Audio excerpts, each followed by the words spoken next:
Stephen King once wrote that nightmares exist outside of logic, and there's little fun to be had in explanations. They're antithetical to the poetry of fear. In a horror story, the victim keeps asking why, but there can be no explanation, and there shouldn't be one. The unanswered mystery is what stays with us the longest, and it's what we'll remember in the end. My name is Alan Wake. I'm a writer.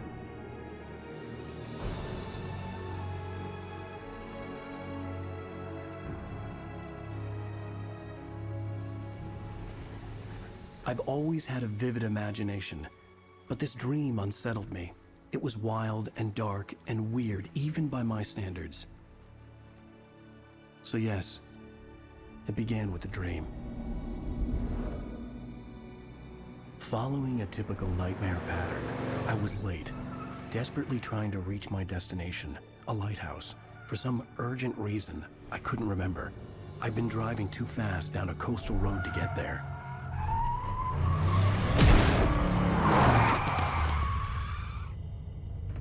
I'd seen the hitchhiker too late.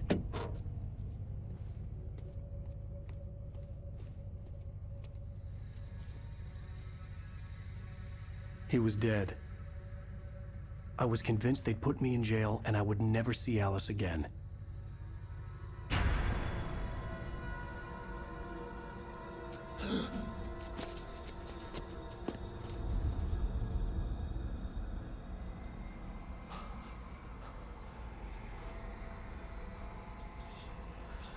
Suddenly, his body was gone. I was in shock from the crash. I could hardly stay on my feet.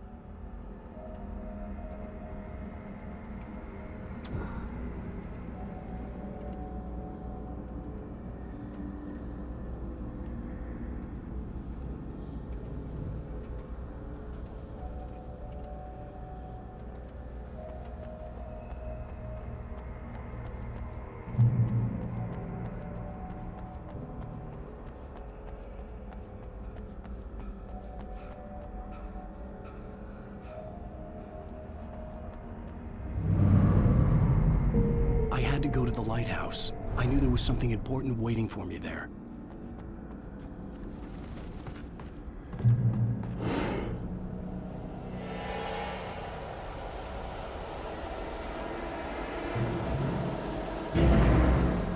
You don't even recognize me, do you, Ryder?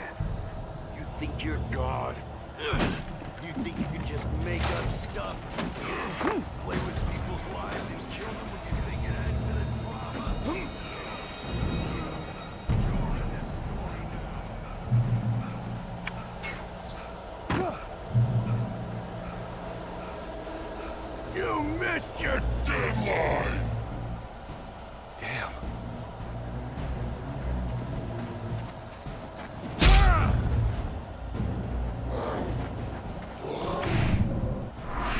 You can't stop me!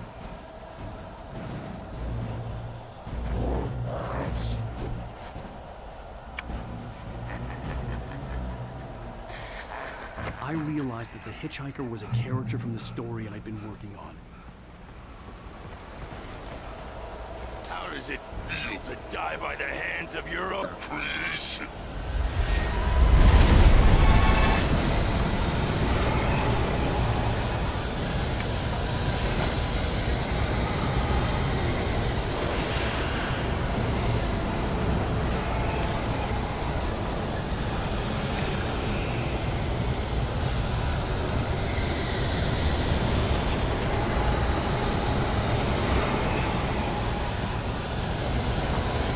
This way!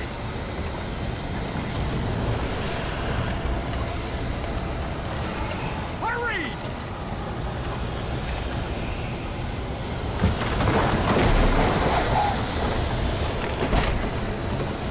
Mr. Wake, it's me.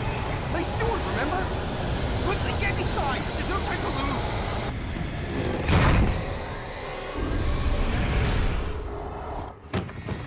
Oh no! Stop! No! Damn it, die! No! No! No!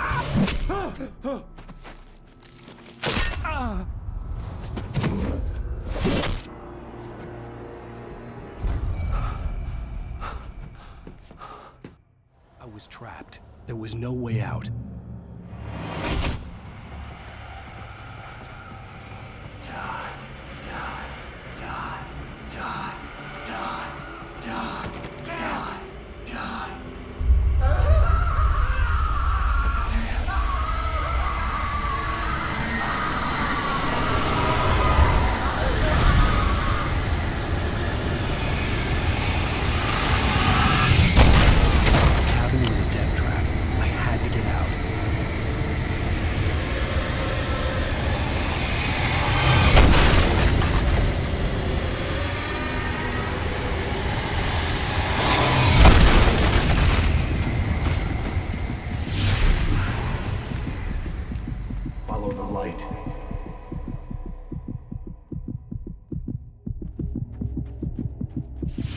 You are hurt. You should go into the light. You are only safe there.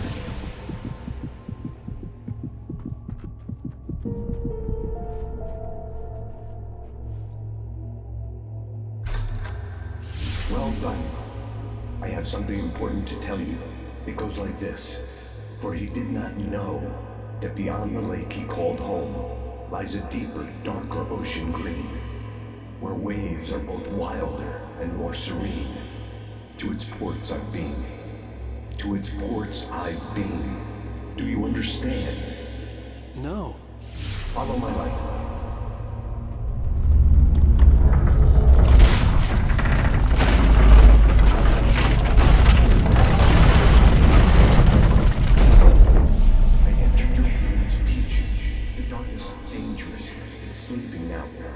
When it feels you coming, it will wake up. There's no time. I can only show you the most important thing.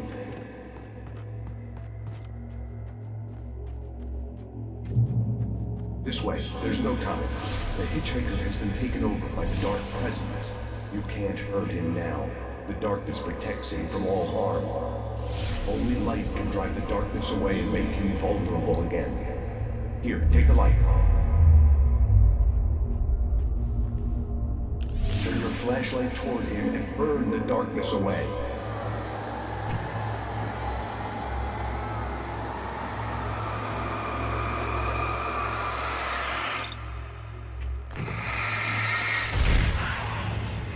You did it. Now the darkness no longer protects him, but it's still inside, controlling him. He can't be saved. He's still a threat. He is still your enemy. Here, take the gun. Pick up the revolver. Now you'll die.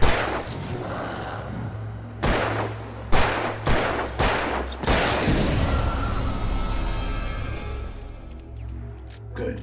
You've done well. Remember what I've taught you. That is all. I will give you back your dream now. In the nightmare, a terrible darkness was taking over the world. The lighthouse was the last safe place on Earth.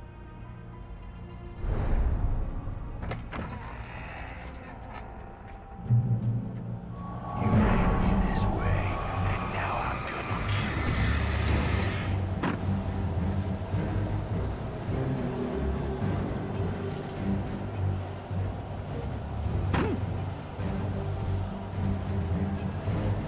This isn't working.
this up forever!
Shh, baby. Just another nightmare. Everything's fine. You dozed off. Right. Anything more than dozed off would be news for everyone. Cheer up, handsome. We're here.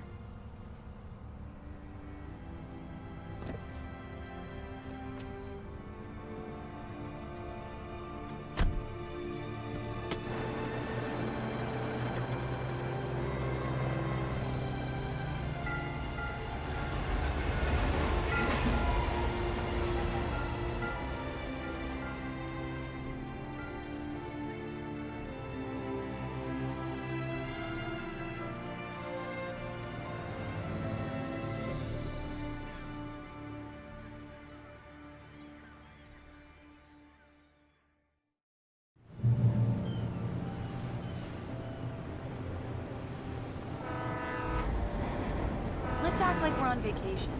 Go stand next to that old gentleman there. I want a shot of you with the town in the background. Sure. I'll even give you a title for the shot. A city boy, moments before he got eaten by a bear.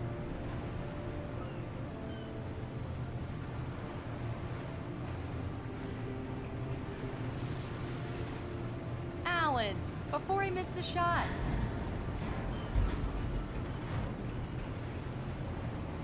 Hi. Hello there. You picked a good time to visit our town. Deerfest is just 2 weeks away. Deerfest, huh? Did you hear that, honey? You have a lovely wife. If you don't mind me saying. I'm Pat Bain, by the way. Nice to meet you. Yeah, I'm Alan Wake. I won't pretend I don't recognize a famous writer such as yourself, Mr. Wake. A pleasure. I'm an avid reader myself. I hope this isn't too presumptuous of me, but I'm the night host at the local radio station. Any chance I could get an interview? Look, Mr. Maine, I'm on vacation. In fact, I'd appreciate it if we could keep my being here just between the two of us. I'm sure you understand. Fair enough. You can trust me to be discreet. Not a hard man to track down if you change your mind, though. I hope you two have a lovely holiday.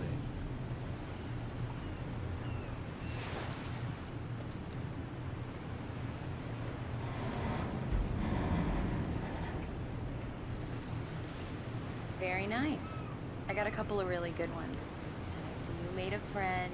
That's cute. Right. Yeah? Hey, bestseller. How's my favorite writer? Are you there yet? Barry.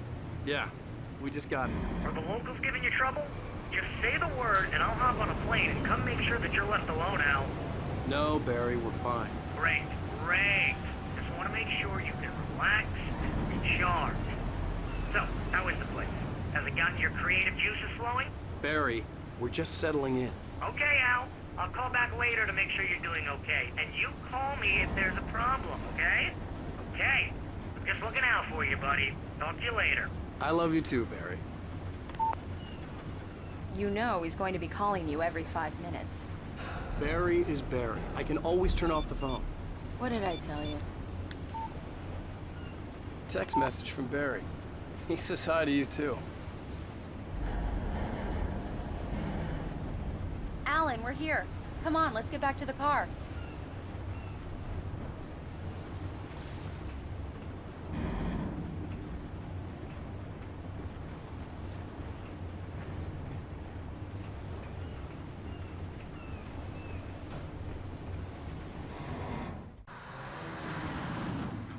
We need to stop at the local diner to get the cabin key from the landlord, a Mr. Carl Stuckey. He's waiting for us.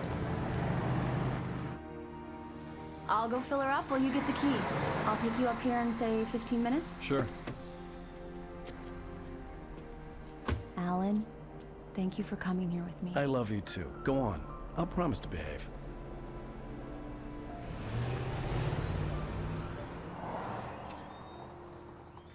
I'd forgotten there were still places like this. Towns where everybody knew everybody. Welcome to the Oh Dear Diner. Hi, I was wondering if you could help me. I'm looking for... Mr. Wake, Alan Wake. Oh, God, I am your biggest fan. I know people say that all the time, but I really am. I'm glad to hear that. Rose. Rose, I'm looking for Mr. Stuckey. Carl Stuckey? Carl? Oh, of course, Mr. Wake. He must have gone to visit the restroom. He'll be back in a moment. I can't believe it. I've got all of your books. I got the cutout from the bookstore when they took it out of the window. And you keep it here. Well, okay. Good for you.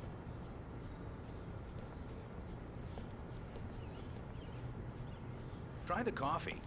Just don't blame me when you fall in love, 'cause it'll break your heart when you have to leave. Rusty here is no longer human. Nothing but black coffee under a thin layer of skin. Yeah, that makes two of us. Are Right. you staying long, So Mr. much Wake? for a quiet vacation. I can't believe it. I'm having a conversation with Alan Do me a Wake. favor, Sonny. I could really use a tune right now. Coconut, number 6 in the jukebox. I'd do it myself, but both of my legs have gone to sleep. Bad circulation. Yeah. Are you serious? Coconut again? You disgust me. Call yourself a rocker. Unbelievable. Ha! It does that. Get stuck. Yeah, you need to give it a good solid whack.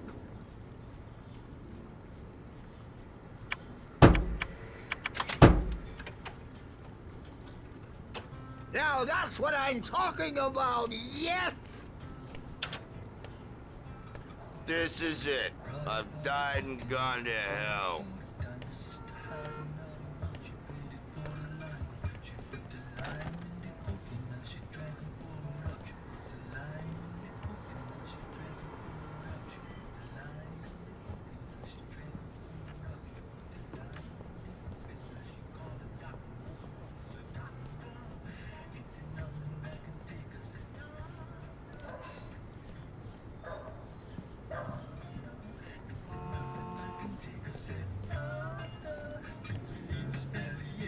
Now let me get this straight.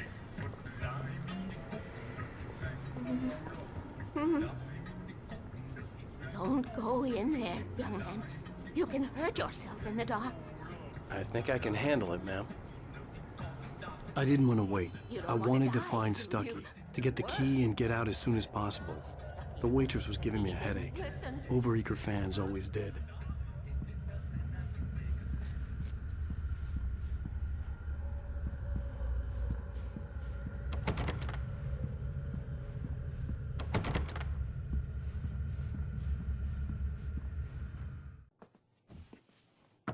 Hello? Mr. Stuckey? Carl couldn't make it. Unfortunately, he was taken ill. But I have the key for you and instructions on how to get to the lake. Okay. I wish you a good stay in my cabin. I'll come by later to check how you've settled in. And to meet your wife. I insist. Thanks.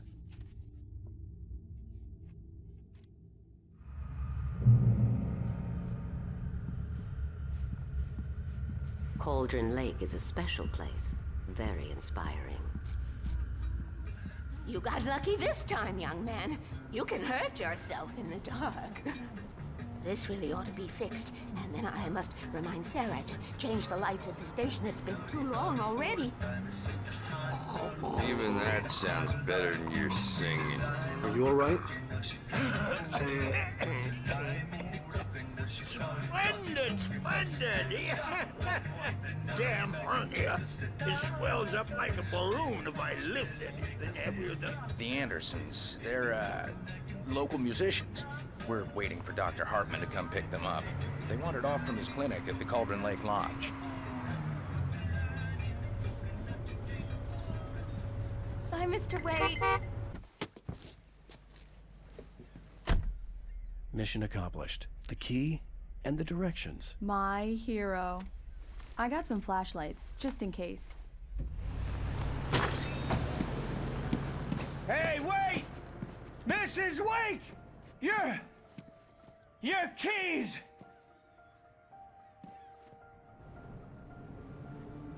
That diner was a real nut house. Can you believe this place? This would make a wonderful setting for a book. We're supposed to be on vacation, Alice. I'll figure it out when we get back home. Okay? Okay. We can talk about this later.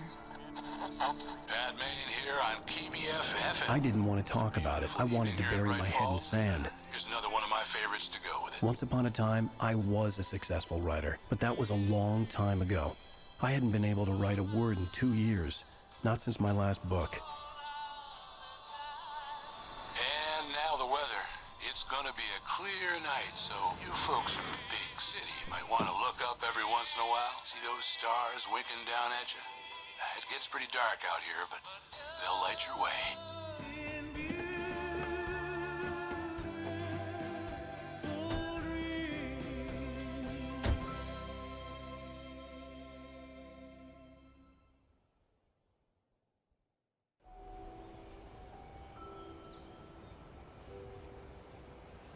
Wow.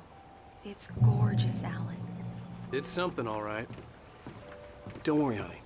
I'll get you inside safe and sound before it gets dark. And I've got the flashlight. I know. I'm okay. Alice had a phobia. The fear of darkness. I wanted to make sure we were inside with the lights on before sunset.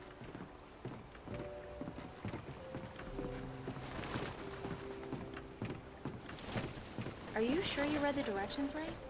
It's nothing like in the brochure. It said near the lake, not on it. Don't get me wrong. This is so much better. It's wonderful. Our own private island.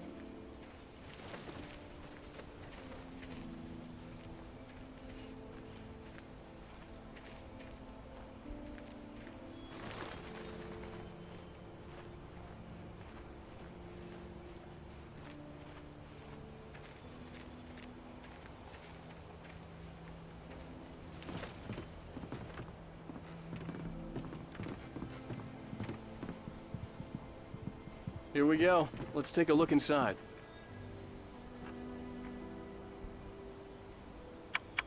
Come on. It's dark in there. We need lights. Can you figure out how to get the power on, honey? Hello? Anyone here?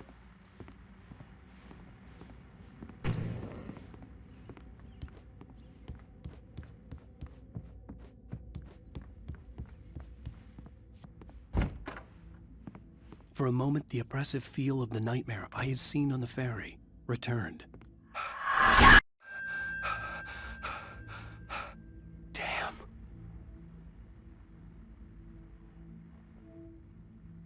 I needed to get the power running in the cabin. There had to be a fuse box or a generator somewhere on the island.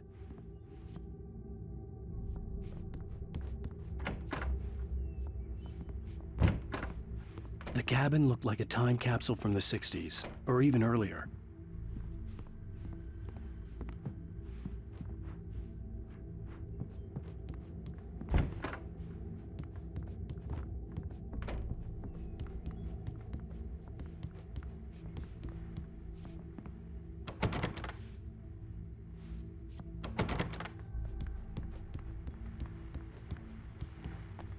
The power cable goes to that shed over there.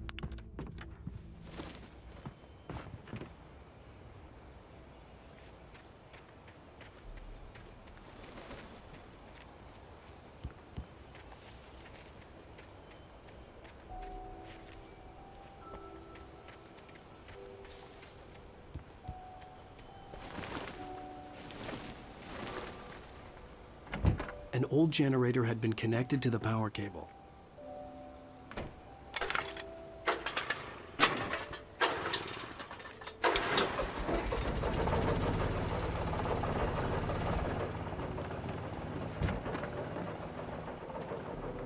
The lights are on!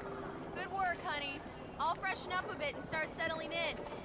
Okay, I'll look around a bit. The island had once been the site for a love story. Maybe it would be that again.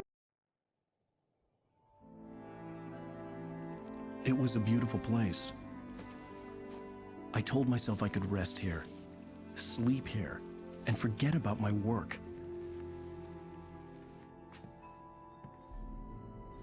I thought we could be happy here.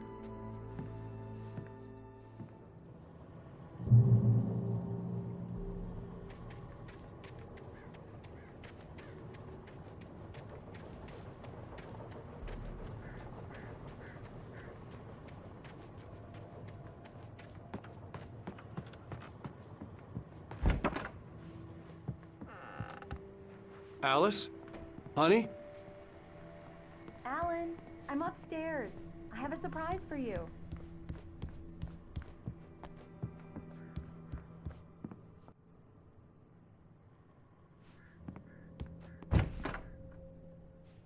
Surprise! Alice? What is this? I guess I have a small confession to make. I thought maybe you could write here that a change of scenery would get you past... Damn it, Alice, everyone keeps... Hey, just hear me out. There's a local doctor, Dr. Hartman. I read a book of his. He has a private clinic here. He specializes in helping artists. So now you want to get me committed? No, it's not like that. That's not... Alan? Alan? Just don't! I don't want to hear it. God damn it, Alice! God damn it! I knew she wouldn't follow me in the dark. I needed some time alone to think things through.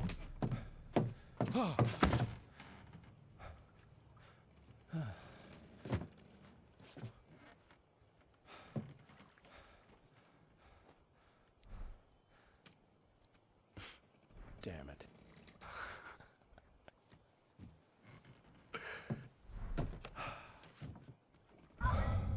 Alice? Alice? Alice! The cabin had gone dark. All the lights were out. Alan! Where are you? Help! Alice, I'm coming! It's all right, I'm coming! What the hell? Alan! Help me! Alan! No! Ah! Alice? Alice?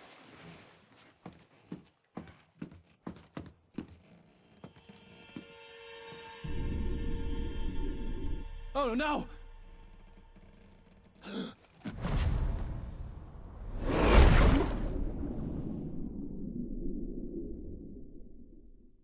Keep going, Alan. Wake up. Alice?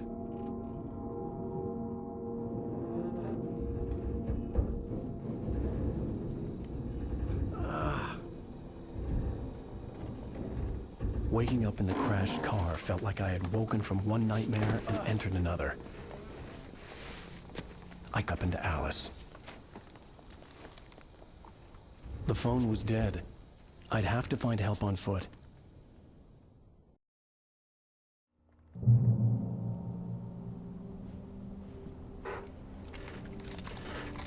Among Alice's things was a book, The Creator's Dilemma, by a Dr. Emil Hartman. Seeing the book brought back my fight with Alice. I didn't like it, and I didn't like the guy's smug face on the cover either.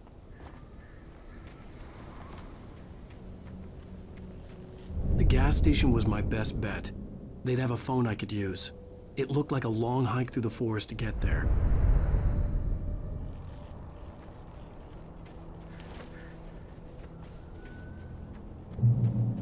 Damn.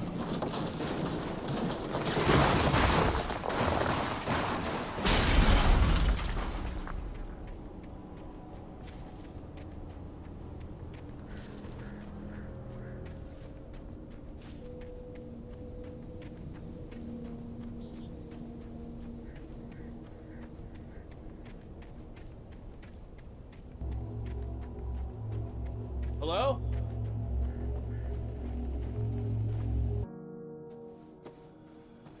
Hello?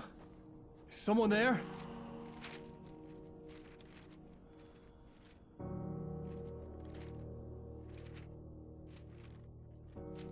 The loose sheets of paper were pages from a manuscript entitled Departure. That was the name I planned to use for the next novel I had never gotten started. I was named the author. I hadn't written it. I couldn't remember writing it. In the scene on the page, the hero was attacked by an axe murderer in the woods at night.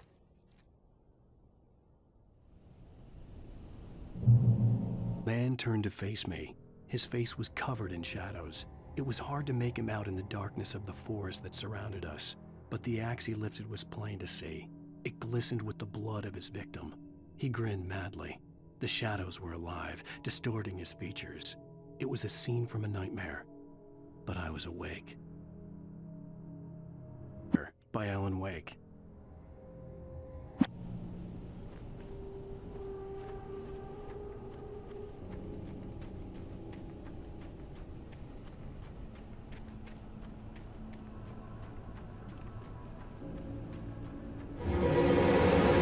Anybody there?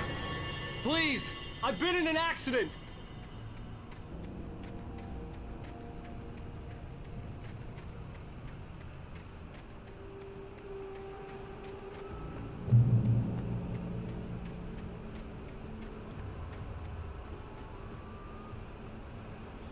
The lights up ahead were a good sign. Maybe I wouldn't have to hike all the way down to the gas station to find a phone.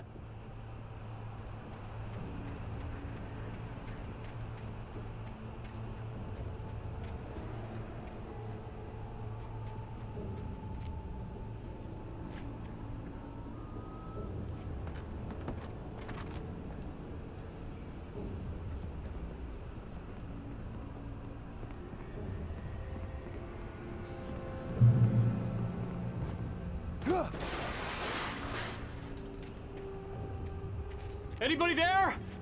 Please, I've been in an accident. Hey! Hey, you! Phil! There's been an accident. I need help. Listen, I need to... Premium cabins for rent in... Oh, hell. Carl Stuckey. Pleased To meet you. Non-refundable reservation deposit required. Fair and square. Fair and square.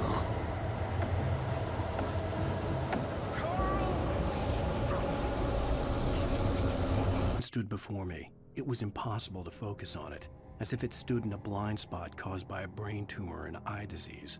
It was bleeding shadows like ink underwater, like a cloud of blood from a shark bite. I was terrified. I squeezed the flashlight like my life depended on it, willing it to stop coming any closer. Suddenly something gave, and the light seemed to shine brighter.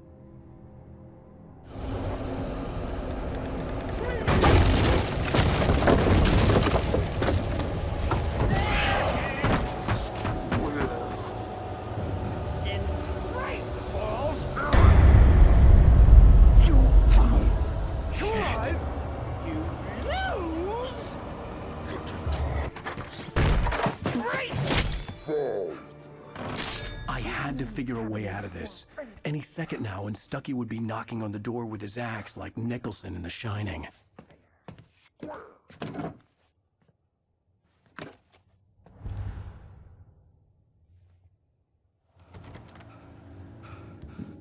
During your trying, it's the latest Incontestably proven, health benefit lets you kill one yes. stone. Bright Falls Sheriff Station. How may I... Hello? Hello?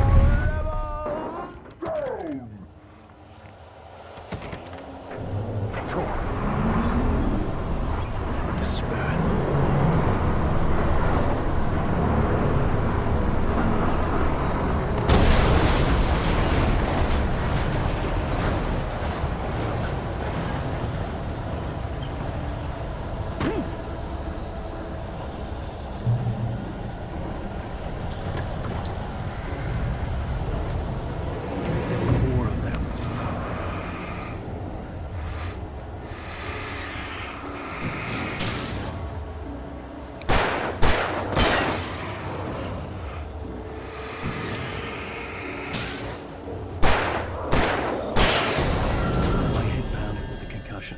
I'd never fired a gun outside a shooting range, and now I just killed someone.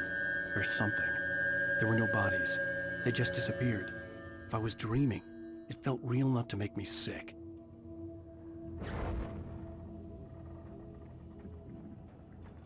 The dark forest was the last place I wanted to go, but I had no choice. I had to get to the gas station. It's rabbit season!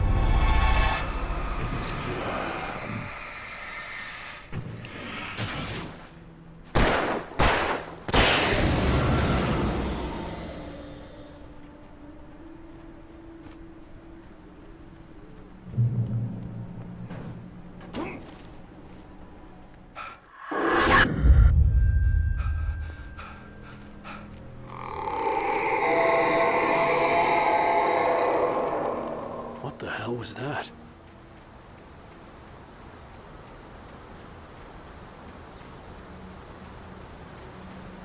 When I saw the river below, something uncoiled itself inside my head. I realized that I'd have to find a way across. I didn't even want to look at the water.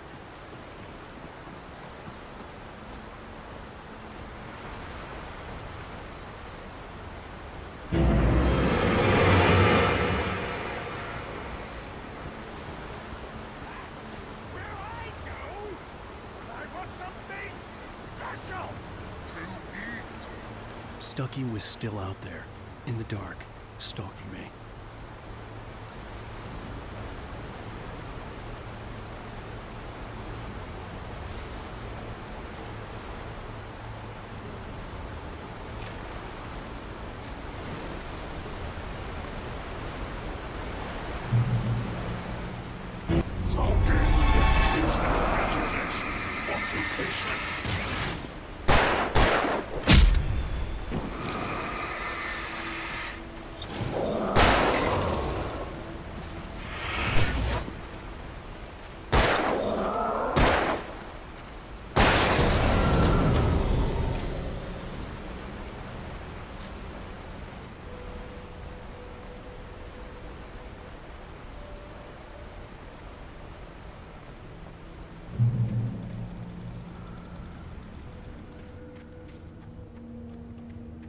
The staircase was broken.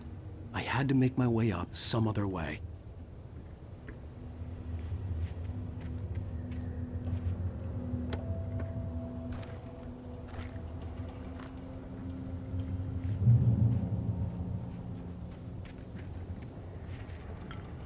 There was no power. There was bound to be a generator somewhere at the logging site.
And before I saw them, swooping down from the sky and screeching as they came, I spun around just as the cloud was upon me.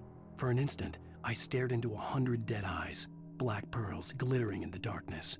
I raised the flashlight and the swarm exploded like fireworks. Feathers burned, turned into ash. I couldn't hear my scream above theirs.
Well, I was just outside for a breath of fresh air, and what a night. And if you're still up and around, take a moment. Step outside for a spell and breathe in deep. The weather is absolutely still. The sky is crystal clear. It's like the forest is quietly breathing along with you. So listen now. I'm a night owl, and on nights like this,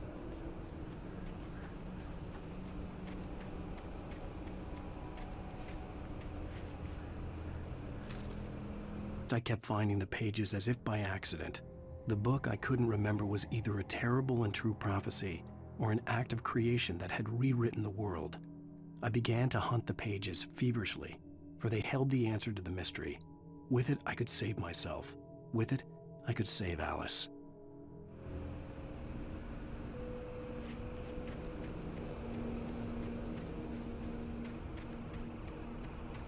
The gas station was closer now, its light welcoming in the darkness. Paul makes the best dogs in the state. Belly Burster is the best with no contest. Monster Dog is second best. The famous dog is...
Into the gas station's garage. It was dark and quiet. The place was a mess. It looked like someone trashed the place or that there'd been some kind of fight. Light spilled into the room through an open door at the back, and I made my way toward it. Without any warning, I was blinded by a bright light. An old portable TV on the shelf had come alive by itself. Impossibly, I could see myself on the screen, talking like a madman.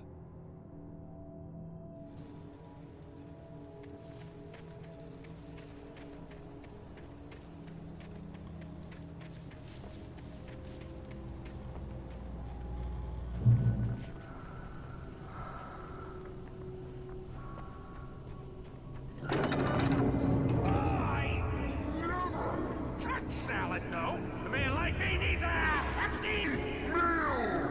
That's for today.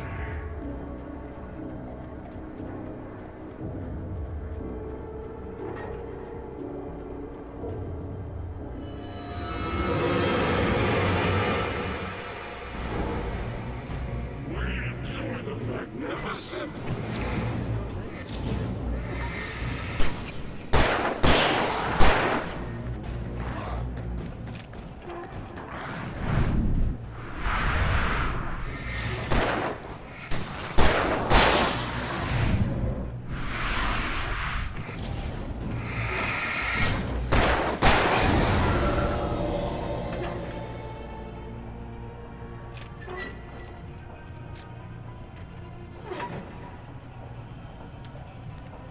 On Cauldron Lake? She asked. The sheriff looked at me suspiciously. The early morning light flooded through the office windows. I would probably never have gotten out of the woods alive without her help, but I couldn't tell her the truth of what I'd faced the previous night. She'd think I was lying or crazy. She'd lock me up, and she wouldn't help me find Alice.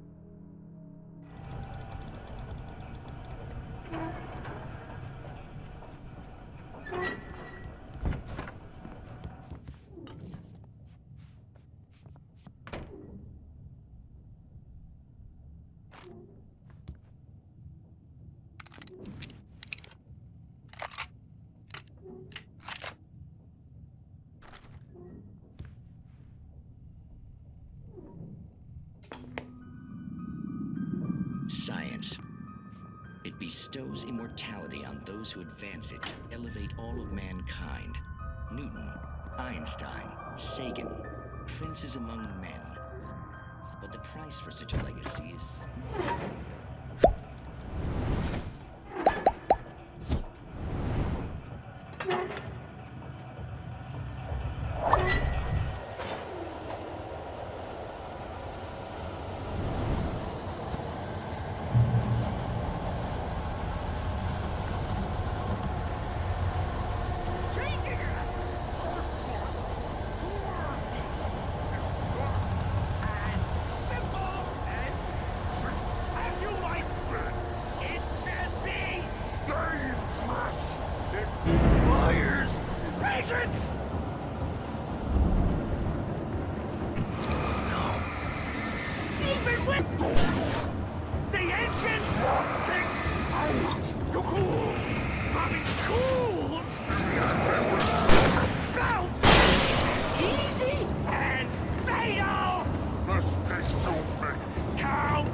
Stucky's body vanished, leaving behind only a lifetime of nightmares to come, assuming I'd reached the lights at the gas station alive.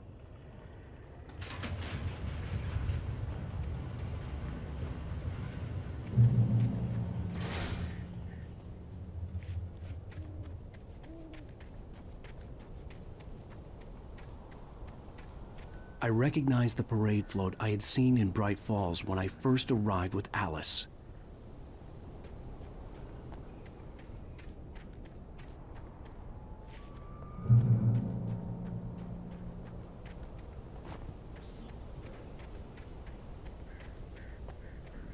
After the insanity I had just experienced in the darkness, the lights of the gas station felt comforting.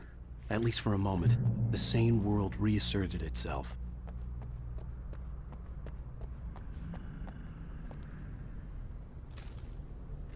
He spat on the garage floor and tried to shake the cobwebs from his head. Ever since the couple never showed to pick up the keys, things had been fuzzy.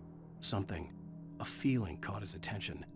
Stucky looked up and stared as his brain tried in vain to process the horror before him. He stumbled back, knocking over a can of oil. A black pool spread across the floor while he struggled for a brief moment, then let go as the unrelenting darkness engulfed him. The Deer Fest had been 2 weeks away when we arrived. If the day count on the banner was right, I was missing a whole week between the night we got here and now.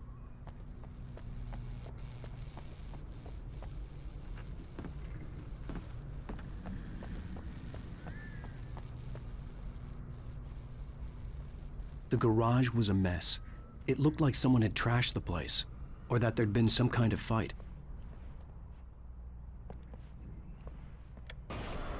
I'll write. I'll keep writing. Outside, there's only darkness. Outside the cabin, outside the story, there's only darkness. I can feel her presence in the dark. Just now, I could smell her perfume in the room. I'll reach her. I'll fix it. I'll bring her back. The story will come true. If I stop, she's lost. I don't believe this. It'd been me on the TV, talking crazy. Was I losing my mind?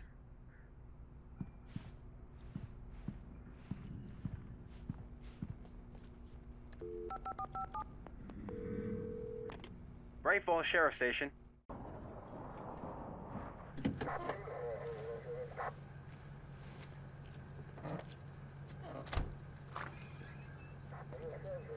Oh, thank God, Sheriff. Sheriff Sarah Breaker.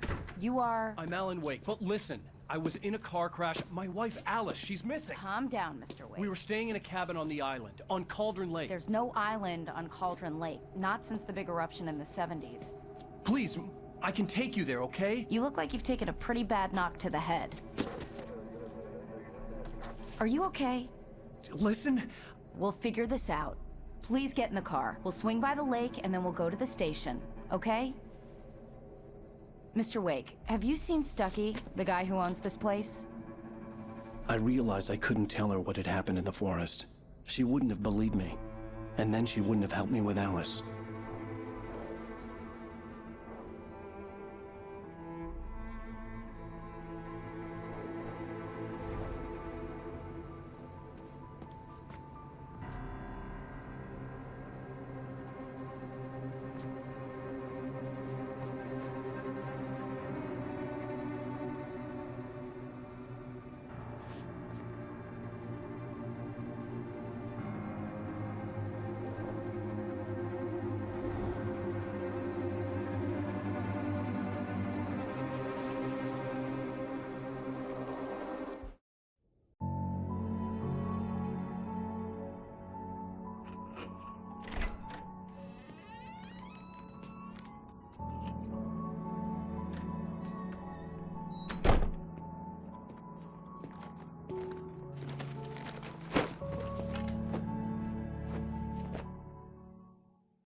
Honey, I'm home. Back here, sweetie. How was it? Worst weather I've ever seen. You should put some coffee on. It'll warm you up. Hey, handsome. This is gonna be a long night, but these shots are turning out great. I guess you're gonna need that coffee then. I'll go put it on.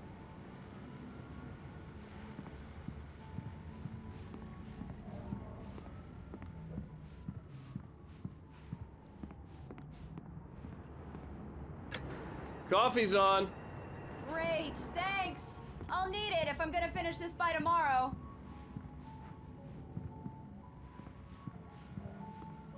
Oh, hey, I just finished those cover mock-ups. They're on your desk. Tell me what you think. No kidding. I didn't think you'd get them done this quickly. On occasion, I can perform all sorts of miracles, my dear. Oh, really?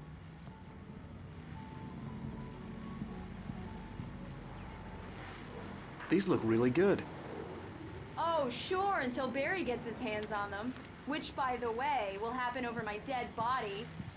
The last time was the last time. Oh, and speaking of Barry, he called. Alan? Alan, please check the fuse box. I'm right here. I'm on it, honey. Please hurry. Honey, it's a power outage. I've got the flashlight. Okay. Hi. You okay? I'm sorry. It just really spooked me. Don't worry. We'll just break out the candles. I know it's stupid, but it's just... especially when I'm not prepared for it, you know? It gets to me. I love you. Tell me a story, writer. Okay. I used to have these nightmares when I was a kid. The dark really spooked me, too. When it got really bad, my mom gave me this old light switch. She called it the clicker. The clicker, huh? Yeah. If I ever got scared of the dark, I could just flip the switch and a magic light would scare the monsters away. Oh, sure. Here it is. Alan. Maybe it'll help you, too. Yeah, nice story, writer boy. You made that up right now, didn't you? No. Seriously. I love you, even if you are a liar. Thanks for this.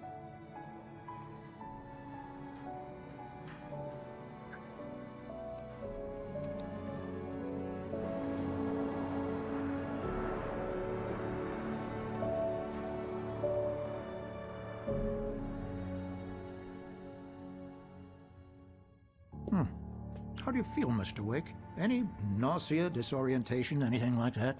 Mr. Wake, how are you feeling? I'm okay. My head's fine. I had to lie about my headache and memory loss. He'd send me to a hospital for tests. I couldn't leave without Alice. Very well. I don't think you have a concussion, but you've obviously been through quite a shock. You should take it easy for a couple of days. Thanks. Well then, Mr. Wake, we're done here. If the pain gets any worse or you experience any other symptoms, you should come see me. I'll let you get on with it then. Sarah, Sheriff Breaker, is waiting for you. She's very good at her job. I'm sure she can locate your wife in no time. Doc Nelson was the image of a small-town doctor.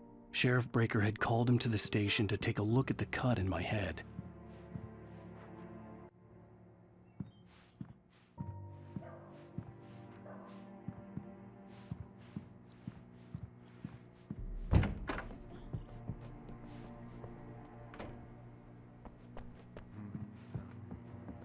Thank you for testing the lights, Miss Weaver. Come in, Mr. Wake. Your phone's on the desk. The battery was dead. It's charged now. Have you started looking for my wife yet? My men are already on it. Now, can you tell me what happened? I'm not sure. I can't remember. We were arguing. I walked out of the cabin. The cabin on Cauldron Lake? How did you end up at Stucky's gas station? I wanted to tell her what had happened last night, but I couldn't. She'd lock me up. Excuse me. I need to take this. Hello? Alan, please help me. Alice? Stop talking to the law. You'll do exactly what I say if you ever want to see your wife again. Who is this? Go to the back lot. There's a hole in the fence on the left. Look inside the junker. I left a little something there to convince you we're all on the same page here. After you ditch the cops, you're gonna meet me in Elderwood National Park. There's a spot called Lover's Peak. Midnight. Don't do nothing stupid, Mr. pal. Wake, can I help you with I'm anything? watching you. I need to get some air. The sheriff said I could go out back. Of course, Mr. Wake. You can get there through the cell corridor.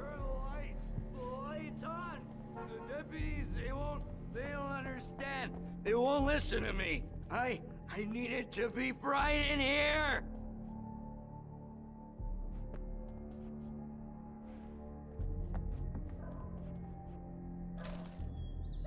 In spite of its human mask, to describe the dark presence as intelligent would have implied human qualities on something decidedly inhuman. Nonetheless, it found the one spot in the diner that was dark enough. Some light spilled into the corridor, ravaging it. But it took the pain. Horrible as it was, the writer would soon fix that. He would be coming to the one place where it still had power. Hey! Hey, you! Can you help me? Can you... Thank you, man, thank you. Hey, you're all right.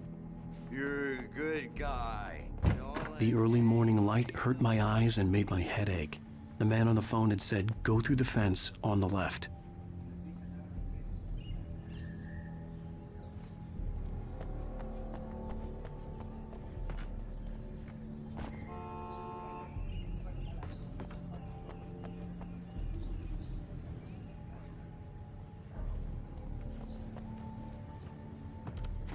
The caller had told me to find a hole in the fence behind the police station. There was something for me in an abandoned car.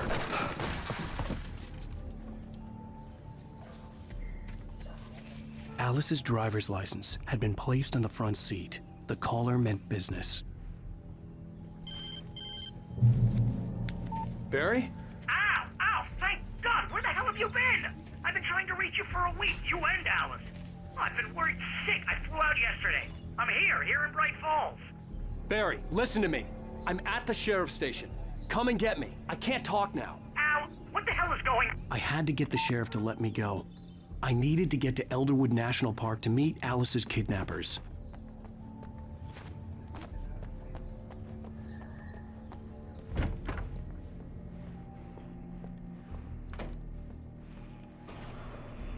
A writer is a light that reveals the world of his story from darkness, shapes it from nothingness.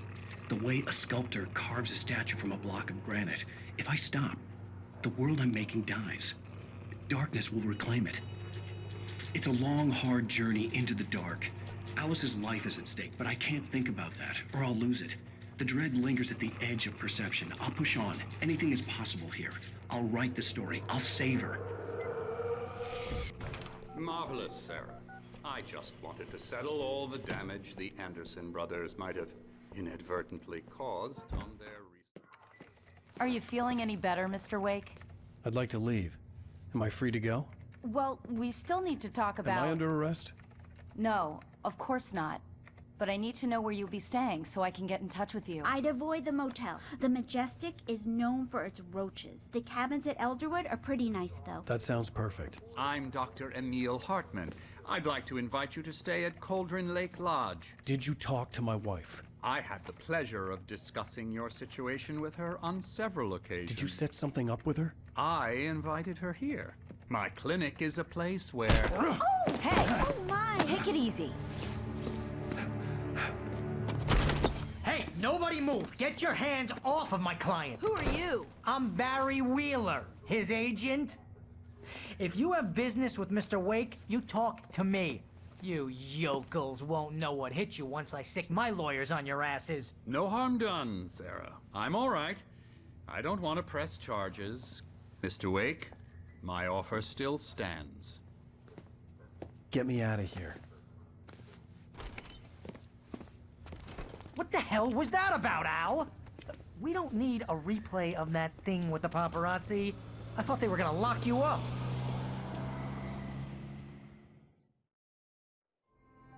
I had to talk to someone. I told Barry everything. He thought I was certifiable, but when he heard about the manuscript, I had him.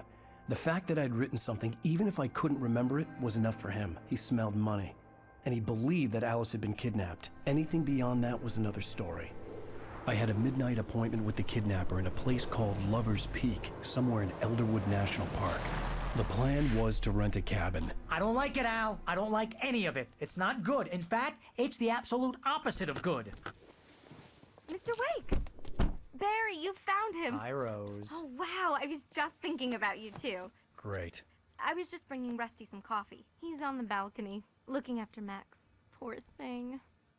I really need to go. Great to see you again, Mr. Wake. Later! Who's Max?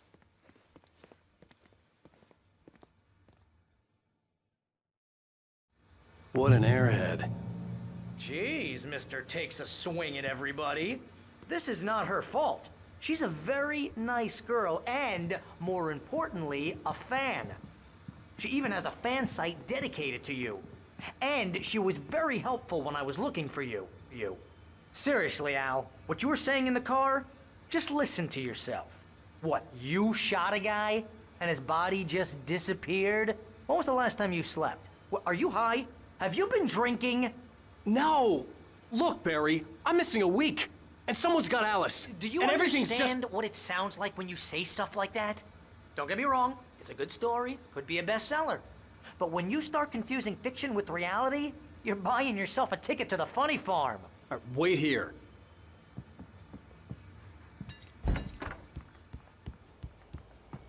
Easy there, boy. I'm almost done. Hey, Rusty, right? You rent cabins. Oh, Mr. Wake. I'd shake your hand, but mine are kind of full here. Actually, I'm sorry about this. Would you mind grabbing the registration form from the desk? It's just across from Bucktooth Charlie. Okay, sure. What happened? Seriously, Al, you can't just go and meet a kidnapper. Those situations always end up in disaster. You gotta talk to the cops. She's my wife, and it's my call. Can we talk about this later? No. This whole thing, listen, you hit your head. I mean, geez, Al, come on. You gotta understand how crazy all this sounds. If you're trying to pull a joke on me, freak me out, it's working. Ha ha, let's have a laugh on Barry. Well, you had me going there real funny, Al. You can quit it now.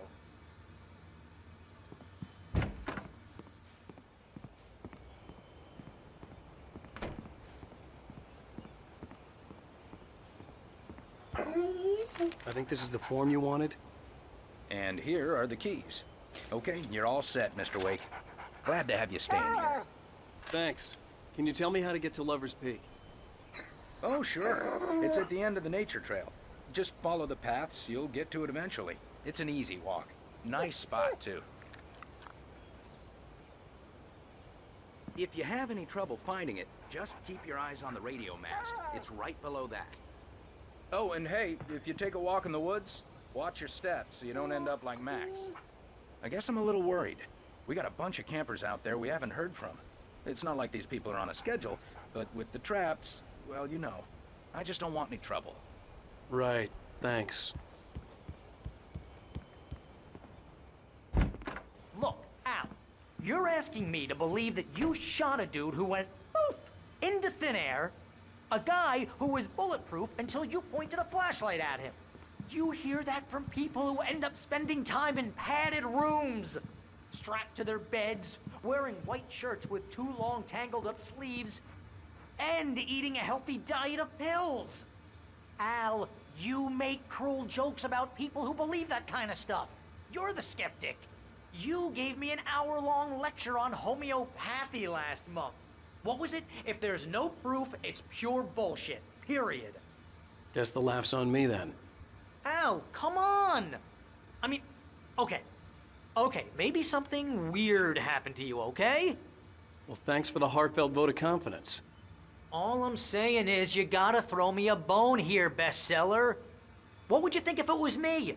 There's no way you should be going out at midnight with a gun.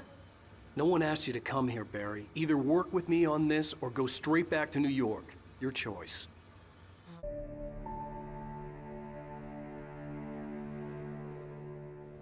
That's just crazy talk, Al.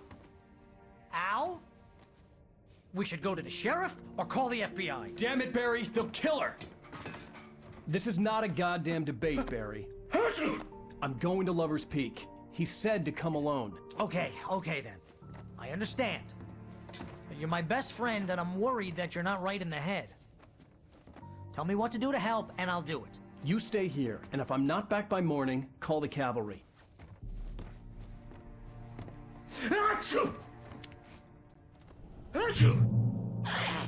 Just be careful with the natives, Al.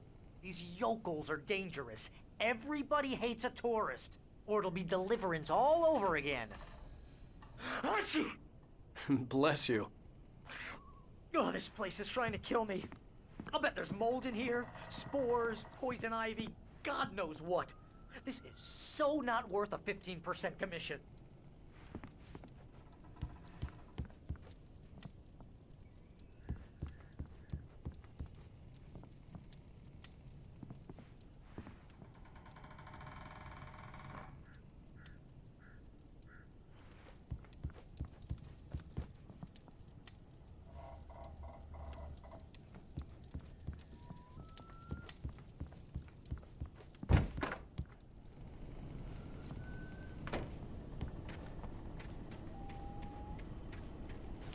I'll wait here, Al. I'll hold down the fort. I'll be with you in spirit every step of the way, Al. Locking the door now.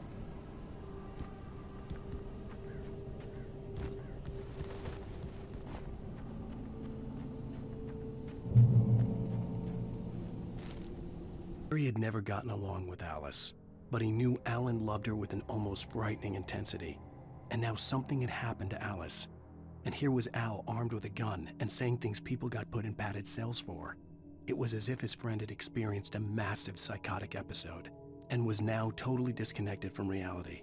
It scared the shit out of Barry.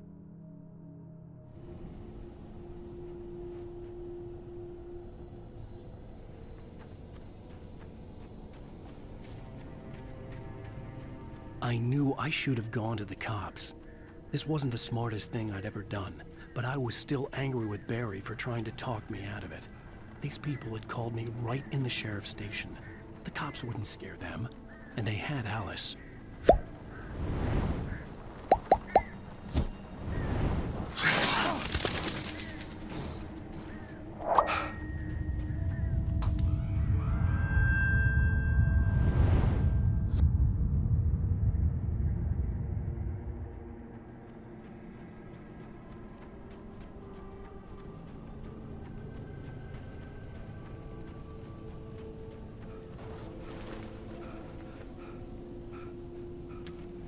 The air in the visitor center was heavy with an awful smell, as if some rotten drowned thing had crawled up from its grave. Rusty kept coughing blood. My eyes were drawn to the twisted shape of his broken leg. The attack had been vicious. Max whined in his cage.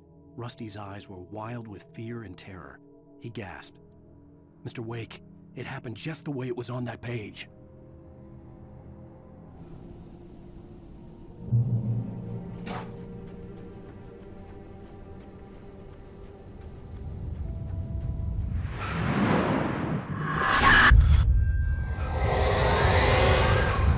The vision left me weak. This was no head injury.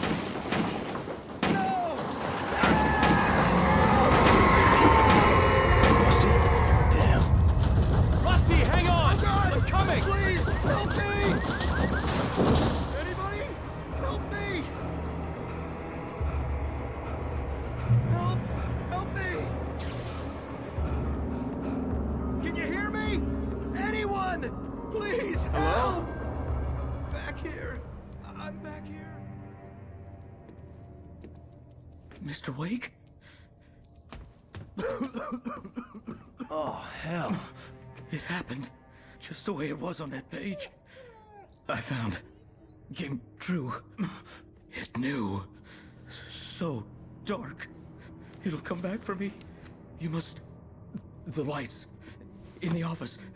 I have the key. Okay, Rusty. Hang on. I'll be right back. Whatever did this couldn't be far. Rusty had found a page from the manuscript. It would help me understand what had happened.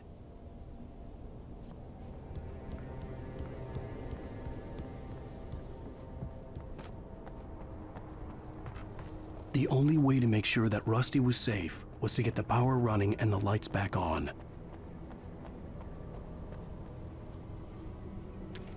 The center was sturdy, but the impact turned the front of the building into splinters. Rusty was thrown across the lobby like a rag doll and hit the far wall hard. It didn't hurt until he tried to move and saw his leg bend the wrong way, felt the broken ribs stabbing him on the inside. Rusty howled in pain and fear, suddenly afraid to die alone.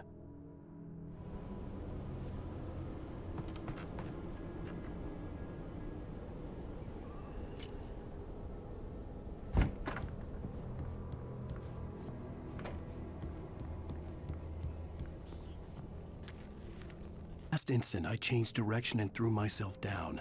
The axe splintered the trunk of a tree. I stumbled into the pool of bright light. My lungs burned. I was too exhausted to move. I tensed as I waited for the killing blow, but it never came. I raised my head. Nothing moved in the darkness beyond. For the moment, bathed in the cold light, I was safe.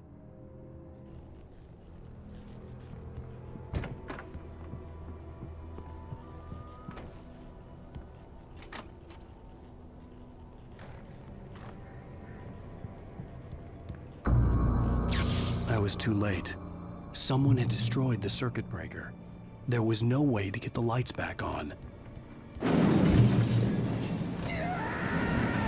Rusty! Rusty! The ground was covered with oily patches that looked like liquid darkness.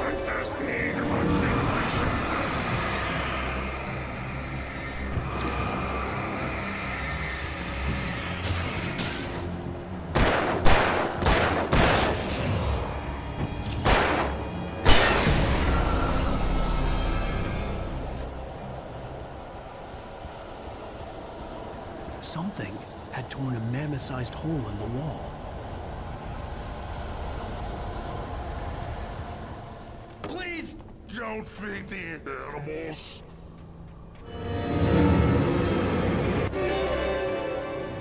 Obey! The park ranger's instructions. At all times. Fishing! Rusty, no! For those visitors who purchase a park Fishing license! yards. 2 bears and wolves never approach any other Wildlife closer than 25 yards. pets must be leashed. At all times. Never leave your pet Pet unattended.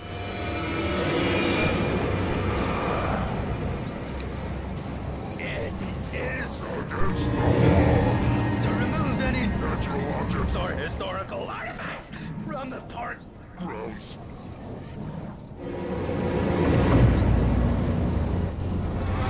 This includes you may Go on the river. or even simple berries.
What the hell was that? I saw from the window. I saw something. Forget about it, Barry. It's just me going crazy. Oh, jeez. Oh, jeez. You're not crazy. I wish you were crazy, but you're not crazy. Ow, be careful. Stay in the cabin. Don't open the door for anyone. I mean it.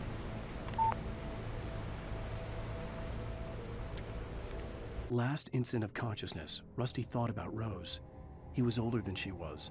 Rose was barely out of her teens, but she made him feel young and forget what a train wreck his long-dead marriage had been. He still wore the ring. He'd been waiting for her to tell him to take it off. Now she never would.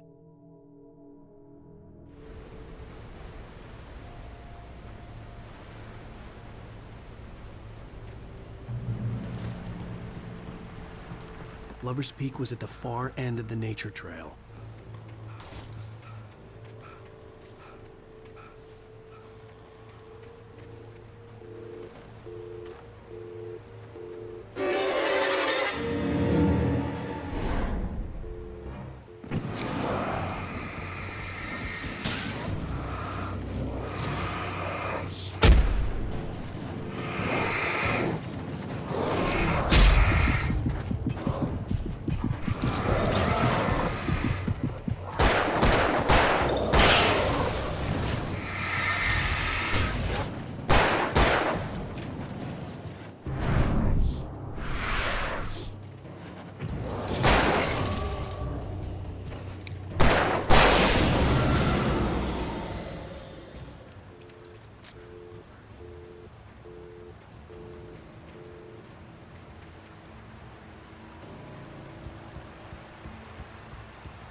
corner, afraid of what the flashlight's beam might reveal.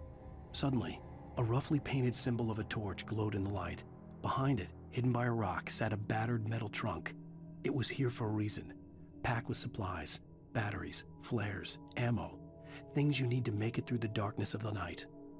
Something left behind by someone who knew what I knew, and more.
Nightingale didn't want to be in Bright Falls. These little communities revolted him, and he didn't like the trees or the coffee. He now knew that impossible horrors lurked behind the storefronts and smiles. He desperately wanted to turn the car around and just drive until he passed out or ran out of road and booze. But he had a job to do. He had a rider to catch, at any cost.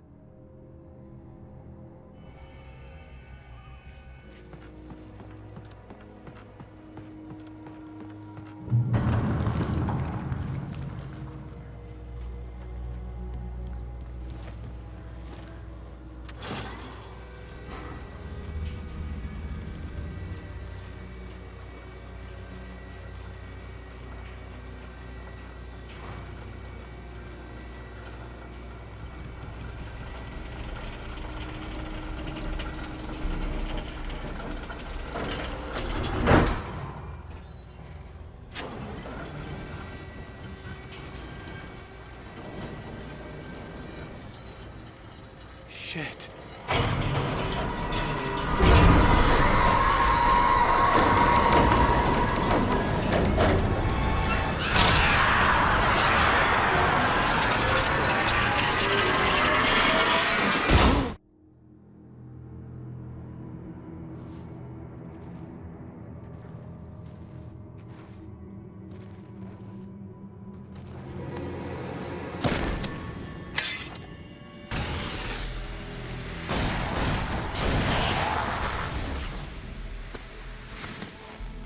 Come on, we gotta get moving. More of them coming.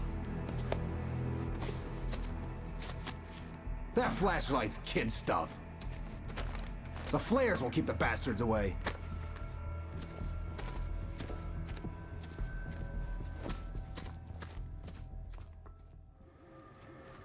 You can see them too?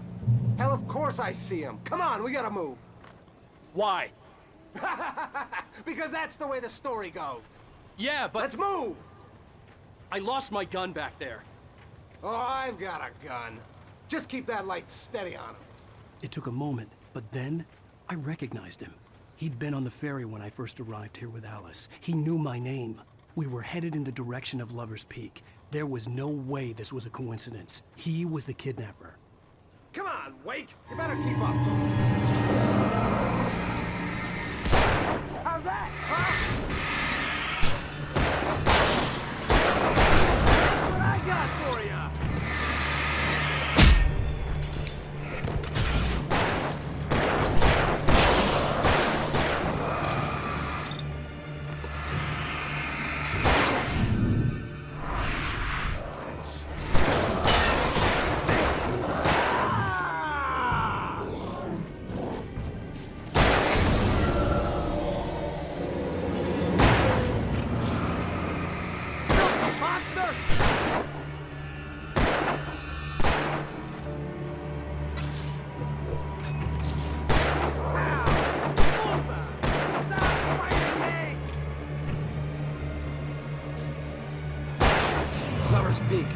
these stairs, Wake.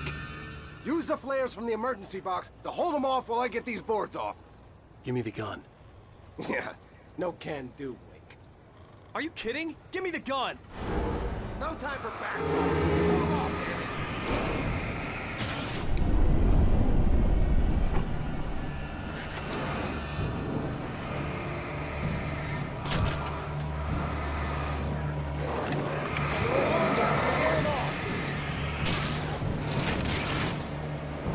Get some light on those bastards. That'll keep them off us.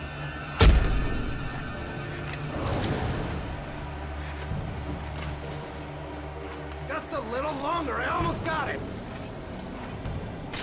Okay, it's open. Move it or lose it. Ah!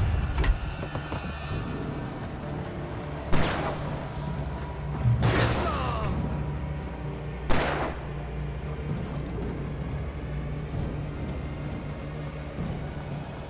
Wake, where'd that one go? Oh, you feeling better now, Wake. All cozy and safe. Better get ready. They'll be on us soon.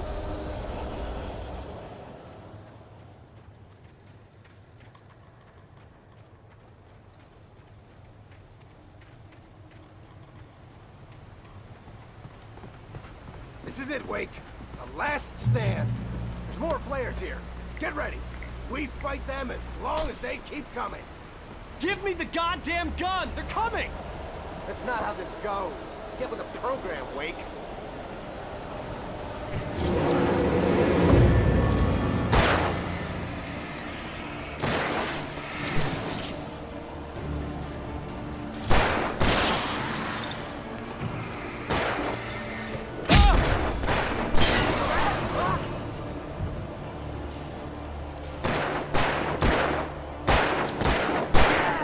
That's right.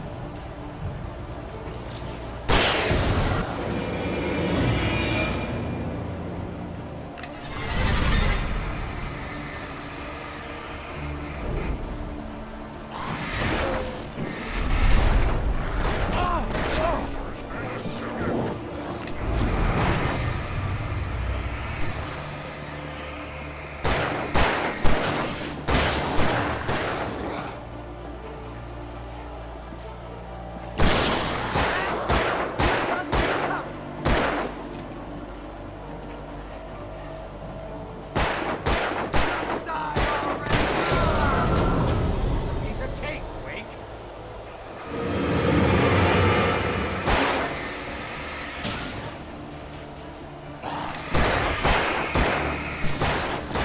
Stop moving!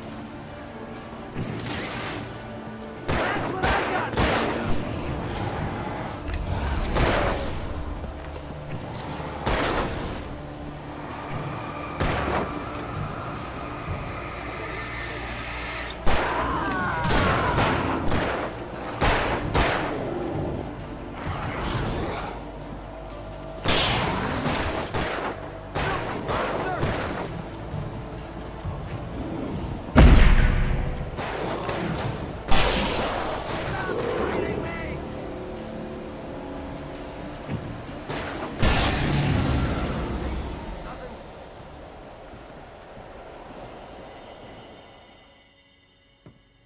Let's cut the act now.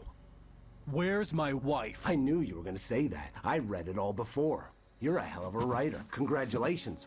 You're gonna bring about something glorious and terrible once we get you some proper editorial control. What the hell are you talking about? Where's Alice? I want the entire manuscript, or she's gonna suffer bad. You touch her now.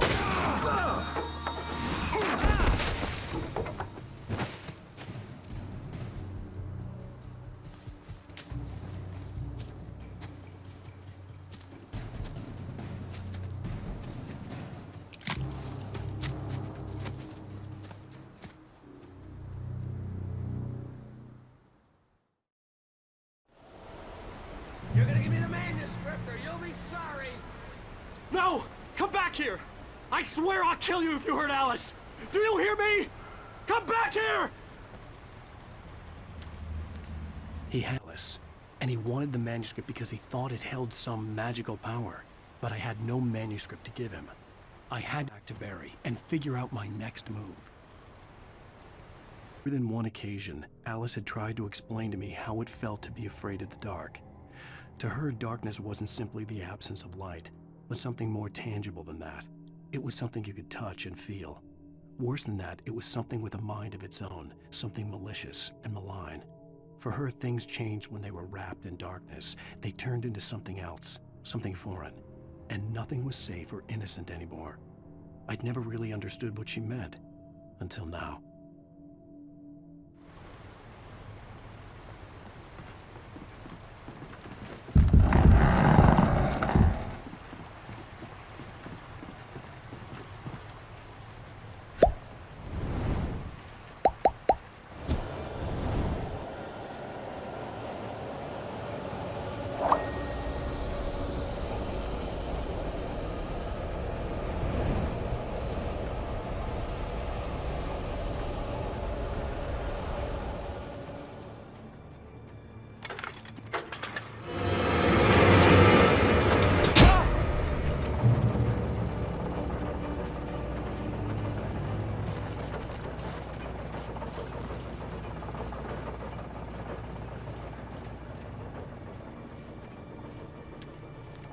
Been one desperate situation after another. I was exhausted, and my body felt as though it had been chewed up and spat out. The flashlight was heavy in my hand, and each pull of the trigger sent a painful shock up my arm. But I was finally out of the woods, and things were looking up. That's when I heard the chainsaw.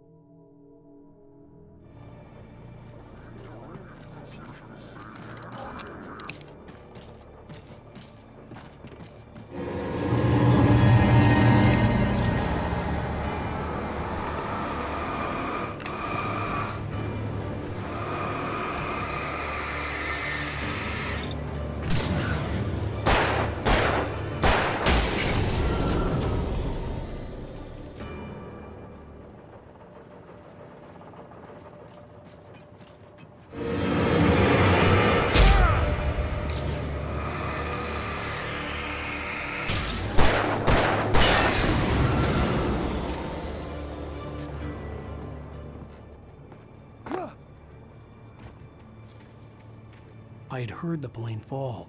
It made no sense. It was clear that it had just fallen here, but it was very old and obviously hadn't flown in decades. Looking at it sent a shiver down my spine.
The site was a mess. The modular office had been pushed off the cliff. Deputy Thornton climbed up from the wreckage excited, breathing hard from the exertion. Nobody there. It's weird. Don't you think that's weird? Bored, Mulligan let out a mighty snort. Hell, it's always weird, Thornton. Just a question of sorting out what kind of weird it is this time around.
is a hazardous occupation.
Barry? Ow! The porch is covered with birds. They've got all Hitchcock on me. Stay out of sight. I'm on my way. Don't open the door. What, am I crazy? Stay hidden. I'll be there soon. Just make sure you keep the lights on.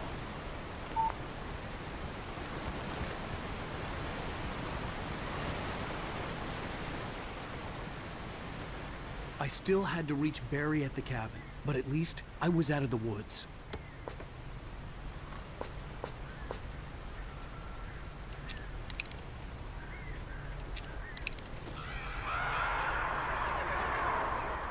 I'd have to get the car from the locked garage.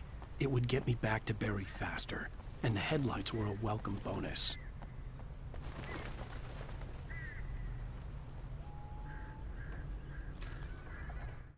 The FBI agent's command froze me in place.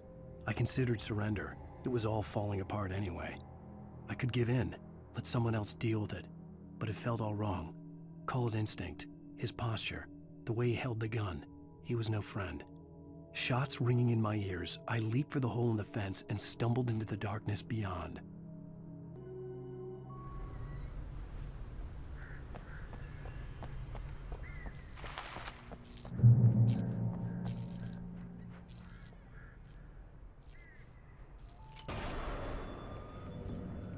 A story is not a machine that does what you tell it. A story is a beast with a life of its own. You can create it, shape it, but as the story grows, it starts wanting things of its own. Change one thing and you set off a chain reaction of events that spreads through the whole thing. The characters have to be true to themselves. The events need to follow a logic that fits the story. A single flaw and the magic is gone. The story dies. Alice dies. You cannot hold creation and yourself.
The flare gun was probably the best weapon I could imagine against the dark things I was facing.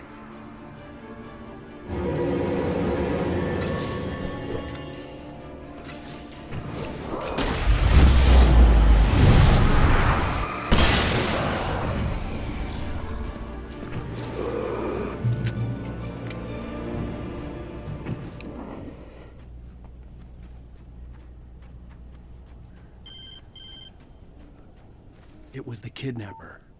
You son of a bitch! Where's my wife? Enough horseplay, Wake. You deliver the manuscript, and you can have your woman back. Simple as that. I don't... Listen. I'm gonna need time to finish it. I still need to write the ending. I need a week. It's not done? I need a week. 2 days. The old Bright Falls coal mine is nearby. You can find it easy, city boy. The main building, there at noon. You bring the manuscript, you'll get your wife. If not, well, get me? Yes, I get you.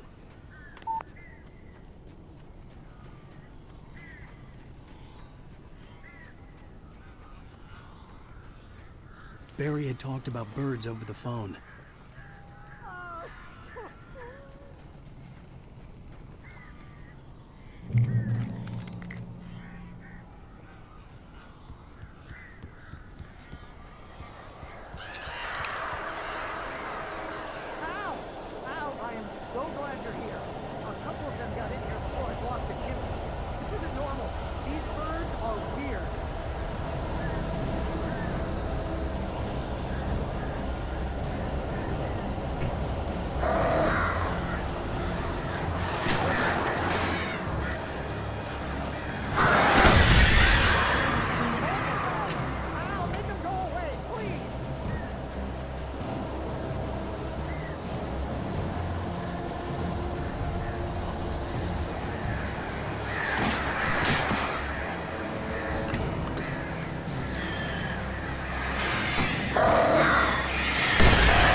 Hey, Al. I'm sorry for thinking you were having a psychotic episode, man. I sent Barry to the town to ask around about a man fitting the kidnapper's description. He'd go through the archives of the local paper. Perhaps he could learn something. Anything about the island and the cabin that had disappeared. The man wanted a manuscript. I had to try to write him one to get Alice back.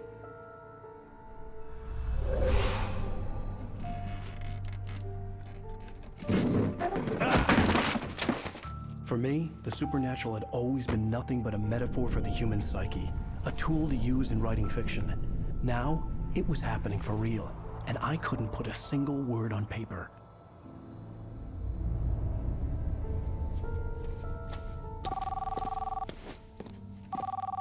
Barry Wheeler speaking. This is Rose. Rose? I found Mr. Wake's pages. Oh, you sweet, brilliant girl. Could you and Mr. Wake come get them? I live in the trailer park outside the town. We'll be there in less than an hour. I know. See you soon. Have a great day. Hope you come back soon. Welcome to the Oh Dear Diner.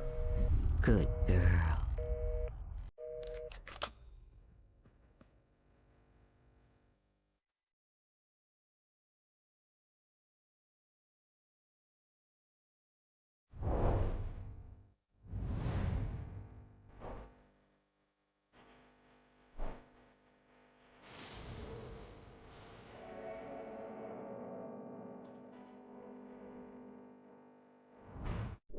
How the hell did she get her hands on the manuscript anyway? I don't know. She's resourceful. I told you you were too hard on her. Listen, I found out all sorts of interesting stuff while I was digging around. Yeah. Mr. Wake, it's Sheriff Breaker. We have an FBI agent here, Agent Nightingale. FBI? He's anxious to see you. You'd better come to the station. Okay, I'll be right over, Sheriff. Let's make this quick, huh? Help you folks? Name's Randolph. I'm the manager. We're looking for Rose. Works as a waitress down at the diner? Rose, sure. Nice girl. Who wants to know? I'm Alan Wake. The writer, huh? I heard on the radio you were visiting. Well, I'll show you her trailer. That Rose, she's a nice girl. Always pays her rent on time. As I was saying, Al, I found all sorts of weird stuff from the local newspaper's archives. This place is crazy! Disappearances, mysterious deaths, urban legends come true, and, get this, most of this stuff takes place around Cauldron Lake. Well, you ain't wrong, mister. The Indians thought the lake was a doorway to the underworld. I'm the God-fearing type myself. I don't hold with that sort of thing. Yeah, okay. Anyway, there was an island there owned by a guy called Thomas Zane. Now, some of the articles I found about him make him out to be a famous writer, but I ran a bunch of searches, couldn't find a single thing he wrote. Zane was heavily into diving, so much so that the place came to be called Diver's Isle. But the volcano under the lake erupted in 1970, and Zane went down with the island. Yeah, how about that? It was there in the morning, as if it had fallen from the sky. But it would take a tornado to lift something like that. We're damn lucky it didn't crush any of the trailers.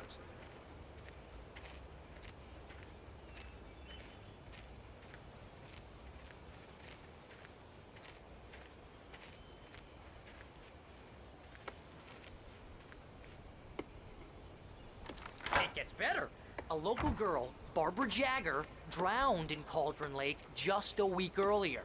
They were lovers. Sure, Jagger's a local spook story. The Scratching Hag comes for you in the dark.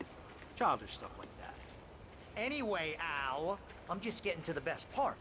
All of the articles about this stuff were written by Cynthia Weaver. I asked around, and she's that crazy bag lady you met. What, the lamp lady? She can be a little loopy, but she's not homeless or anything. Yeah, anyway, she knew both Jagger and Zane before they both died, and she had some kind of a breakdown.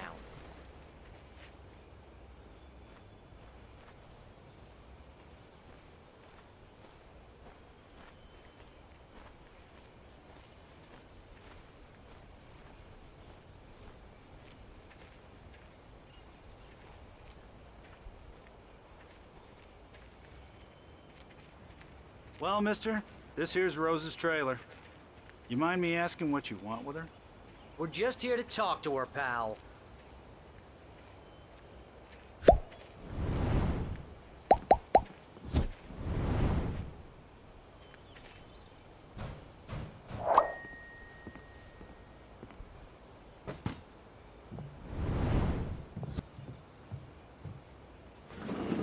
Welcome to... Oh dear, Mr. Wake. I'm so glad you're here. Rose, you have my manuscript? Oh. Oh yes. Yes. Please, come in. Hey, this is really good. Rose.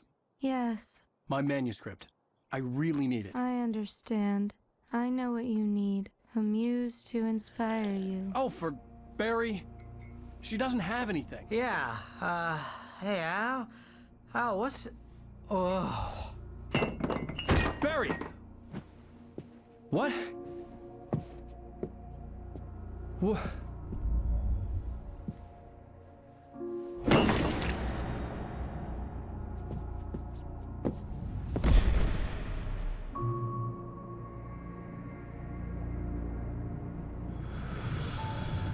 It's coming for you, hiding in my barber's skin. I'm too weak to stop it. You must turn the lights on. I promised I'd come visit you and your lovely wife. You must finish what you started. I insist. You must turn the lights on.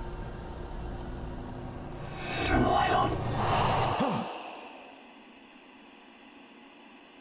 Back to work, boy.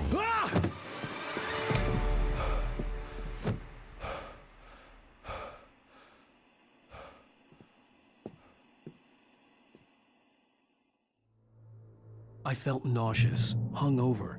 Only anger kept me going.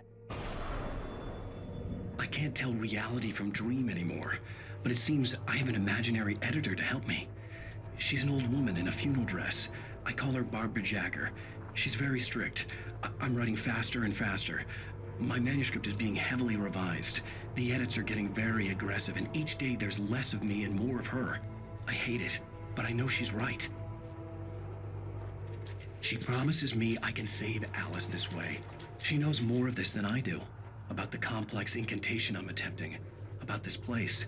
She's worked with another writer under similar circumstances, Thomas Zane. The genre of the story seems to be shifting. It's turning into a horror story. I'm getting close. I can feel it.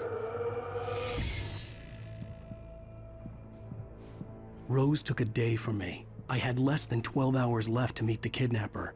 All I could do was get Barry into the car, work something out once I got on the road. Barry was out of it. He was way too heavy to carry. You're right. I deserve more money. I'm so handsome. My gun and flashlight were gone. I'd have to find a way to get Barry into the car as quickly as possible. There was no time to waste. Mr. Randolph liked Rose. That little smile she had. How she was still sweet when life had tried so hard to make her bitter. It wasn't any of his business what she did in her trailer. But those strangers, the writer and his smart-ass sidekick, looked like trouble. And they'd been in there for hours, way past her normal bedtime. He reached for the phone and called the sheriff's station.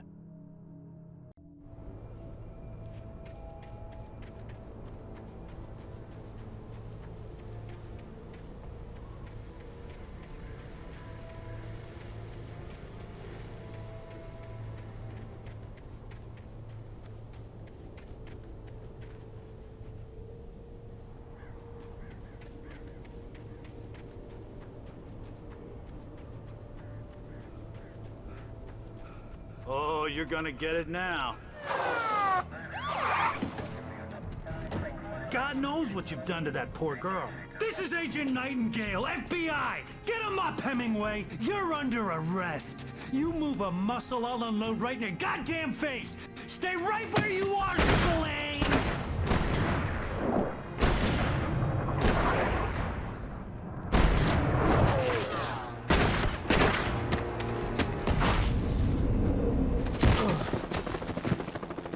What are? I'm standing right here, you goddamn maniac!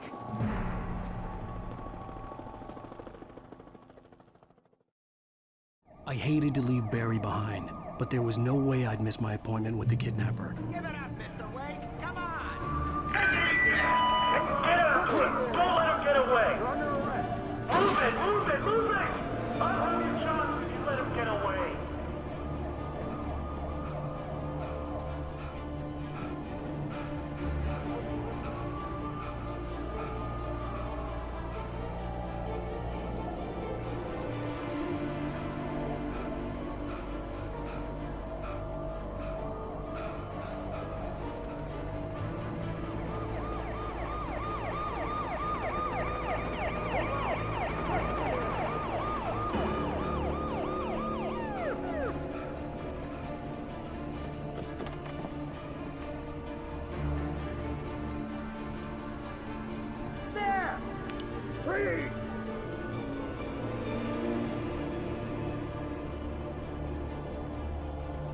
Okay, man. Keep your eyes peeled. He's gonna try to make it through here. Oh, damn. Man out! Over here! Over here! Got Derek! Hurry up! I'm off! God damn it! Where did he go? This way! Keep an eye out!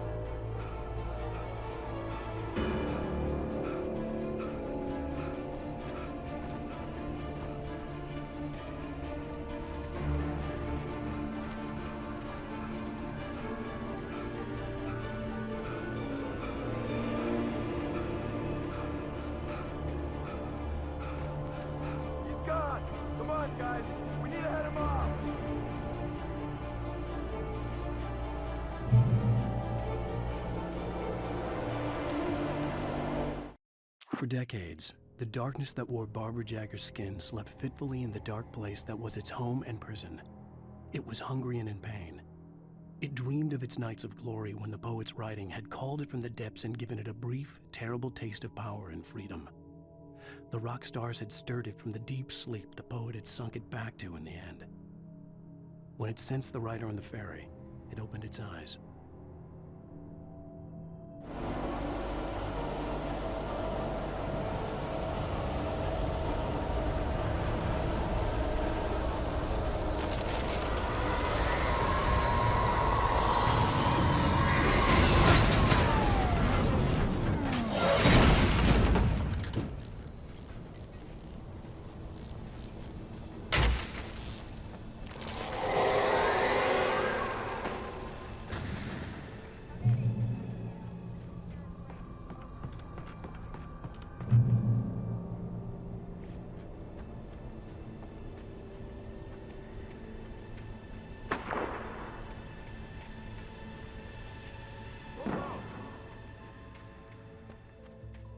Search the area.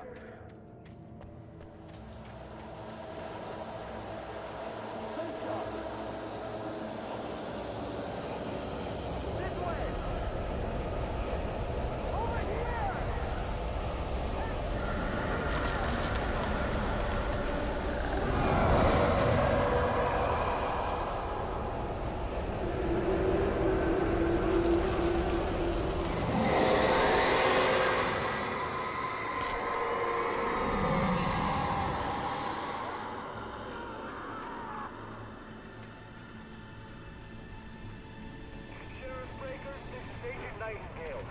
This horror was everywhere I went, circling me. The cops didn't stand a chance. They were after a writer, not a monster.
This is James. Mulligan, Thornton, come in. Over.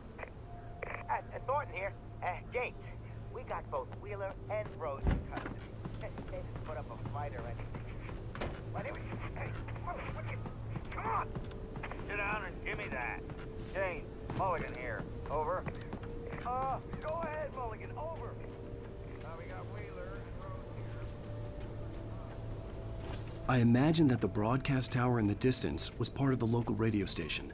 Maine seemed like a decent guy. Perhaps he could give me directions to the coal mine.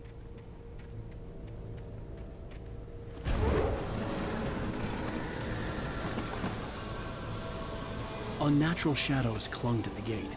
The darkness that was after me was trying to stop me. I wouldn't get through without light.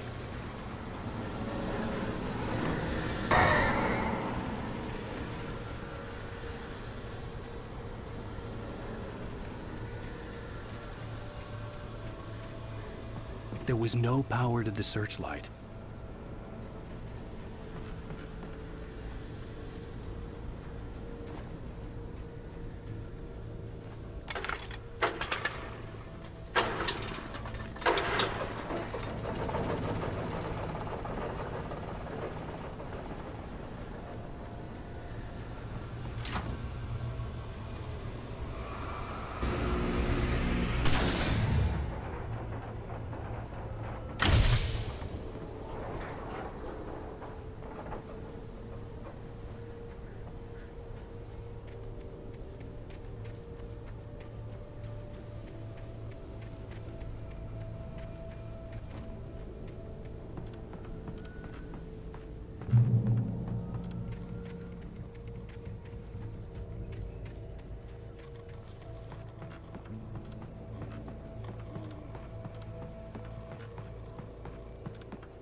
took me a moment to recognize the flashbang grenades. They were an ideal weapon for my situation. Team 1, come in. Over. Team 1, this is Sheriff Breaker. Report. Over. Team 2, come in. I need a report. Over. Come on, guys. Talk to me. Come in, please. Over.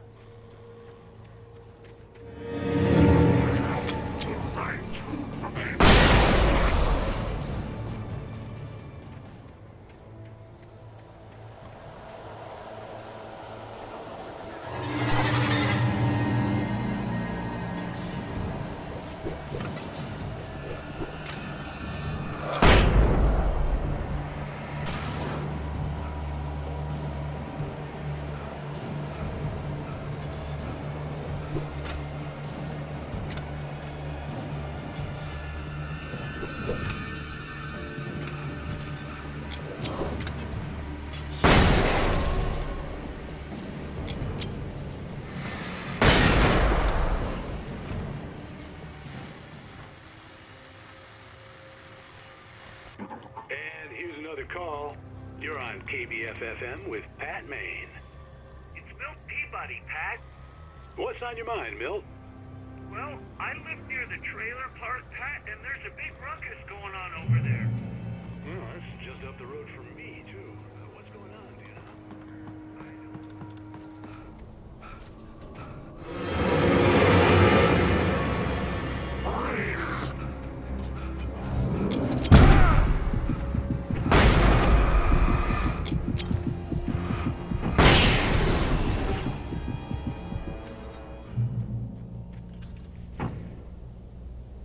I hoped Maine could lend me a car to get to the coal mine.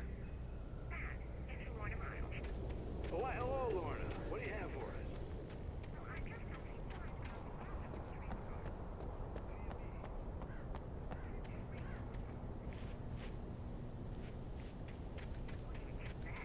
The sheriff should be helping us normal citizens instead of wasting resources on those people. Well, They'll have to try to sort themselves out. I'm sorry, but my granddaddy settled in Bright Falls in 1911. well, thank you very much for that compassionate viewpoint, Lorna. Oh, here's a little surprise. The famous writer Alan Wake just walked in. Folks, I'm going to see if I can talk him into an interview. Come on in, Mr. Wake. Oh, I'm so glad you could find the time to do this, Mr. Wake. Nowhere to run now, Dan Brown. You back away from me. Don't hurt it. Whoa. Everyone calm down. Put the gun down. We're all friends here, right? Cool your jets, Nightingale. We got him. Judas Priest! What the hell's the matter with you? There's a civilian in there.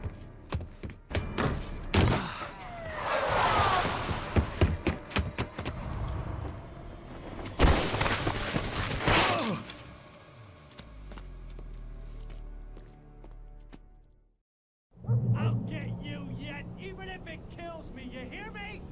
You hear me, H.P. Lovecraft? I had fallen off so many cliffs it was ridiculous. That's what you get for naming a book The Sudden Stop. It was probably good I hadn't had the chance to tell Maine where I was going. I'd have to lose the cops and find my own way to the mine.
There was no sensible reason for the power company work lights to be here.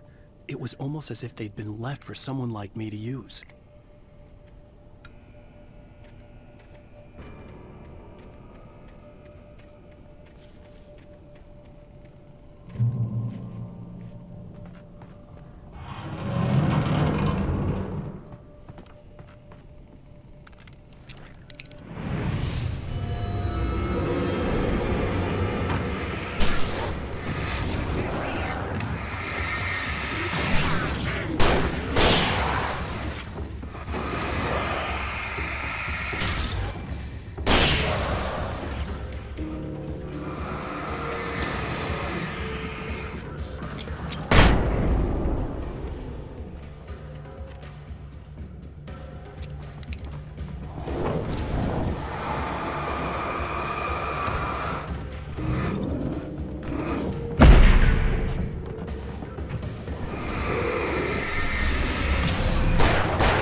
Sarah trusted her gut, and her gut said Agent Nightingale was an asshole. He felt wrong, and it wasn't just the smell of stale booze. It was in the way he flashed his badge, pulled rank, the look in his eyes when he wanted answers. Where was Alan Wake? What was this about an accident? Where was his wife? And most importantly, why did she let Wake go? He wouldn't answer her questions. Federal business was all he'd say.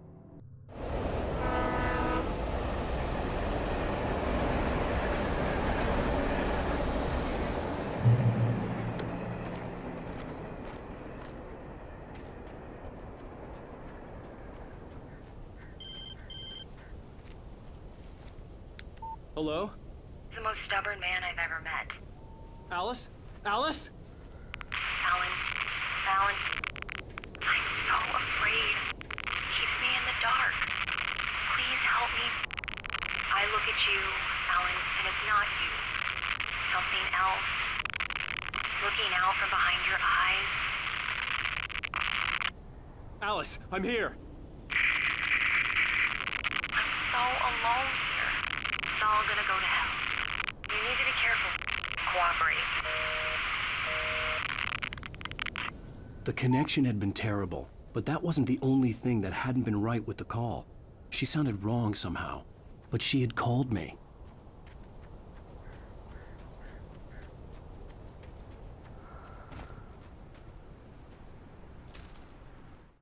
The pipe wrenched itself loose from the bridge's steel framework. Wrapped in darkness, it floated in midair, twitching. For a moment, I didn't understand what I was looking at. The heavy object lurched at me with impossible force. I threw myself out of the way, but just barely. When I turned my flashlight on it, it shook in a dark rage before it flew at me again. I could see a railway bridge up ahead and a warehouse of some sort on the opposite shore. I hoped I could find a car from there.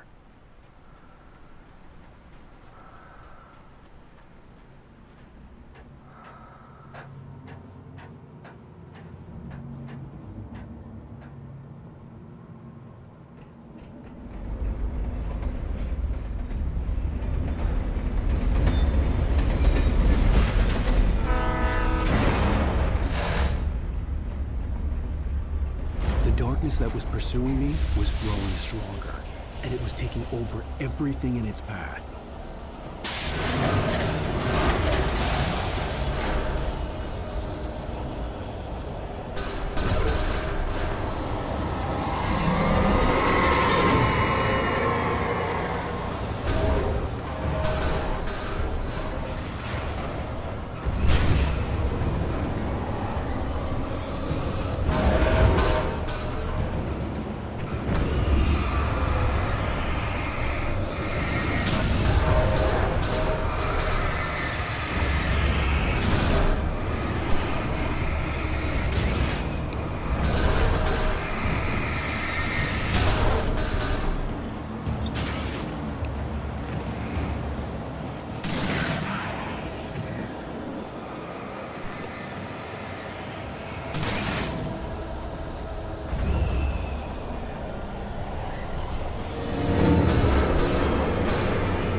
slammed the door shut right in his smug face.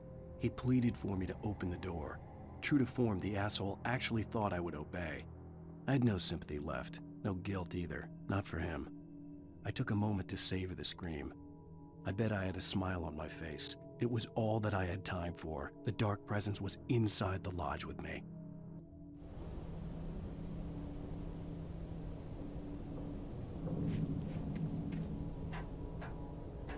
As a teenager, just starting to get interested in writing, Stephen King had been a source of inspiration to me. I thought about all the inanimate objects that had come to life in his books. No one is safe in a good horror story, certainly not the protagonist. That's what makes them fun. This was anything but. The darkness could possess anything, and it was getting closer.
Darkness surged towards me, sucking everything loose from the ground into its depths, tugging at my clothes.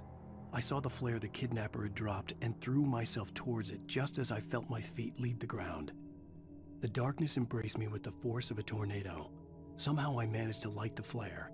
The darkness roared and cast me away. I fell toward the dark waters of the lake far below.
I had never been this glad to see the sunrise. I had a couple of hours to get to the coal mine.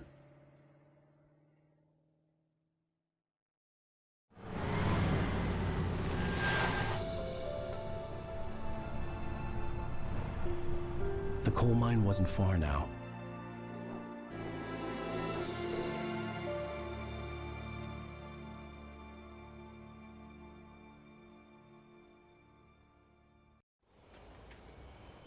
Today, I would meet the kidnapper, and he would give me Alice. I wouldn't give him any other choice. A drowning man would clutch at a straw. Little by little, without realizing it, I'd come to believe that the story in the manuscript was coming true.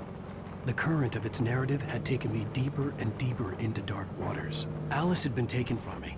Barry was probably in jail. I was a fugitive from the FBI. The whole world taken over by the dark presence was trying to destroy me. It all felt real, but it matched a textbook case of insanity.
I was early. I was supposed to meet the kidnapper at noon in the main building. The coal mine was quiet. It was a museum now.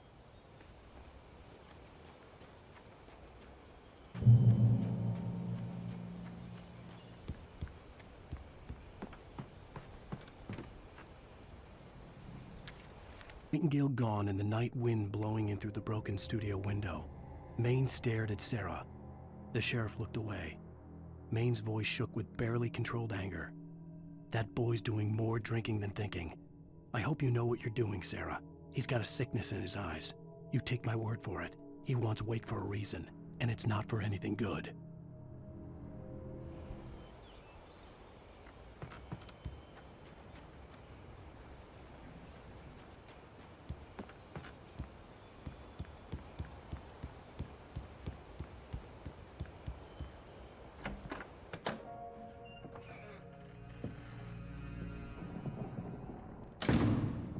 I didn't want to go outside. Cops had to be looking for me. The noon sun turned the place into a sauna. The day dragged on. Different scenarios ran through my mind. Ways of how I'd torture the kidnapper to get Alice back. Or the different horrible things he could have done to her. I imagined her dead. I had no way of knowing she was still alive. It was killing me. I was running on blind hope. It was all a waste of time. The bastard never showed up.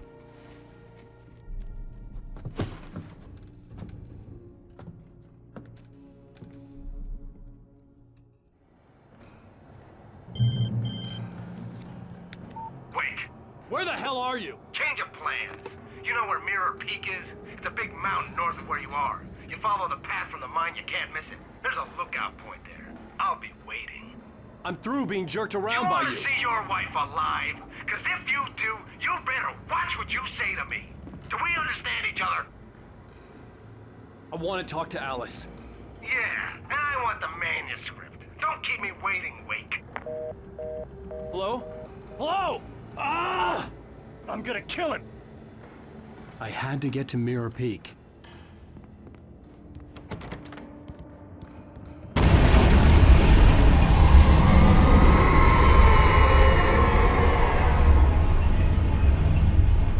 It was close, maybe closer than ever before.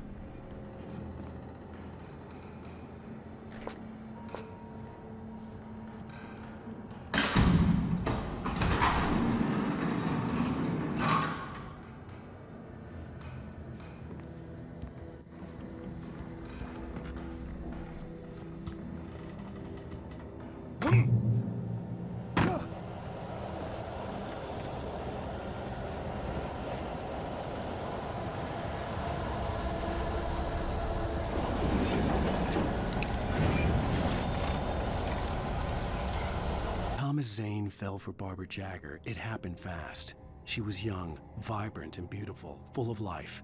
He had never been a very happy man, and without any seeming effort, she had changed all that. Zane felt good for the first time in his life. Everything she did was another piece of a jigsaw puzzle he hadn't even known he'd been missing.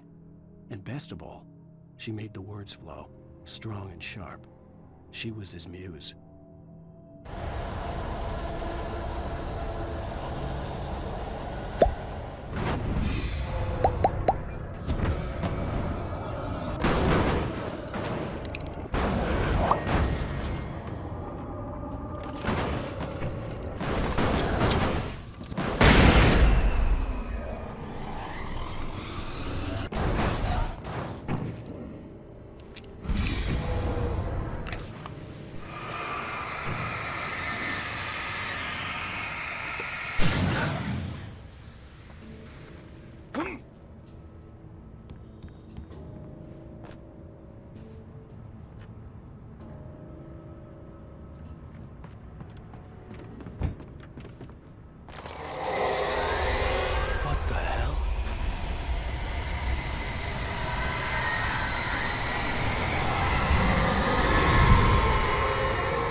The only way to reach the hillside ahead was to go through the building. I had to find a way to avoid electrocution.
taken retained echoes of their former selves. But these were just the nerve twitches of a dead thing. Nothing remained but a shell covered and filled with darkness. In most cases, these puppets were enough for the purposes of the dark presence. But for anything more elaborate, as with the writer, it was different. It needed his mind. And so rather than taking him over completely, it merely touched him.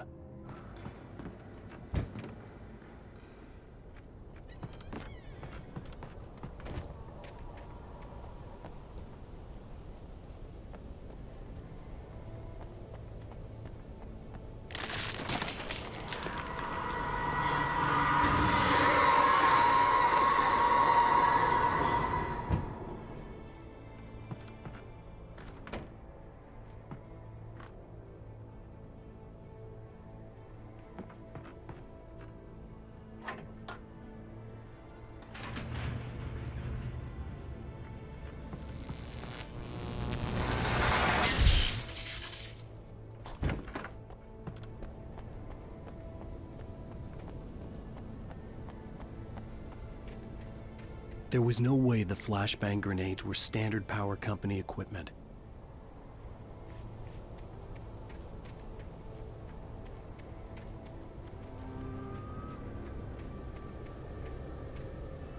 Stared through the bars of the jail cell. Barry stood behind me, swaying on his feet, looking as ill as I felt. Agent Nightingale stood on the other side of the bars with Sheriff Breaker. Nightingale had a stack of manuscript pages in his hand. He seemed unhinged as he gloated. "Well, I've got you now, Raymond Chandler. It's all here. All the evidence, including conspiracy to murder a federal agent."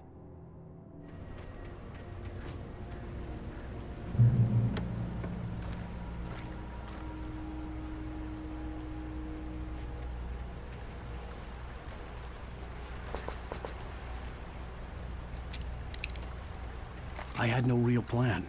I was going to give the kidnapper all the manuscript pages I had for Alice. If that wasn't enough, I'd hold him at gunpoint and make him talk.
The dark presence was moving ahead of me in the same direction I was going. A cold feeling settled itself in the pit of my stomach. Was it going for Alice?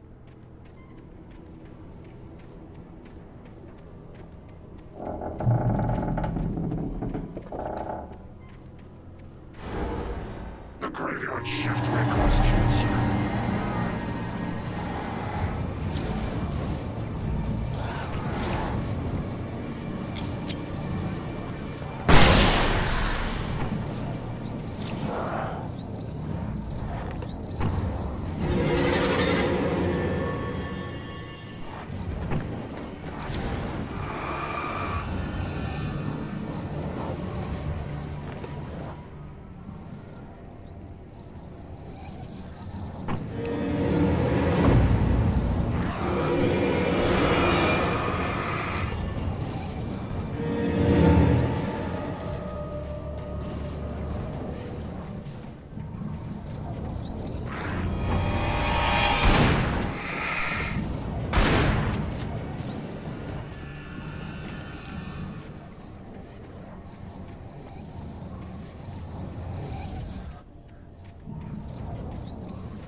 The place was dead, a ghost town. Had been for decades, maybe a century.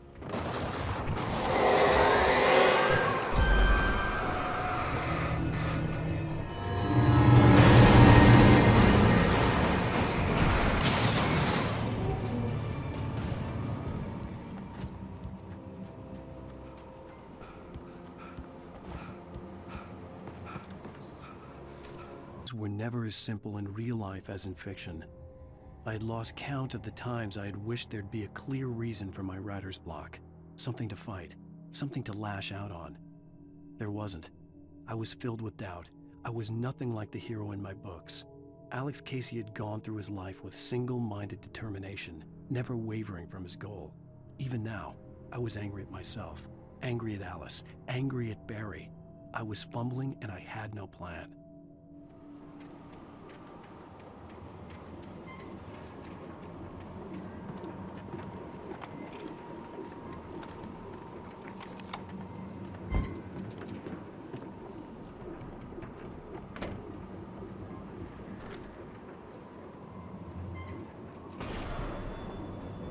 Anything outside of writing is a struggle. I feel ill. I managed to make my way downstairs. There's a shoebox filled with books and papers by Thomas Zane. It's very hard to focus, but I managed to read some of it. He's a poet, and a good one. He writes of muses and creators summoning fabulous things from a magic lake, using his powers to shape the world of a realm of gods and dreams and demons, dark things that wait for a chance to slip through, wearing the flesh of men as disguise. Zane writes about himself, his girlfriend being taken over by a dark presence, about growing scared of the lake. Zane believes it's a mirror to the gaping void of darkness above, where some Lovecraftian presence lurks. I crawl back upstairs. I'll borrow these things for my story. They ring true. They fit.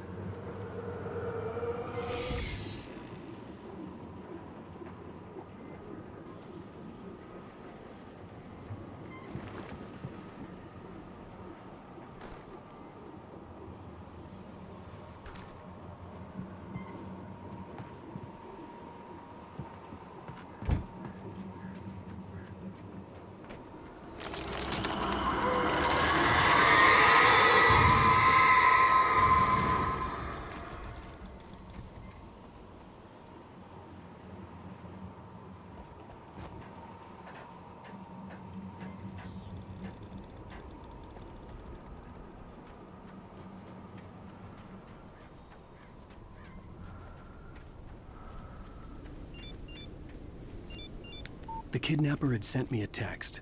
The message was full of spelling errors and insults. It was telling me to hurry up.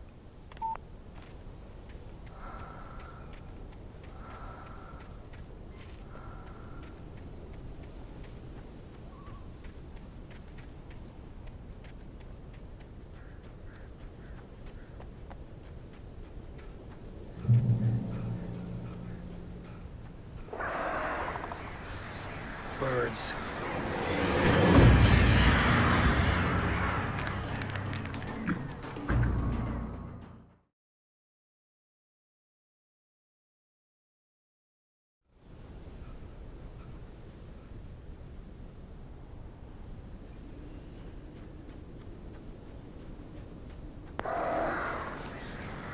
Birds.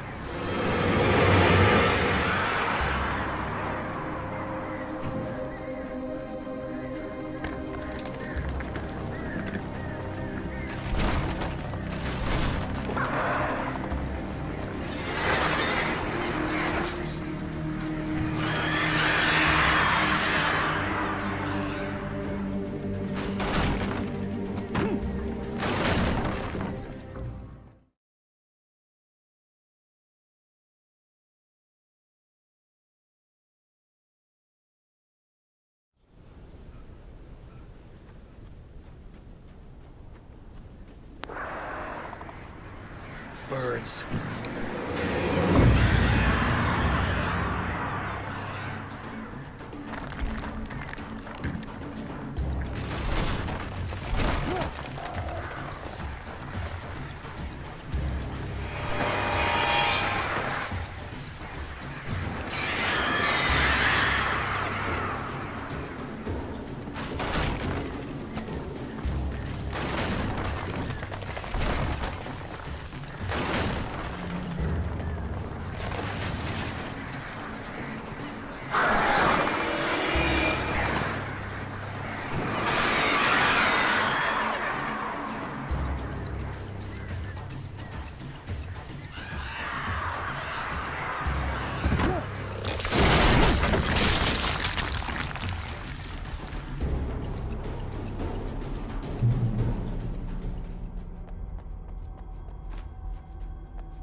Even behind the closed doors and curtains of his grimy room at the Majestic, the local motel, Nightingale could feel the locals' eyes on him, the unrelenting pressure of their judgment.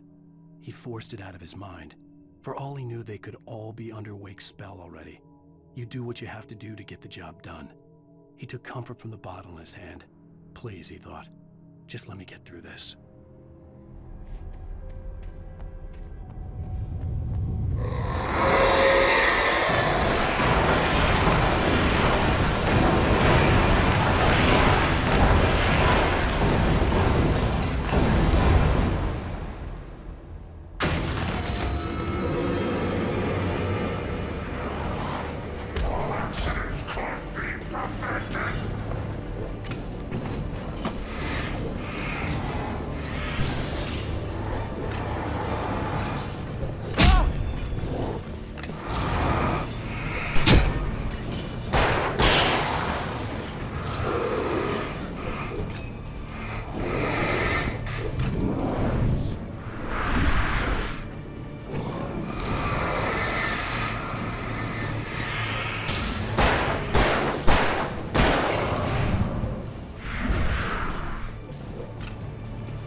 have to make my way up this mine shaft in order to go on.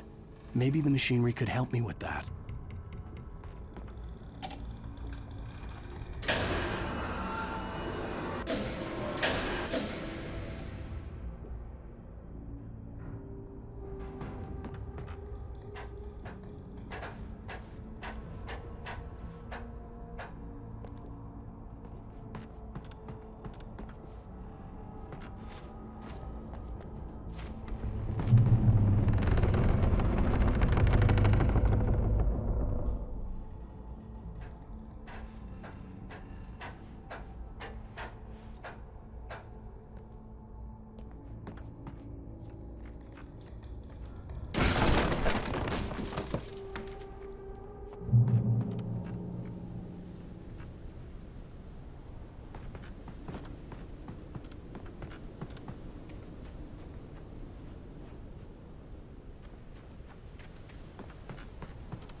Flashed behind the windows of Cauldron Lake Lodge.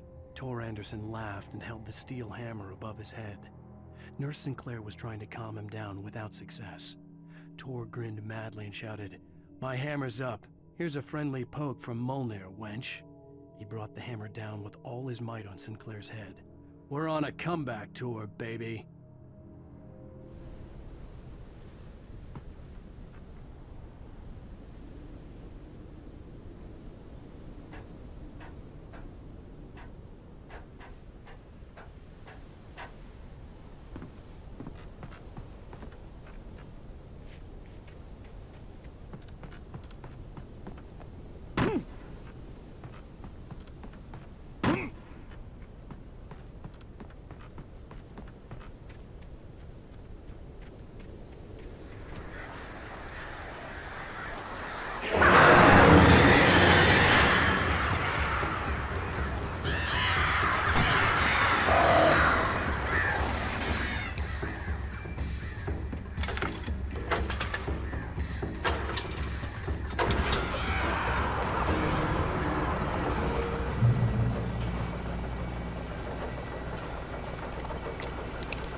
Oh, great. Another cable car. Just great.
had checked all of Stucky's rental cabins. There had been no sign of the Wakes. It was dark when he'd found their car parked at the end of the road by Cauldron Lake. It made no sense. They must have taken a wrong turn, but there was no sign of them, and the car had been there for hours already. Frustrated, Mott stood on the rotten ruin of the footbridge that had once led to Diver's Isle before it sank beneath the waves years ago. The boss wouldn't be happy.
I could see Cauldron Lake. I thought I could make out the spot where the island and the cabin had been. There was a light near it. It had to be a boat.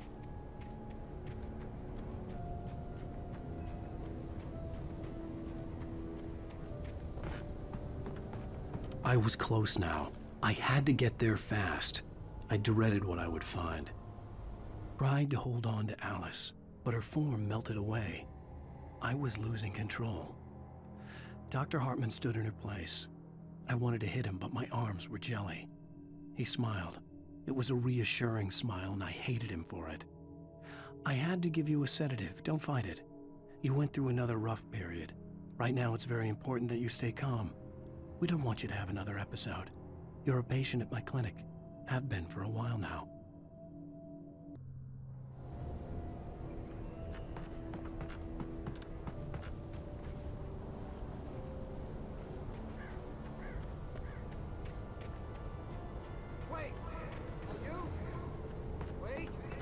Hey, I'm here! I'm coming! No! Get away! Sorry. Please, leave.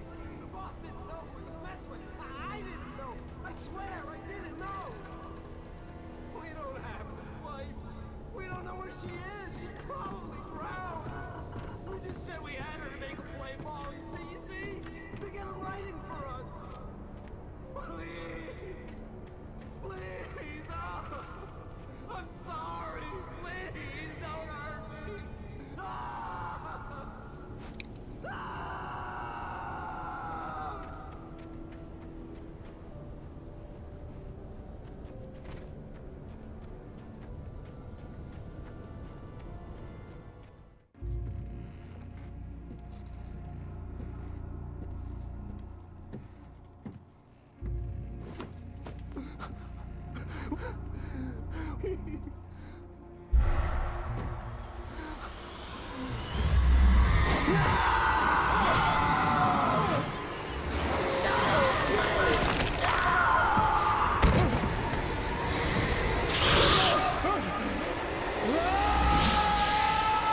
It was just a nightmare.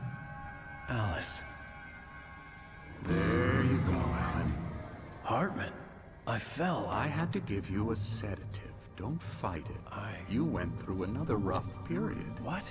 Right now, it's very important that you stay calm. We don't want you to have another episode. You're a patient at my clinic. Have been for a while now. The shock of your wife's death triggered a mental illness. No, you're lying. You're suffering from various symptoms of undifferentiated schizophrenia. Bastard. It's okay, Alan. Just let go.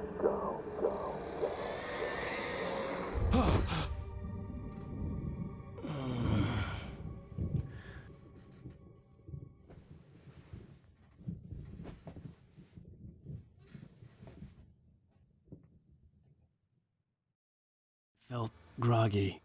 Whatever Hartman had bumped in me was making me numb. I felt like this was happening to someone else. Someone I was watching on television. I couldn't think. Couldn't focus. The door was locked. I was a prisoner here.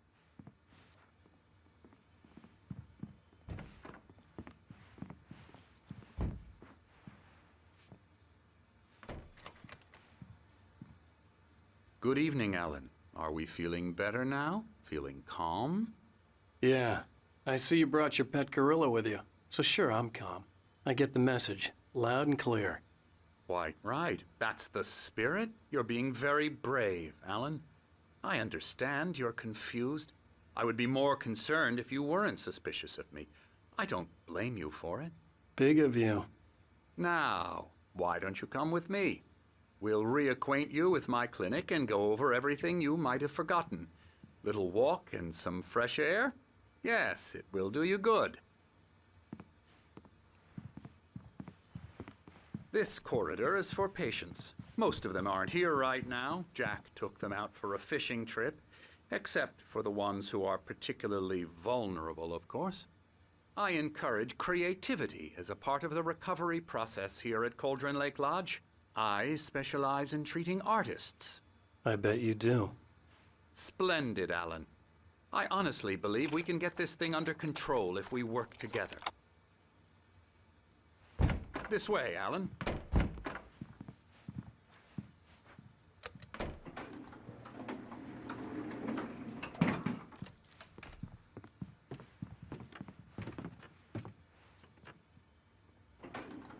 Now, Alan, from past experience with you, I know I need to get right into the heart of the matter as quickly as I can after an episode.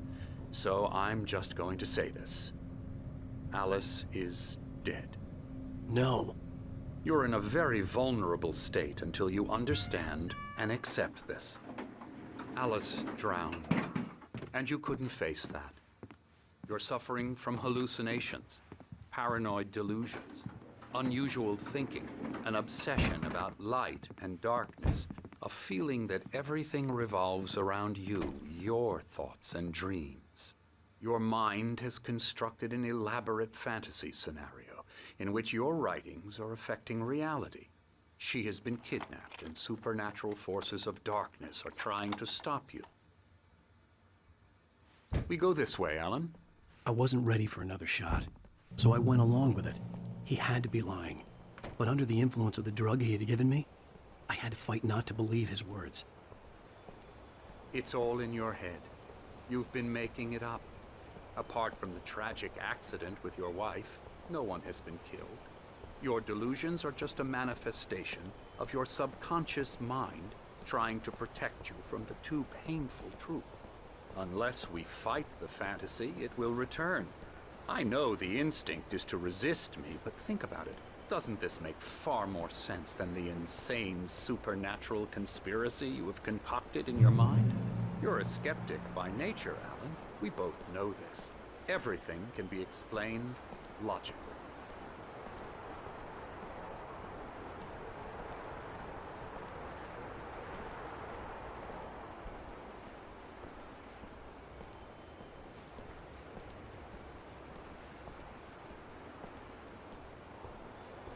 I never get tired of this view.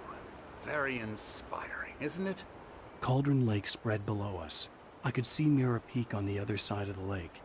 I thought I could make out the spot where Diver's Isle had been when I arrived with Alice. Now there was nothing but waves. It seems there's a storm coming. Funny, I don't recall there being a mention of that in the weather forecast. Well, no matter. This way. Follow me. Alan, what I'm telling you is good news. Right now, we're in control. Every time you have a relapse, it gets more and more difficult to resurface from the dark depths of your imagination. Not sizing, considering your profession. Imagination is what you work with. After all your nightmares, this should come as an immense relief to you. If it doesn't, why is that? Because I'm lying? Or because you don't want to admit that you're not well? It's very natural for you to think of me as your enemy. It's part of the illness. I let him talk. Hartman obviously loved his own voice. His words echoed madly inside my head. I dug my nails into the palms of my hands to stay focused. You need to work with me. Once you accept that, we can begin the journey towards your recovery. Come along. Let's go inside.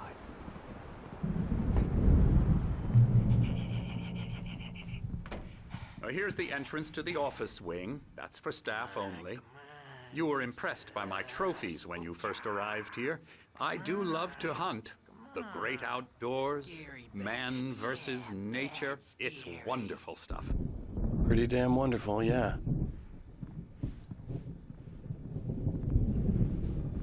Scary, scary, scary.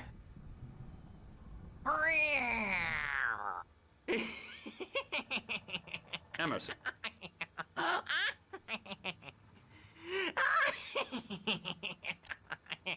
I'm a real bad dream, mister. You should be afraid of me. Don't want to run into me in the night, that's for sure. Please, Emerson. Mr. Wake is confused enough as it is. Yeah, you'd like me to go away so you won't be scared. But you can't just decide what kind of dream you have or when you have it. Emerson. Okay. Sorry. Boo. That's Emerson. We're actually making some progress with him, I'm happy to say. He works on video games. Ooh, yeah. It's trash, of course, but it does involve some small creative effort, which makes him receptive to my therapeutic methods. No kidding.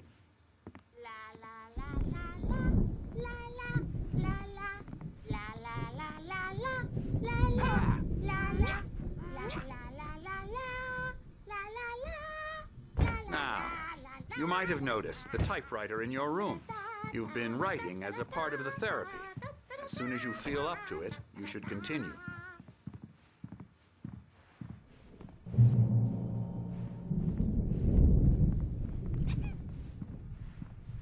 My rheumatism's killing me.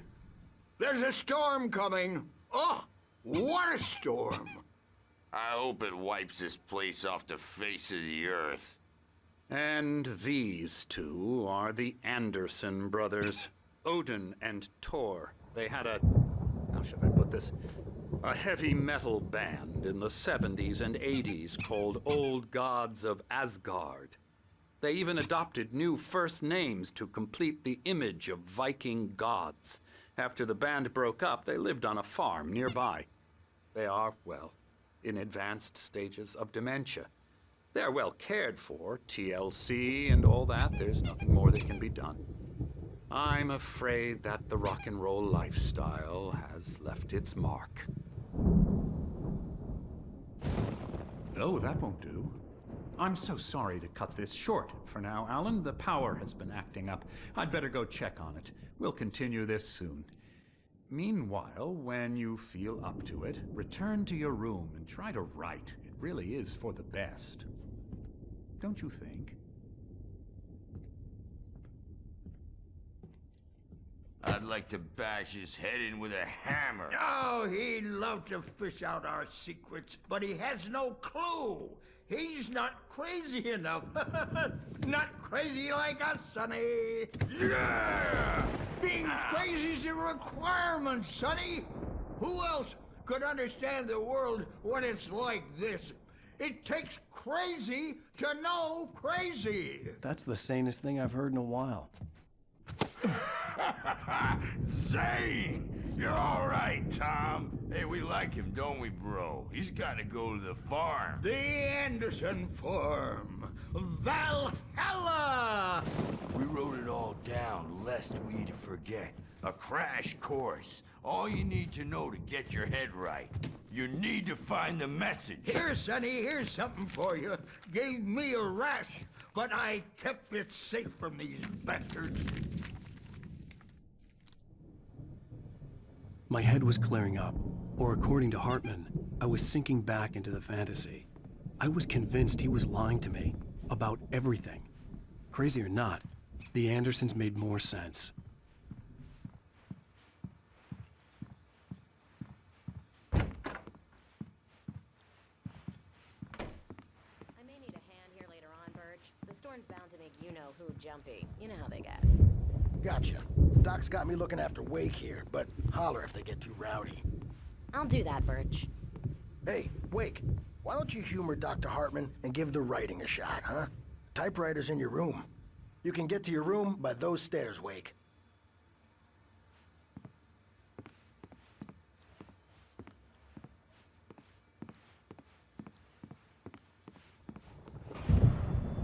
Something's wrong. I'm not myself. It's hard to think that there's a shadow inside my head. Hartman had mentioned that the power had been acting up. Maybe that was the reason for the generator and the work light on the balcony. The generator hadn't been activated, and there was no key. My editor is real. I saw her again. She's not human. It's not human. A dark presence is wearing the old woman's face. She was covered in clinging shadows. There's a hole in her chest where her heart should be. I think I've made a horrible mistake. The white glare of the blank page in front of me hurt my eyes. My hands began to shake uncontrollably. Everybody, calm down. Put that down. Birch, I need help. Hey, Wake, you stay here. I'm gonna go see what's up. You just keep doing what you're doing. Be cool, okay?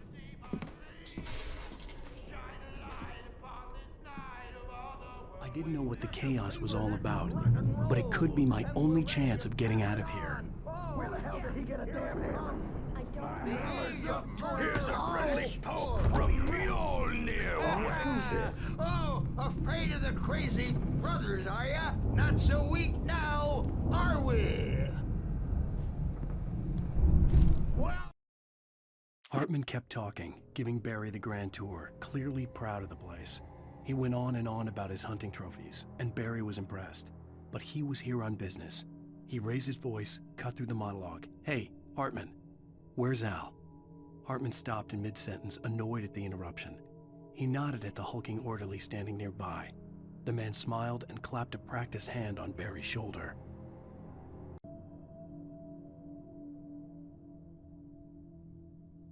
Things are unraveling fast, aren't they?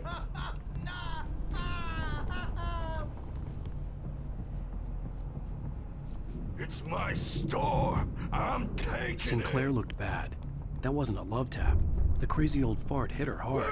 If she was one of Hartman's goons, she had it coming. I could get the key to the office room from Sinclair. All yours, Tom. Seize your destiny. I had to get to Hartman's office. He had taken all my manuscript pages. That's where he'd been keeping them. Come out and face the music, Birch. It's time to pay the piper. Maybe you could come out and clean our wrinkled and dull diapered asses. Let her out of here! The photo on the wall caught my attention. In it, the clinic staff was standing outside the lodge. I knew the man next to Hartman. He was the kidnapper. Hartman had been playing me all along. I am famous. I represent a celebrity. They'll be looking for me. Oh, that's how you want to play it? Is that how you want to play it? Really? Okay. Barry? Ow! About time. Barry, man, am I glad to see you. We need to get to Hartman's office. It's right next door. You okay? Yeah. I mean, no!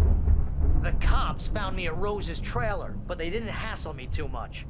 I'm obviously a victim in this, and I demanded to be treated as such. Or else I'd sue their asses. Speaking of asses, that Fed gave me a real hard time, but I had no clue where you were. That guy's crazy, Al. But he let me go, and then I get a call from Hartman, that son of a bitch, who tells me you're here, and I should come pick you up, but when I got here, 2 goons clobbered me and stuck me in there. What's with the cutout? I stole it from the diner to piss off Rose after what she did to us. That'll teach her. Yeah, that's a harsh punishment. Come on, pal, we gotta get going.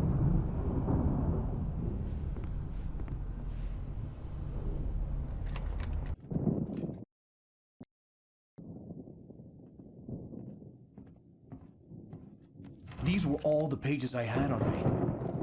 And more.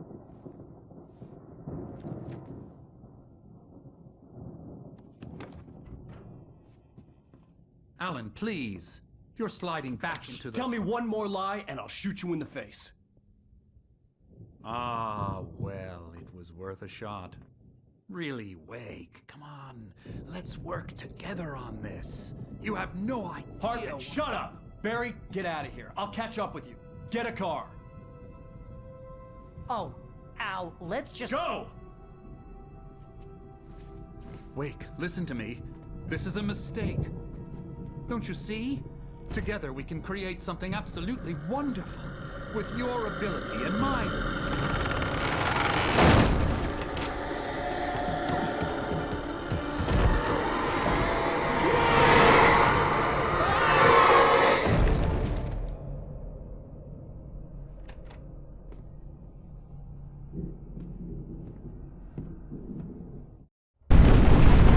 Presence would be on me in a moment. I had to find a way out.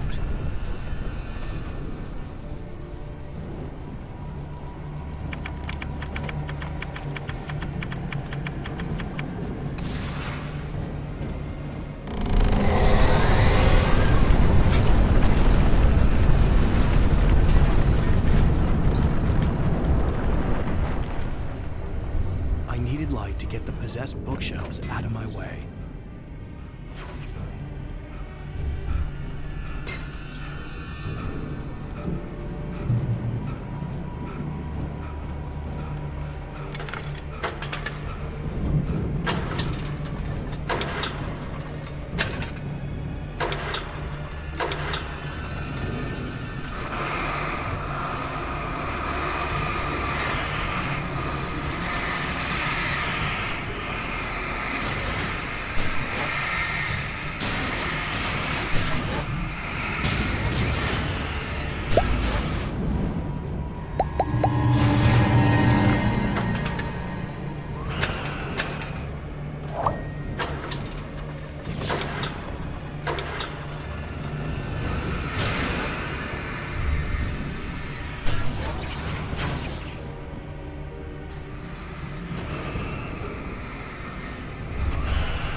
was no creator. He had no ambitions on that front. And he certainly didn't want to end up like every artist he had worked with here, damaged in ways that were hard to describe, or worse. It was enough for Hartman to maintain creative control and provide direction, to be a producer. That was what most of these people were in need of anyway. Of course, suitable subjects were few and far in between.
But the gate's locked. You're gonna have to go through the hedge maze over there. Barry, I don't have a light. Take this, Al. Oh, God! Look at the house, Al! Look out!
Stared at the Viking paraphernalia that littered the area, surrounding an unlikely centerpiece.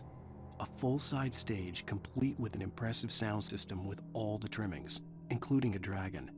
It took a special kind of crazy to build something like this in a remote field.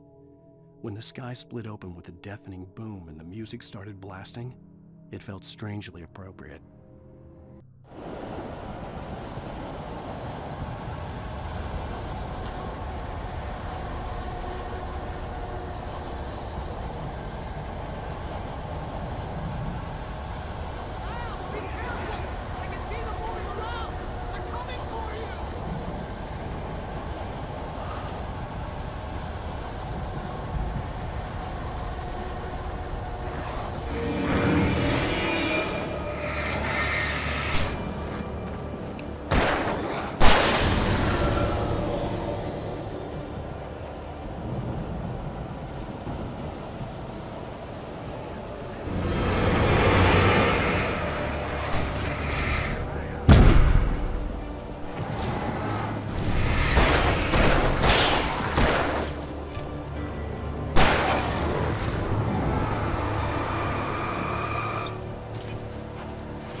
hurried down the corridor. He had disliked leaving Wake when he was surely at his most susceptible to therapy. But this was not an ordinary storm. Wake had been writing, and he had woken something up in the depths of the lake.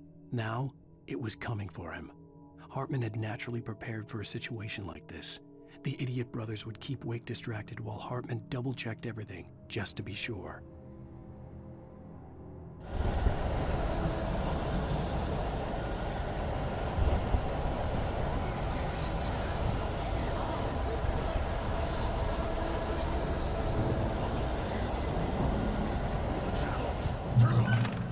We don't want any fighting. It makes people sad.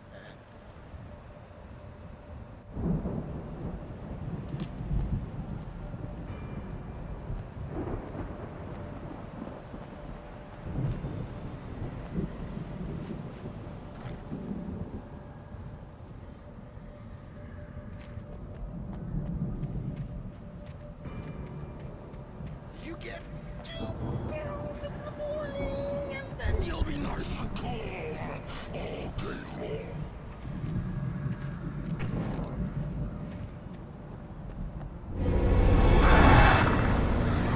You get 3 pills in the evening. You'll sleep like a baby.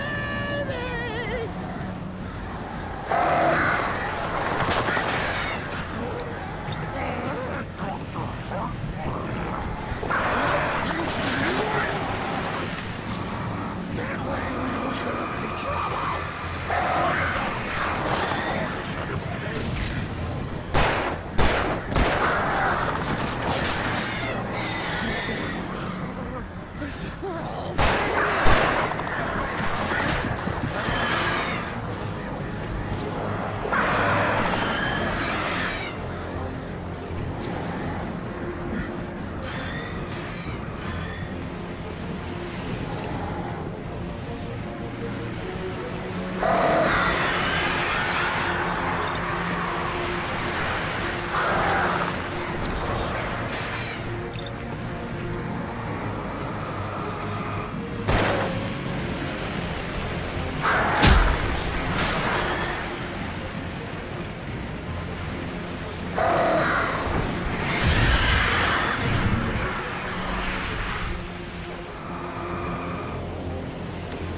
just glad he had survived the fall.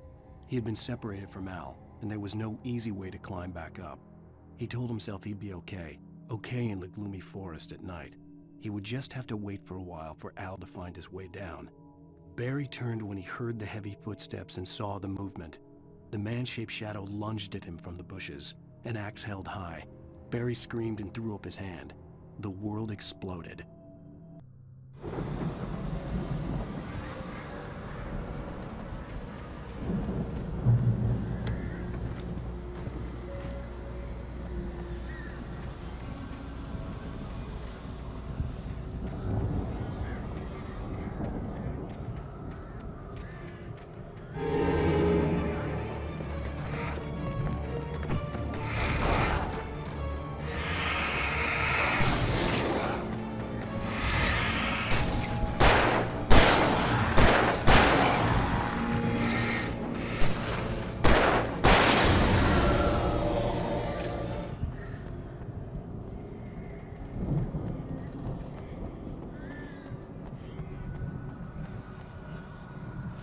Hartman watched as Wake's features slackened. The man was bullheaded, no doubt. Even lying on the bed, he'd almost broken Hartman's nose the second time. But with a little time, he could break Wake down, give him proper direction. Wake was easily the most promising subject he had had. Well, since Tom, really. "Sleep well, Alan," Hartman whispered with a smile. "Let me take care of you." He sniffed hard to clear his throbbing nose, swallowed blood, and barely tasted it.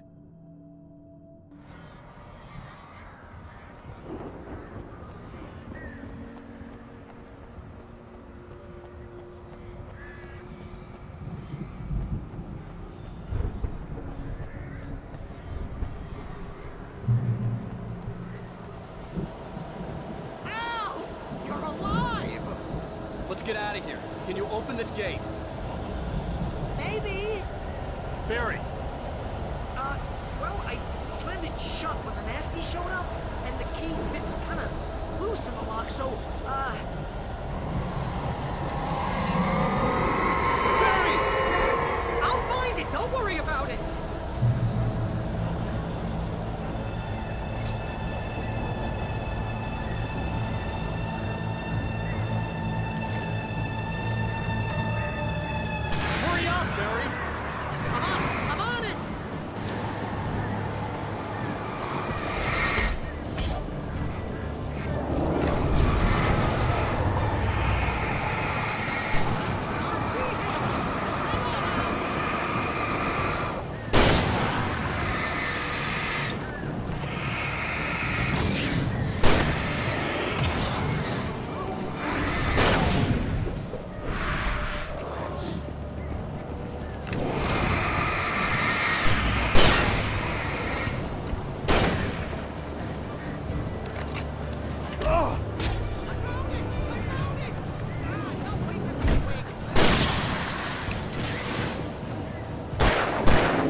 Tell me we're headed for the nearest "You're now leaving Bright Falls. Come back soon" sign. We're going to the Anderson farm. I knew you were gonna say something like that. You know what? You owe me big time for this. When this is through, if we make it, I don't care what anybody says, I'm done with darkness. You're gonna buy me a tanning bed as a gift, and I'm gonna live in it.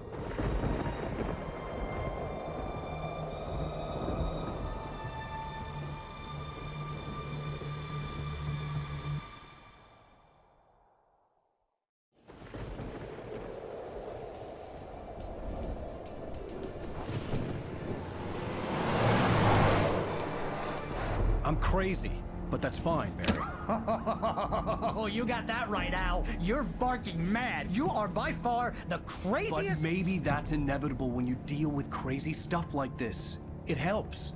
This is happening, Barry. Alice, they never had Alice. She's trapped in the darkness at the bottom of the lake, but she's not dead. Al, How can you know that? I know, Barry. I can... Al, No, listen. I can bring her back. I can find her. There's something special about this place. The lake, it does something to the works of art created here. It makes them come true. But there's a catch. The dark presence, whatever that thing is, twists it to its own ends. That's why all of this is happening. It's using my manuscript to take over everything. Al, I believe you. It happened to Thomas Zane before, it happened to the Andersons. I believe you. Crazy or not, you're not delusional. Weird shit's going down. That's a fact. I'm on board, man. I'm with you. The Andersons knew about it, but they were too far gone to tell me with all the drugs they were on. But they wrote it down. There's a message somewhere at their farm, Barry. We just need to find it. Look out!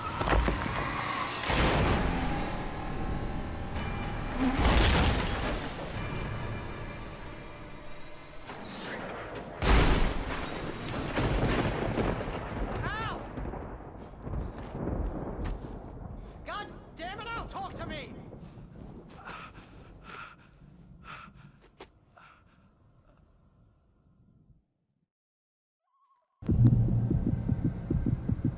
I had lost my gun in the crash. Barry was nowhere to be seen.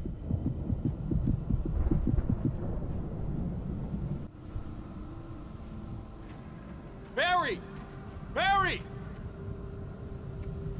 Oh, man, you're okay! Jeez, it's good to hear your voice! I was trying to get out of the car, but the ground gave way. Man, what a drop! Don't worry, your cutout is fine. Forget that! Are you okay? I hit some bushes, didn't get a scratch. There's no way you can climb down, though. It's like a sheer wall. Al, there's something moving down here! Barry, it's a taken! Use a flare, Barry! Yeah! Barry, are you alright? I'm good, Al! I'm great! Guess you never messed with anyone from New York City before, huh?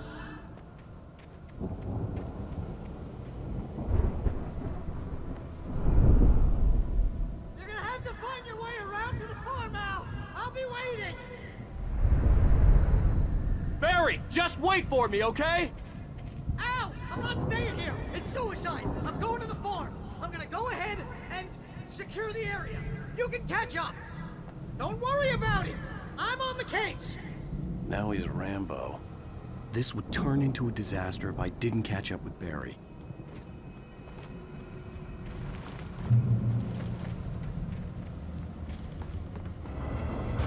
Shadows crawled over the gate. I needed a light to destroy them to get through.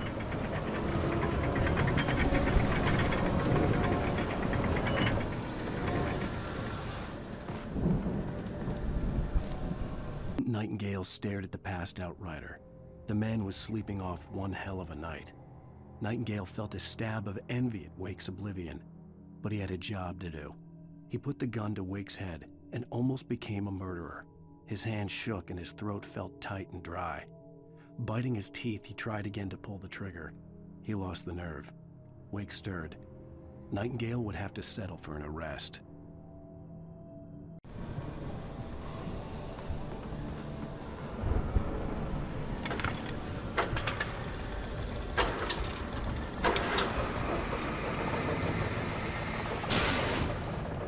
I could sense the movement in the woods ahead.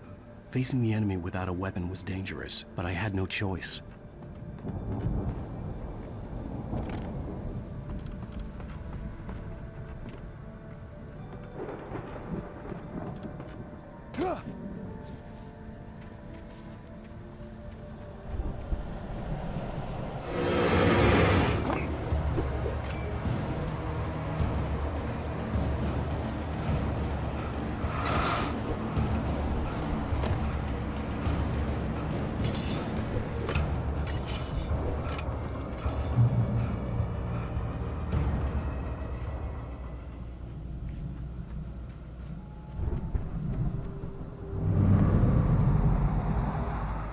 Was driving away from the farm, headed in the same general direction as I was.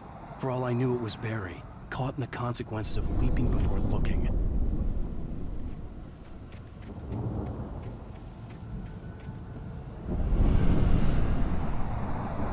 The car was heading for the cabin up ahead.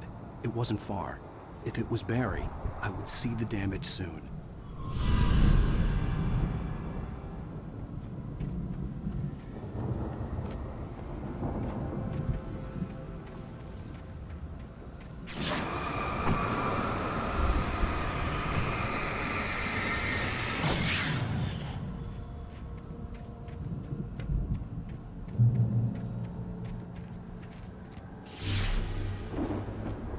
I'm trying to deliver each page to the right time and place. I'm trying to show you how the story goes. I had seen glimpses of the light before. I had seen it in my dream.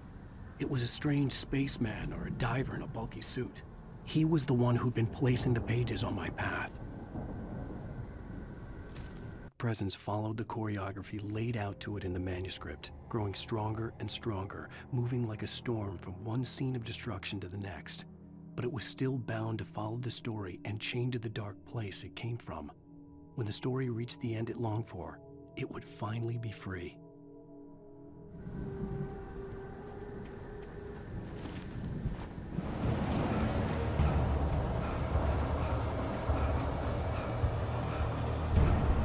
Someone had left a gun behind. Now I had a fighting chance of reaching the farm.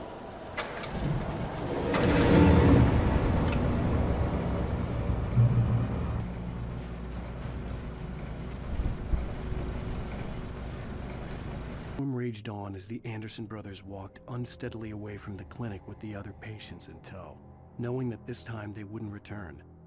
The darkness around them seethed with horrors, but Tor and Odin were unafraid. Their eyes glinted with guile. They knew every secret path, and there was blood on their hands. They had fought these shades before.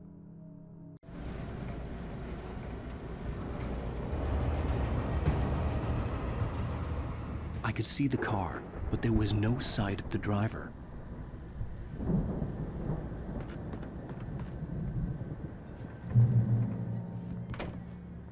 Hello? Anybody here? Barry! No! Danny, you're not! Please! What are you? No!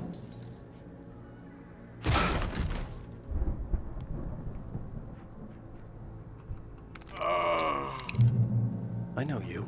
You were in jail the other day. I went to the farm again for the moonshine, you know? It makes you see. They're not gonna miss it. They're in the loony bin. But my buddy, Danny, I lost him. Something's gone wrong with him. It's not him. Like a real bad follow-up to a real good movie. The best friend's suddenly the bad guy. Who wrote this crap anyway?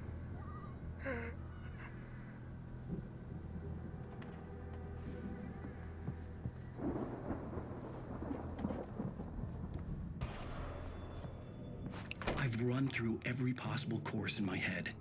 If I continue like the Dark Presence wants me to, the story I'm writing won't save Alice. It's a horror story, and it's going to kill her, and me, and everybody in this town. No one will survive. Darkness will consume everything. This is what it's wanted all along. It will be free, unstoppable. It used Alice to get to me, dangled her in front of me to keep me going. It was never going to release her. I'm going to change this. I'll escape. I've written myself into the story. I'm now the protagonist. This feels like a terrible risk, but it's the only way to save Alice. I'll be bound by the events of the story just as much as anyone else who's been woven into it. The story must stay true for this to work. There have to be victims along the way, near escapes, cliffhangers. In a horror story, it can't be certain that the hero will succeed or even survive. He almost has to die. I'll write my own escape into the story next. I need help. Zane's going to be the one who will help me. I'll make it happen.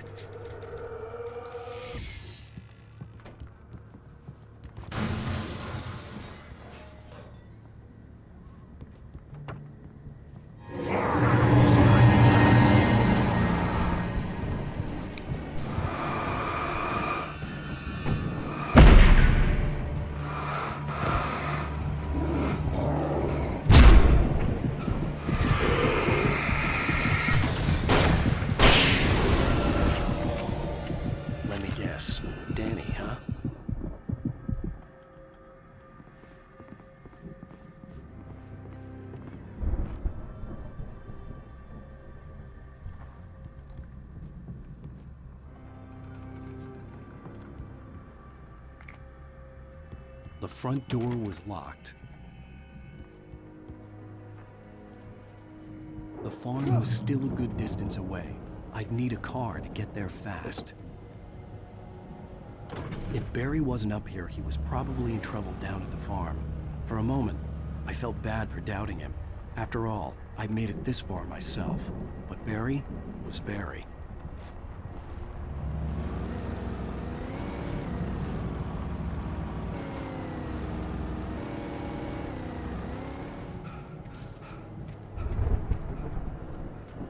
I'd known the brothers used to be some kind of rock stars, but it hadn't really sunk in until I saw the stage.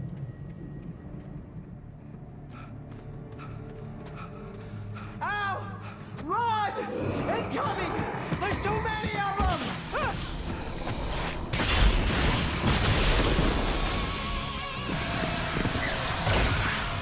God damn.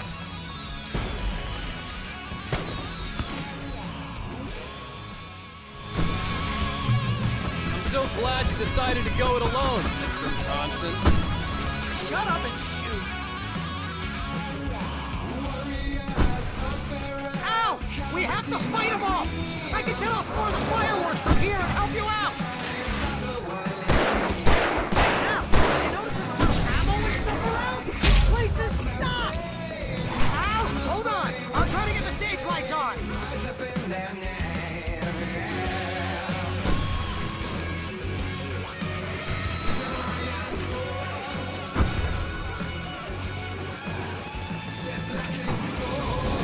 Yes! Here we go! Barry Wheeler to the rescue!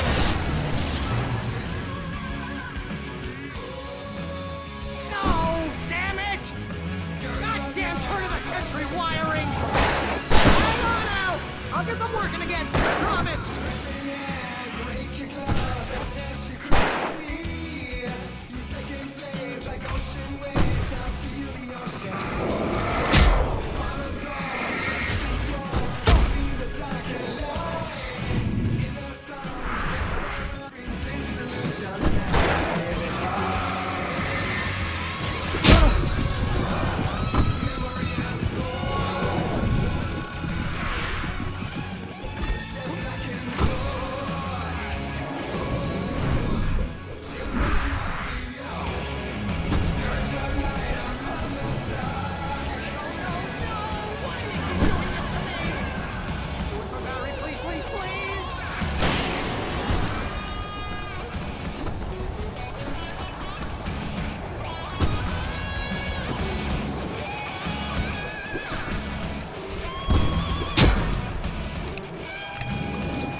Bright Falls, rock and roll capital of America.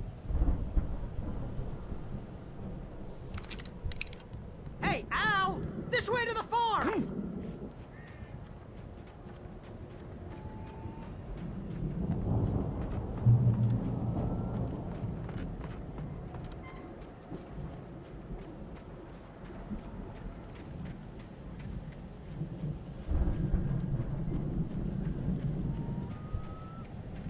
see, bestseller. No reason to worry. Your cutout's good as new, right where I left it.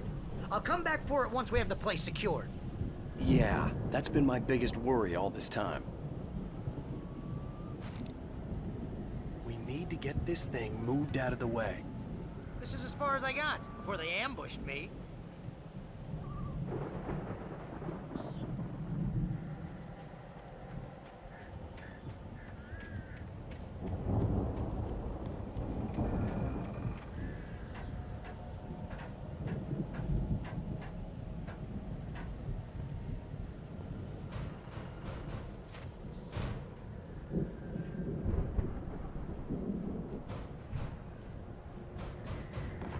Hey, I think Alan Wake here has something to say. What's that, Al? I'm Alan Wake. I'm always right at everything. And if I don't get my way, I'll sulk all day long. I'm always intense and moody. It makes me very attractive and mysterious. Right now, I'm just standing here because I need my best friend Barry to carry me. But that's okay. I can just take him for granted. I think I see what you did there. Yeah, it was pretty good. You want me to do my imitation of Barry Wheeler? No? Thought so.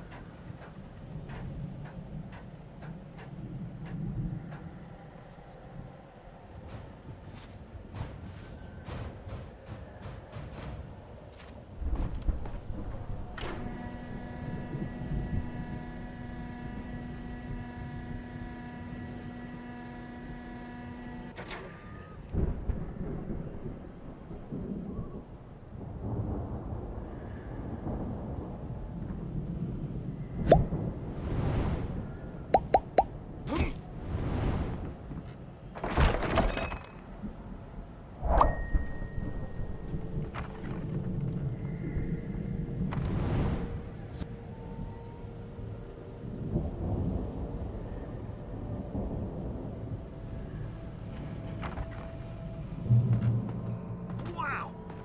You look at that thing, Al! They really went all out with this Viking crap, didn't they? Look at all this stuff! They must have done okay for themselves, so how come I never heard of these guys? Sleep.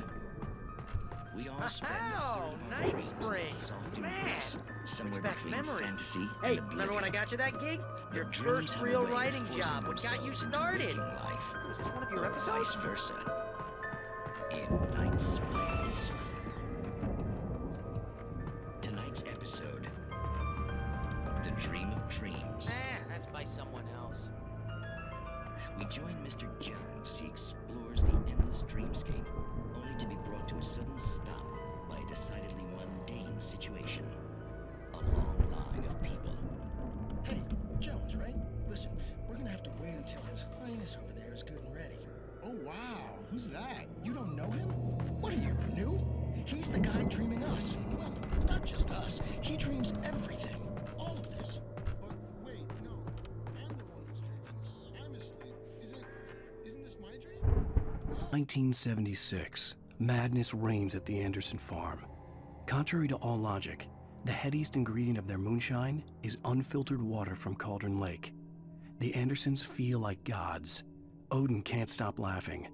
He contemplates cutting his eye out. Tor runs across the field, naked, shrieking, hammer in his hand, trying to catch lightning. Their songs have power. Something ancient is stirring in the depths, coming back.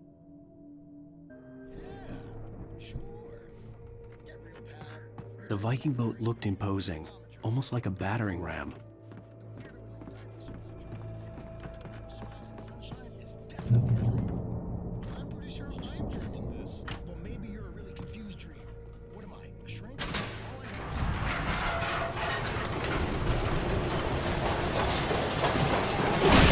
Whoa! Good going, Al!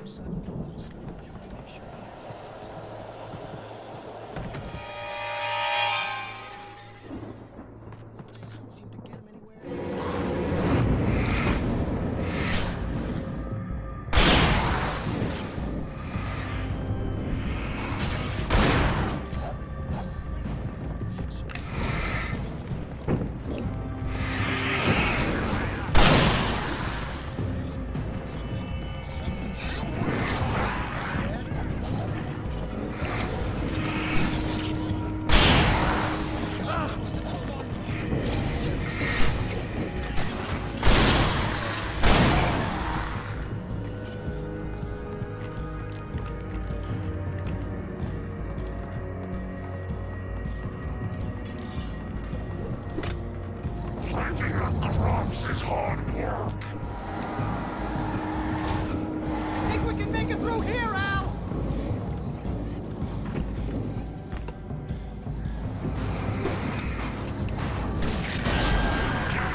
Sun at the bar.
Wow!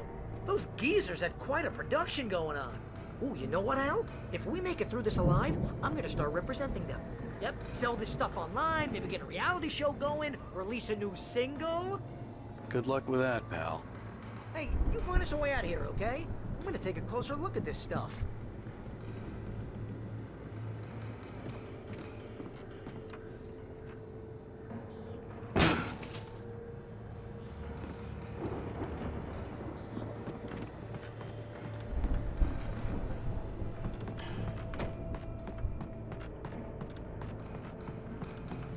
Be careful, Al!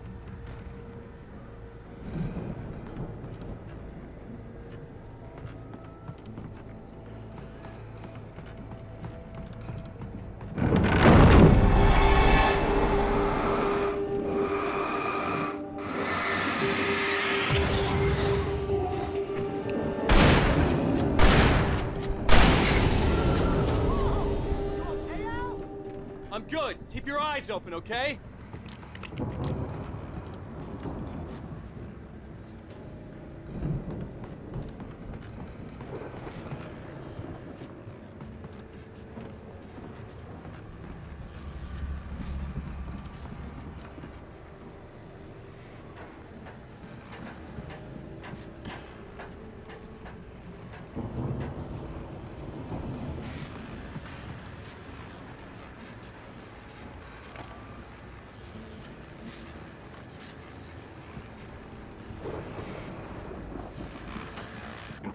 As you regular listeners know, I tend to work through the night, but I'm not the only one.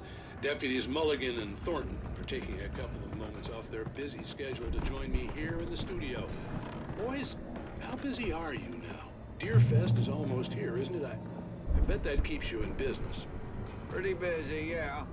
Actually, Pat, we've been real busy with other stuff. Good concerns and ongoing investigation. Can't talk about that. I wasn't gonna say anything. I could see the building that had to be the Andersons' home on the other side of the field. It wasn't far now. I wasn't worried about trusting the ramblings of two burned-out geriatric wrecks. They had the goods.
that you out there, buddy?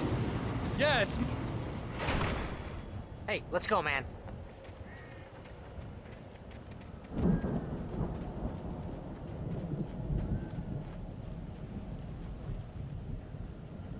I think we're gonna have to work together to open this gate, Al.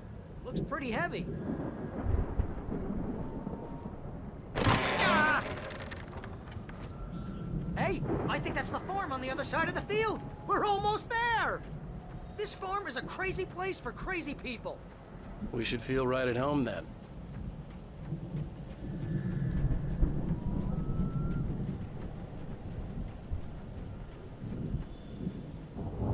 Come on, one more gate. Do this thing.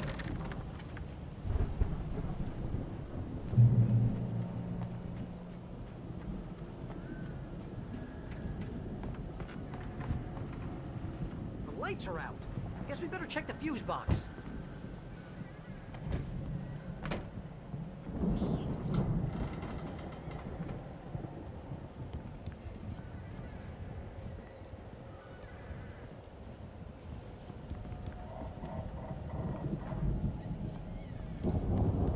You know, this place looks kind of lived in. I thought the Andersons were in the booby hatch. Yeah, I don't think they keep too close an eye on them at the clinic. They seem to slip away a lot so they can get wasted. No kidding. Those guys sound awesome. Alice's screams rang in the stillness of the night. I saw myself run toward the cabin, flashlight in my hand. I followed my past self. I was an out-of-body observer, a time traveler in a crazy drunken dream. This was the beginning. The night Alice had disappeared. The mystery of what had happened during the missing week was about to reveal itself.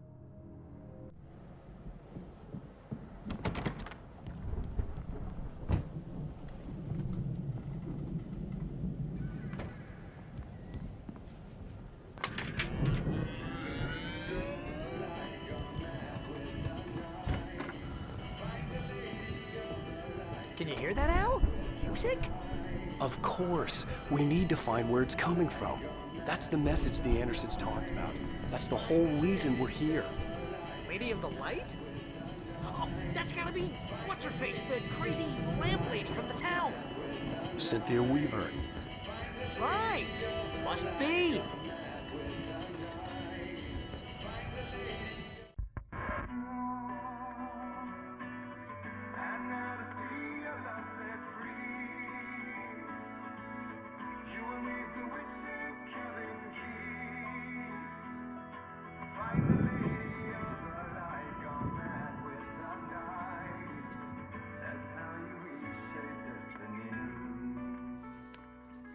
Okay. We need to find Cynthia Weaver. We'll stay here for the night and head back to town as soon as it gets light.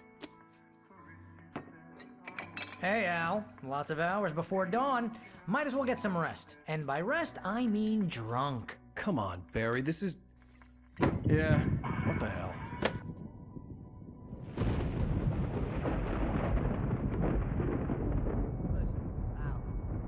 I'm sorry about Alice. No, seriously, because I know we don't get along, but we're gonna find her, right?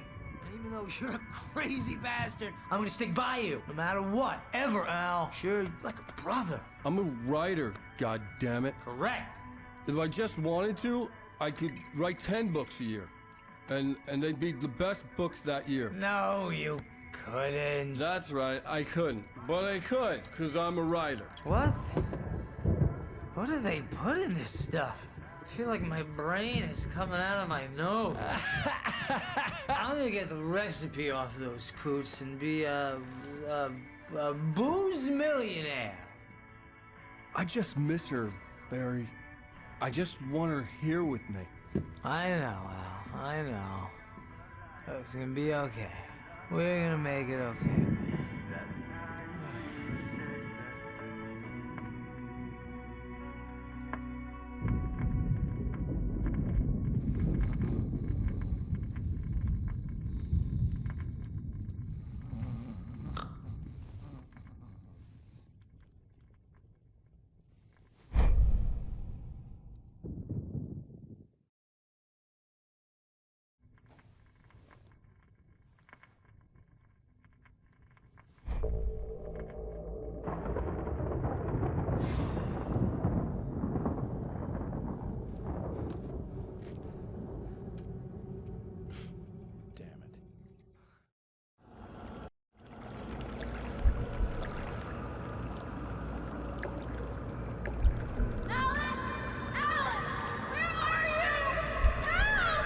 Alice, I'm coming.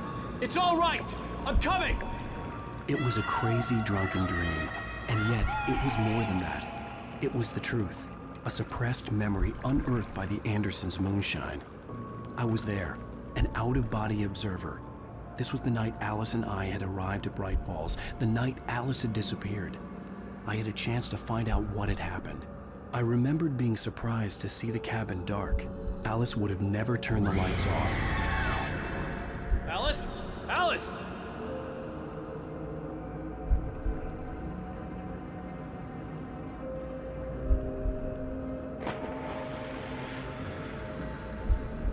I remembered thinking I caught a glimpse of her form underwater, sinking into the darkness. Diving after her was the last vague memory I had of that night. After that, the next thing I could remember was waking up behind the wheel of the crashed car and finding the first pages of the manuscript.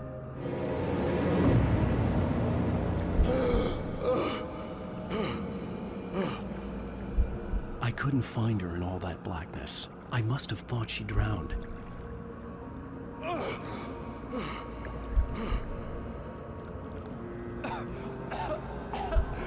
Alice! Jagger had Alice, and so she had me. Alice!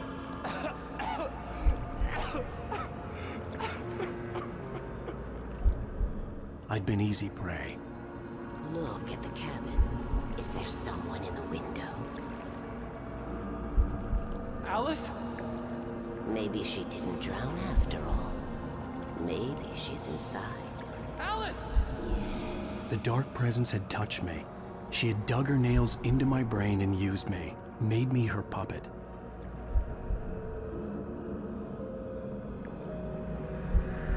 She must be here somewhere. Maybe upstairs in the study. Alice! Yes, that's where she is. You can apologize. Alice! You'll laugh at the whole thing together and put it Alice? behind you. She's not here. You were foolish to think so. No, she's dead. She drowned. No, no, no! It's your fault your wife is dead. You are guilty. All she wanted was to help you right. You killed her. Oh, hush. There's still hope. Cauldron Lake is a special place. Here, you have the power to change things. She wanted you to write. I will tell you what to do.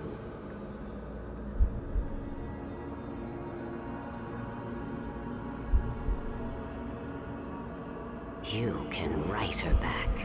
The story will come true, and all will be well again. She had Alice, and the manuscript was the ransom for her.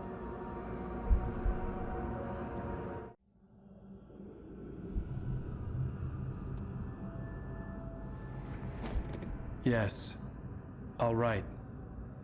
I'll fix it. I'll bring her back.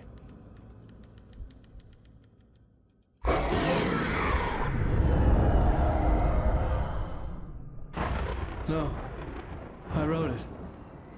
I remembered it all now. In the dark, I'd written for days, a week, almost a complete manuscript of a novel entitled Departure. Jagger had been my editor, whispering in my ear, making sure that the unfolding story would make her more and more powerful. I thought I was saving Alice. Even with the cobwebs she put in my head, some part of me had been aware enough to write my escape into the story, to bring a light into the cabin to release me before I could finish, to interrupt the horror story before the ending, where darkness consumed everything and everyone. Zane was weak and far away, but I had written him into the story, and his light had been enough to set me free. It isn't here now. I'm here because it was written. I brought the light to set you free. You must hurry. It will know I'm here. It will be back soon. It stole the skin of my Barbara a long time ago. She looks so old.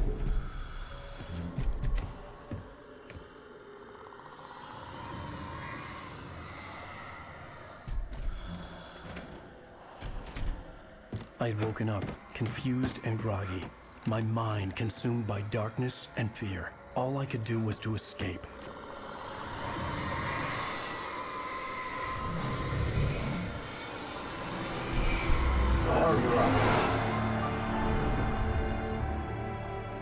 The week spent in the cabin had taken its toll. I was barely conscious and fading fast. It had to have cost Zane terribly, thrown him even deeper into whatever dark place he now haunted. But he had managed to weaken the dark presence, kept me safe that night.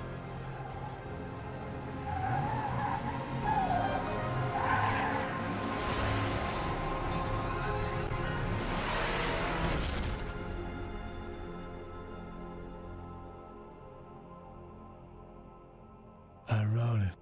It's my fault. That's right, James Joyce. It's your fault, and you're gonna pay for it.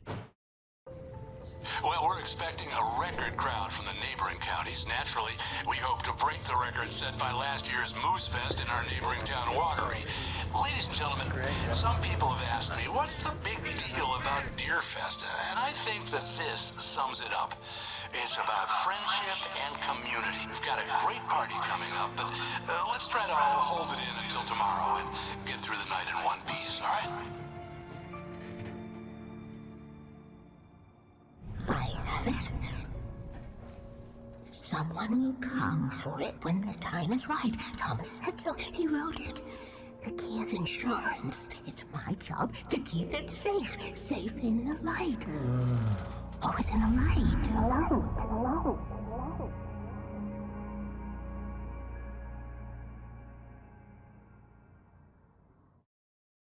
All the manuscript pages were gone. The FBI agent had taken them. I think my tongue just took a crap in my mouth. Ugh. Oh, wait, we're in jail now? Oh, Al, this is not good. That about sums it up.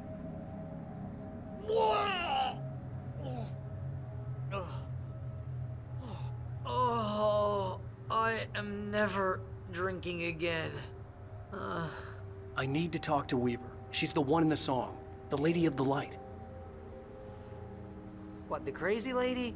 Ugh, whatever you say, Al, but we're stuck here. They're not gonna... interviewed Wake. I had some reading to do first, Sheriff, and let me tell you, it was an interesting read. Well, I've got you now, Raymond Chandler. It's all here. All the evidence, including conspiracy to murder a federal agent. There's no way you're walking out of here. You hear me in there, Bret Easton Ellis? Huh? Agent Nightingale, I want to talk to your superior. Well, we all want things, Sheriff. I wanted my... Look, that's not possible right now. Agent Nightingale, I insist.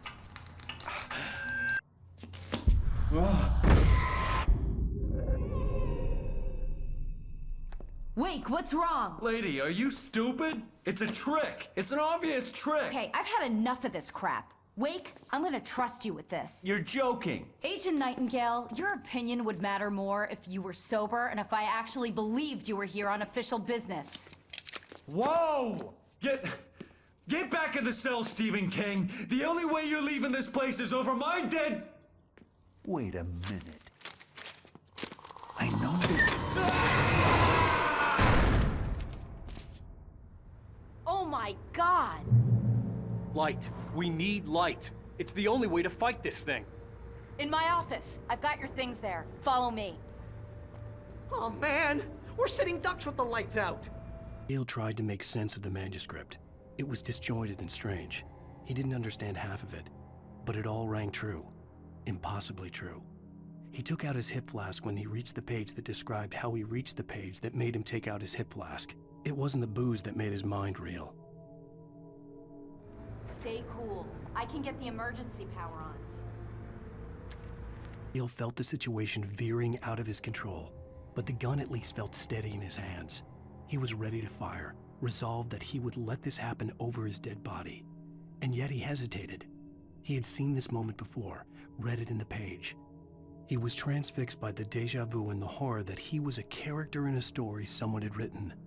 Then the monstrous presence burst in behind him and dragged him into the night.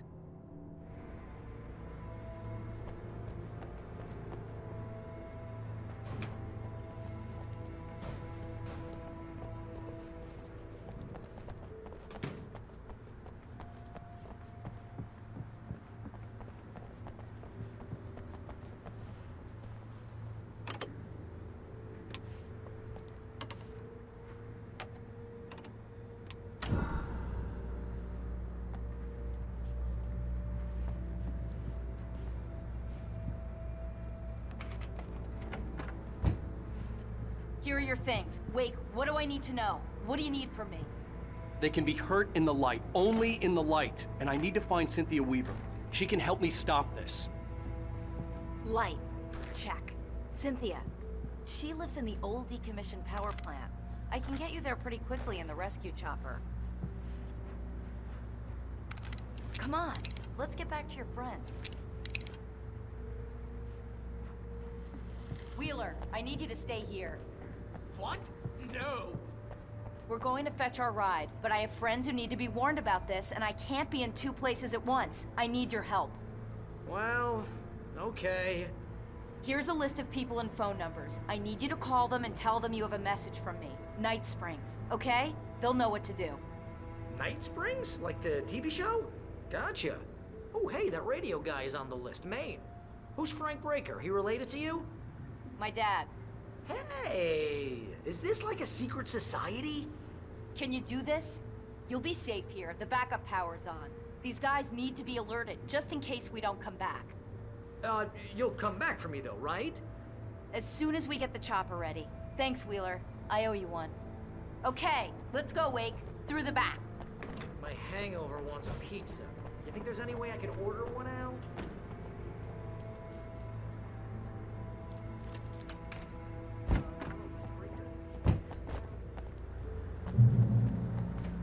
Oh, hell. Whatever took Nightingale must have broken the gate controls. We can't reach the gate's control box from here. We need to get to the other side over the rooftop. I'll go. I'll open the gate for you once I'm across. You stay here in the light and cover me, Sheriff, okay?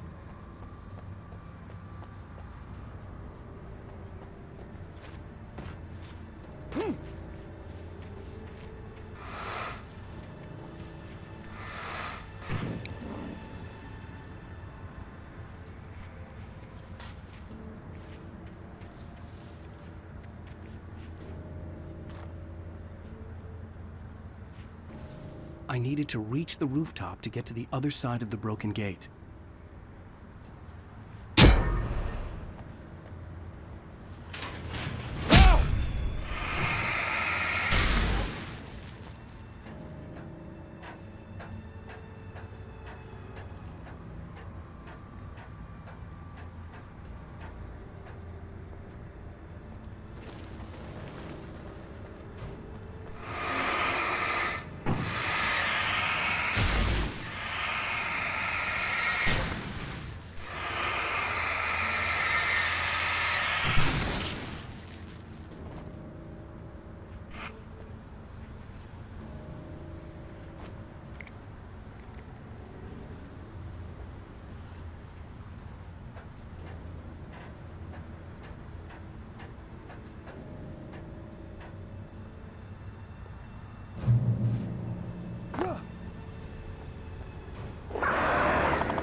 Hey, Sheriff! Your password. Night Springs? What's that all about? It's a stupid joke we have. That Bright Falls is the original inspiration for the TV show. This town can get weird at times. Never this weird, though. You need to bypass the damaged control box. What am I, an electrician? Hold on!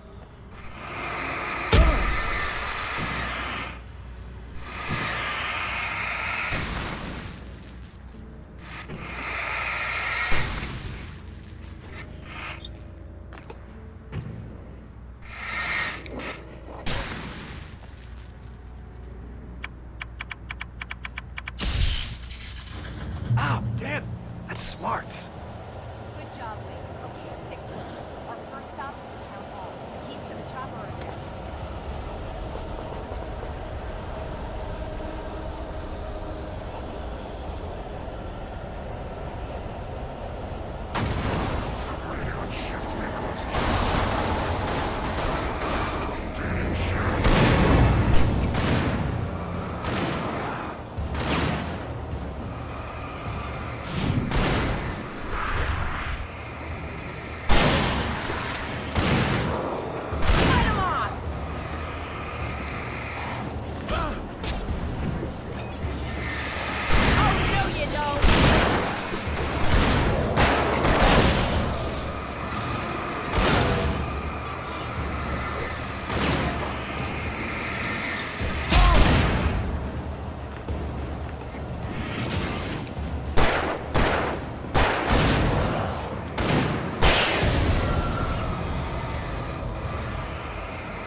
You have the right to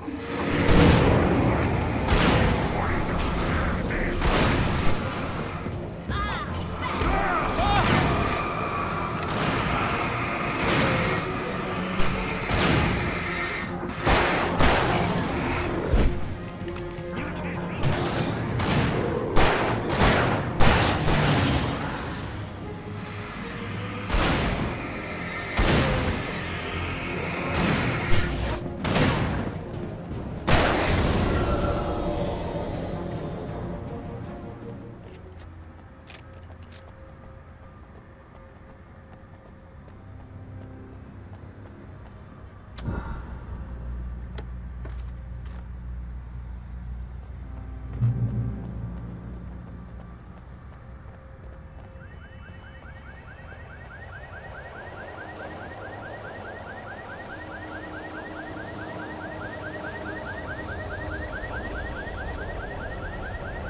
Over here! There's light!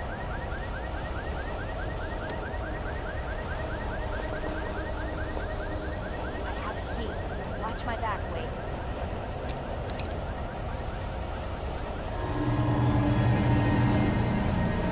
It's an ambush.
Okay, someone's messed with the fuse box here, but you should be able to jury-rig it while I find the keys.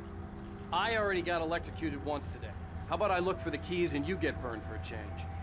Fine. They should be in the clerk's office on the other side of the building, near the main entrance. Gotcha.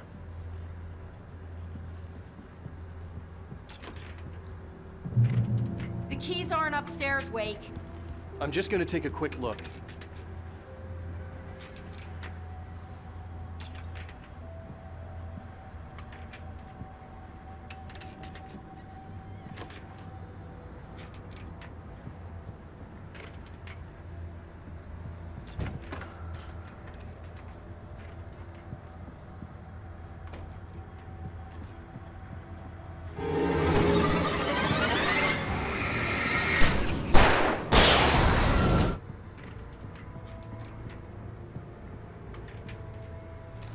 That wore Barbara Jagger's face was furious.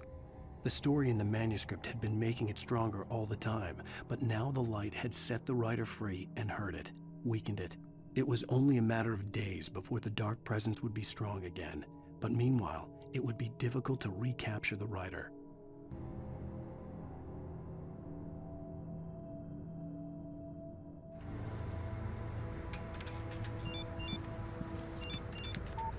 The message was from Barry.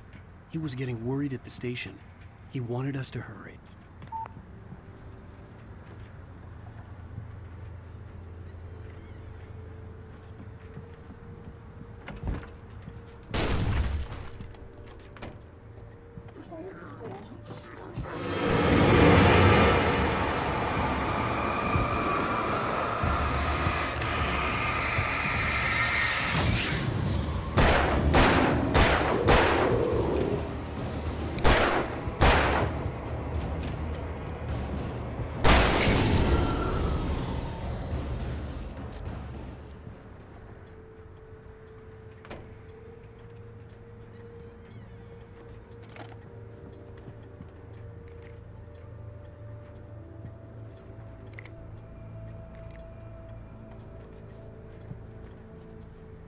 Okay, Sheriff, I got the keys.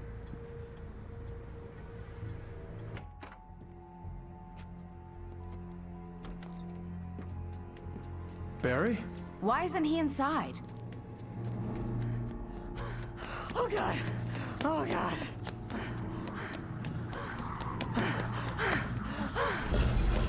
Barry! Look out! Barry, move!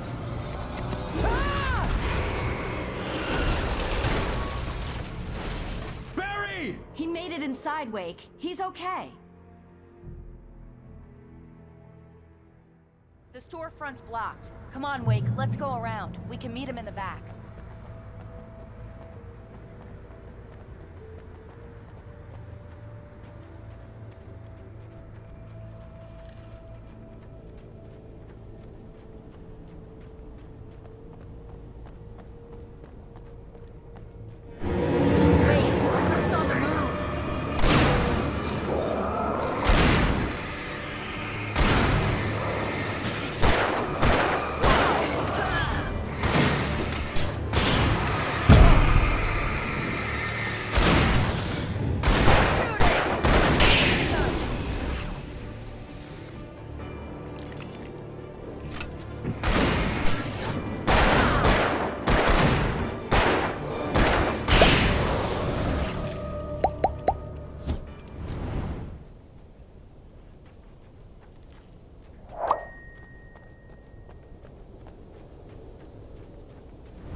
We can make it through the bookstore. Wheeler should be waiting for us in the backyard. Keep it the hell down or I'll call the sheriff.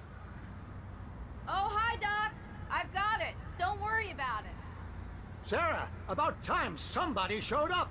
All this shooting in the air is idiotic. One of these days they'll kill somebody. And over Deerfest. I know.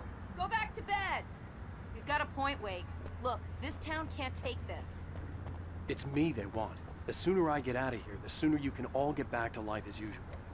I hope you're right. Come on, let me get this door open. Wait, you got the keys to the bookstore? Perks of being the sheriff. A girl needs to get around.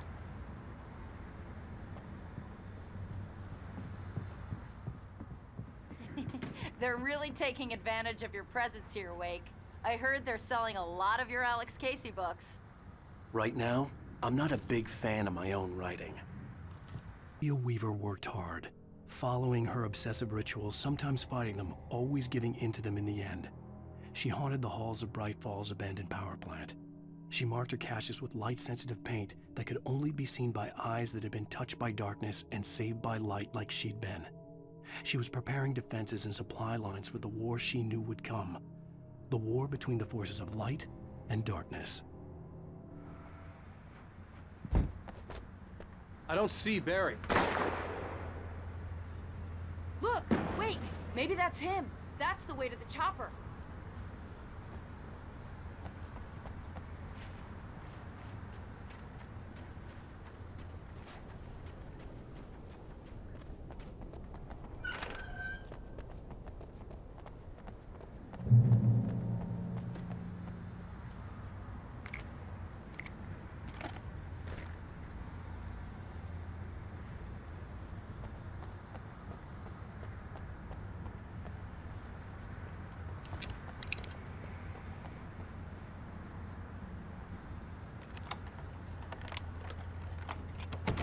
I'm gonna give Pastor Howard a piece of my mind about this lock. Ugh, I told him to get it fixed.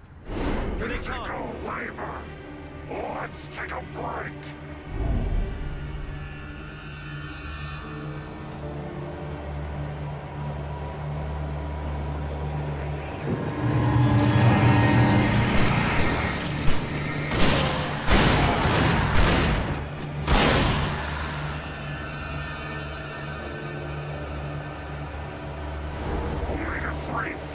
Gossips are good for your heart.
Okay, it's open.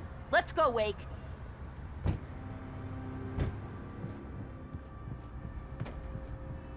Wow. We keep them lit all night long on the night before Deerfest. Why? Well, it's tradition. For it to be free, the Dark Presence needed the writer to finish the story. Again and again, the story let it get frustratingly close to the writer without letting it capture him. It was bound by the events depicted in the manuscript, but it could pursue the writer indirectly, put others on the task, and stop those who would help him. It took over everything in its path, made them its puppets, and sent them after Alan Wake.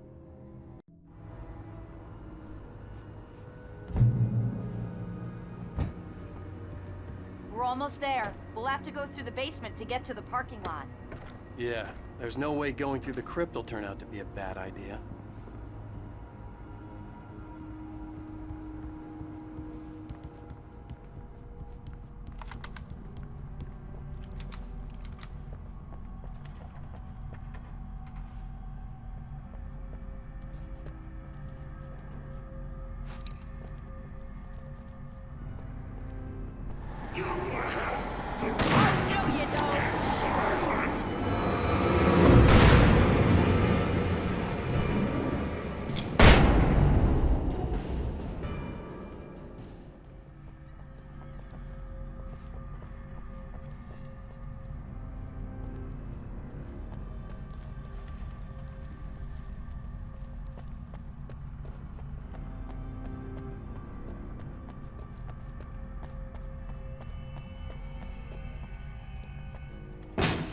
Did you call 911? Guess that one saw the light, huh? You didn't like that one? A tough audience. Well, I got plenty more. What are the Christmas lights for? Protection, man. Like garlic against vampires. Vampires. The helicopter's just across the parking lot and up the hill. Come on!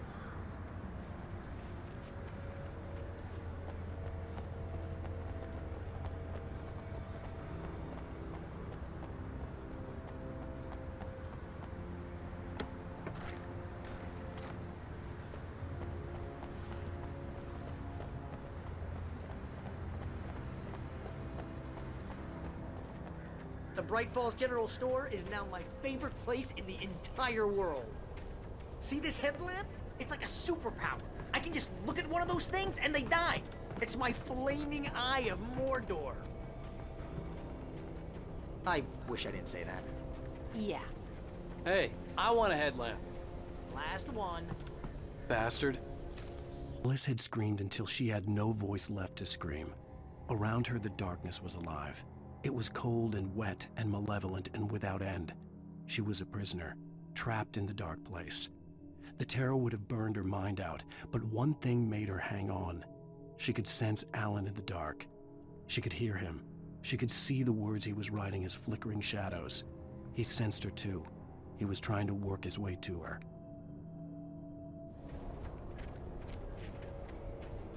When someone throws a damn school bus at your head and you're about to take a helicopter ride with someone who may or may not have a pilot's license, you're cleared for departure to Night Springs.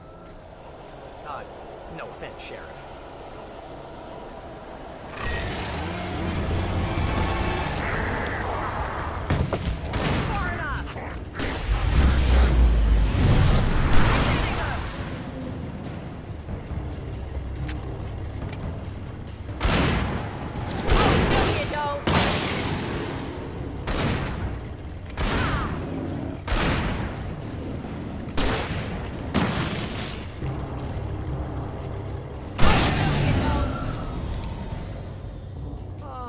Gonna get used to this.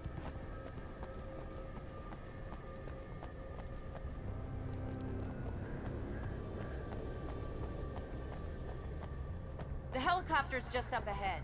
I'll need a while to prep for takeoff. Don't take too long. I want to get out of here.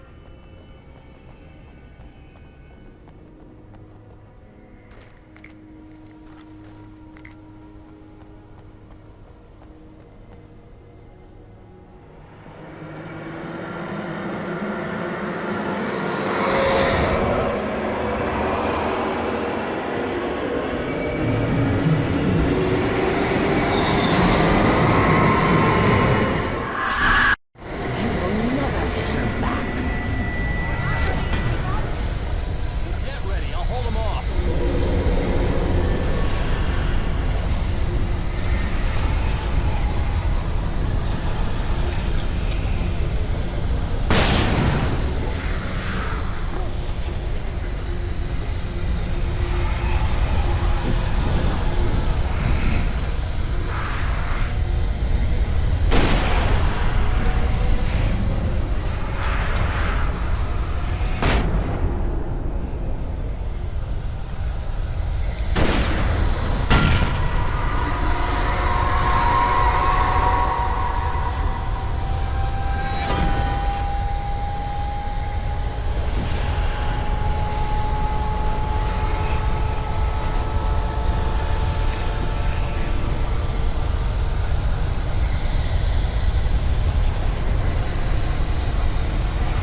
put an end to this. Just get me to Weaver, Sheriff. You're taking a big chance on a local crazy lady, Al.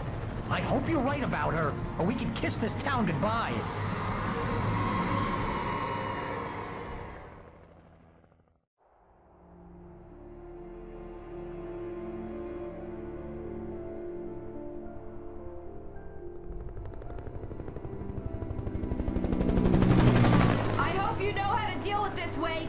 I guess you New Yorkers are used to rough situations like this. Right. The city's a war zone. King Kong, mutant alligators, and Alex Casey shoots the place up every weekend. Look, I never even carried a gun until a couple of days ago. Well, my dad used to be a cop there. Tells some pretty wild stories. Stuff like this? No, just normal bad stuff. Kinda like your books, Wake. I used to tease Dad that he was just like Alex Casey. You've read me. Oh, sure. You're a pretty good writer. A little heavy on the metaphors, maybe. Nobody's ever said that before. We're coming up on the power plant. See the lit building over there? And that's the dam further up the river. I can't land here. I'll take her down the road across the river. Just get me there, Sheriff.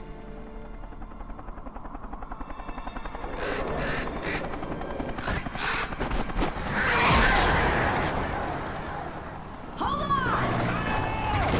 Ow! Son of a bitch!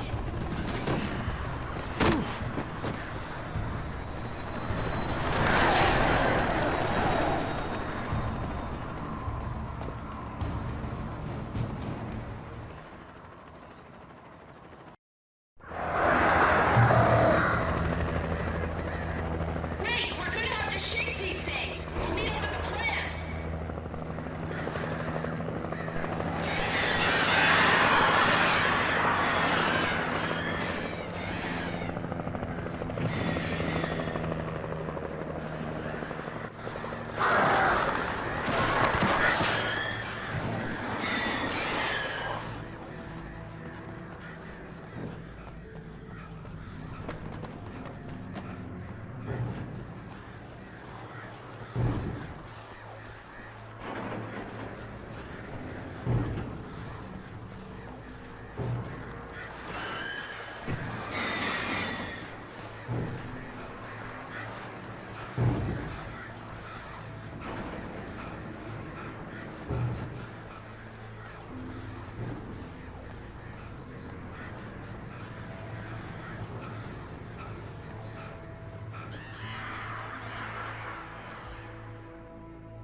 I had to do something about the chain for the door to open.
And here's a new song from a band that they always remind me of our local rock legends, the Old Gods.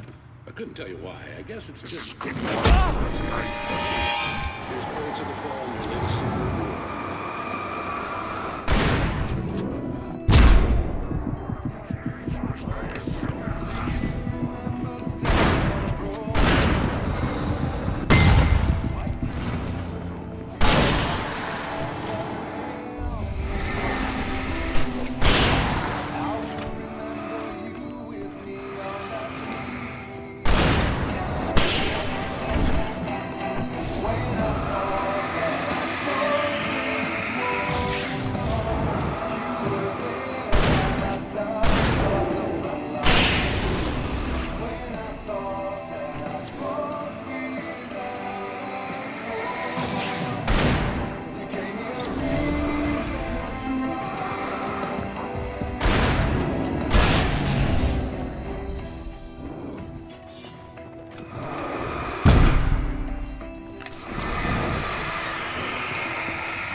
The power plant glowed in the night.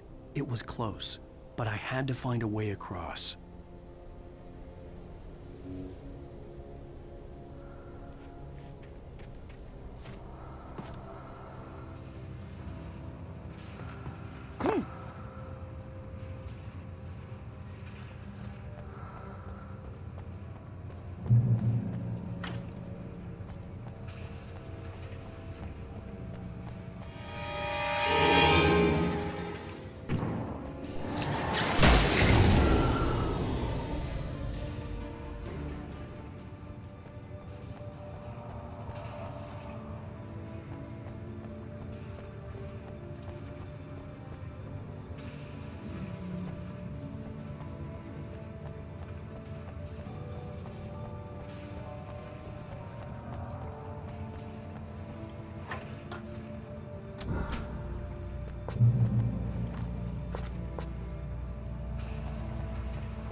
Most of us are stupid.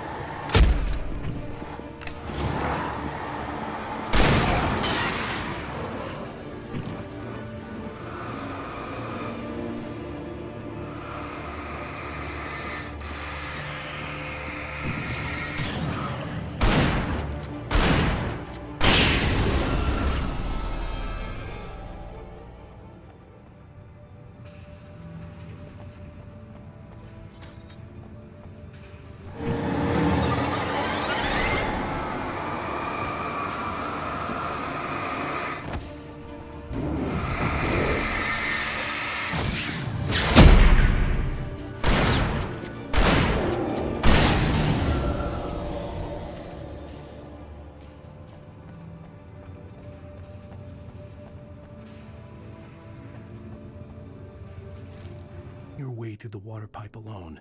Cynthia was angry at the writer. Foolish young man, taking unnecessary risks. And the way he broke the rules. Didn't he understand what was at stake?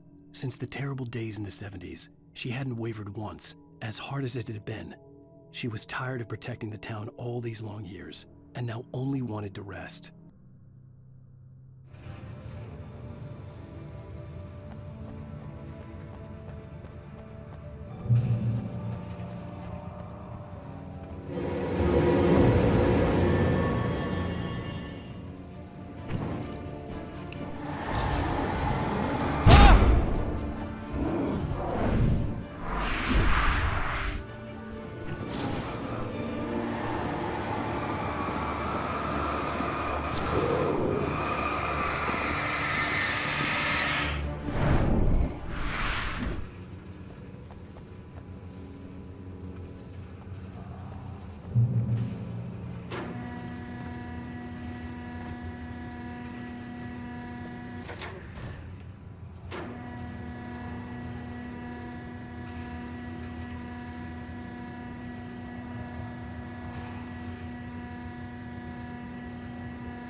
The story I had written in the cabin had come true. Touched by the dark presence, I had written a horror story, but the end was still missing. The story was incomplete, and the last unfinished page of the manuscript still sat in the typewriter in the cabin study. If I could get back there, if I could read the page, then I could write my own ending to this story and save Alice.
recognized the logo on the power plant sign. I'd seen a version of it painted all over the area, signifying hidden caches of supplies.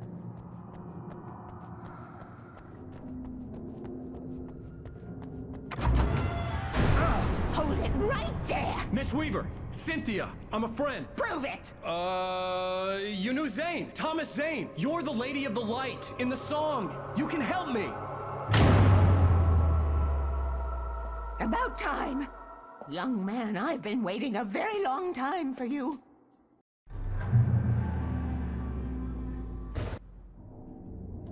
It's in the well-lit room. Excuse me? What you need to drive the darkness back. The well-lit room is at the dam. I built the room to keep it safe. Will it help me find Alice? Will it get me back to the cabin? Fine, let's go. I can get my friends to come back with the helicopter. Oh, we won't go outside. Never at night. That's rule number 1. You've been breaking the rules, young man, and where has that gotten us, No, I have a secret route. A lit route. An old water pipe. Something was damaged at the transformer yard. It's draining all the reserve power. Without it, the pipe will go dark. The power to the yard must be cut. Let me guess. You want me to do it? Young man, you're the one who likes to break the rules. I can't be outside in the dark. The kill switch is outside.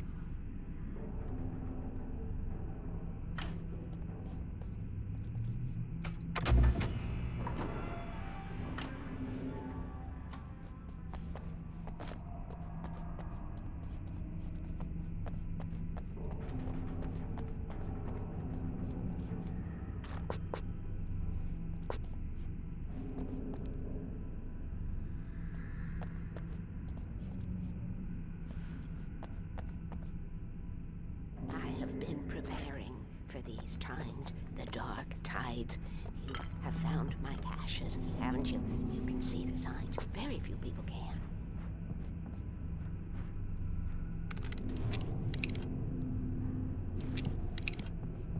Yes, please. Take what you need. This is all for you, for the likes of us.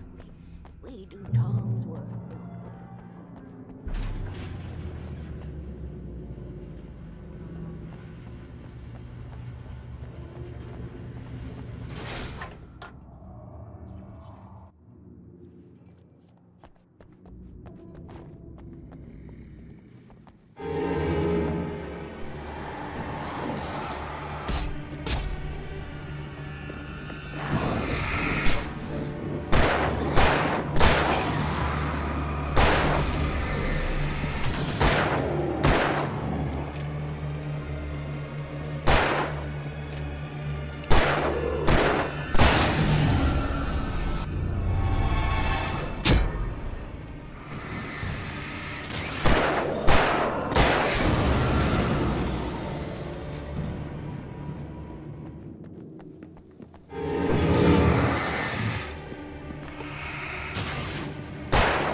Weaver had sent me to cut the power to the transformer yard.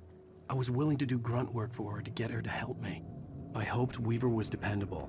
I'd stumbled into this crazy world a little over a week ago. She had been living this insanity for decades.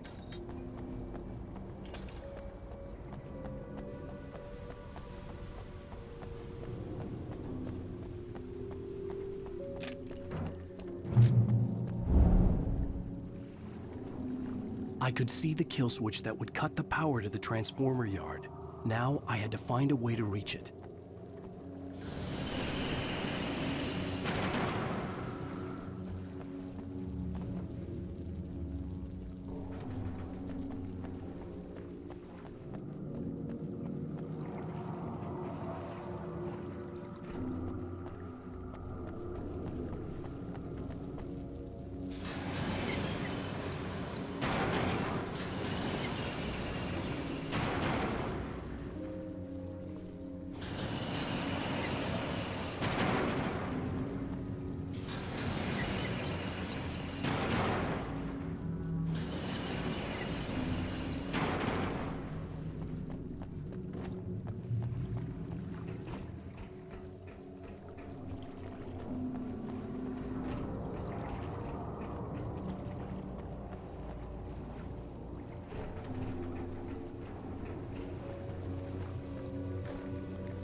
designs these things?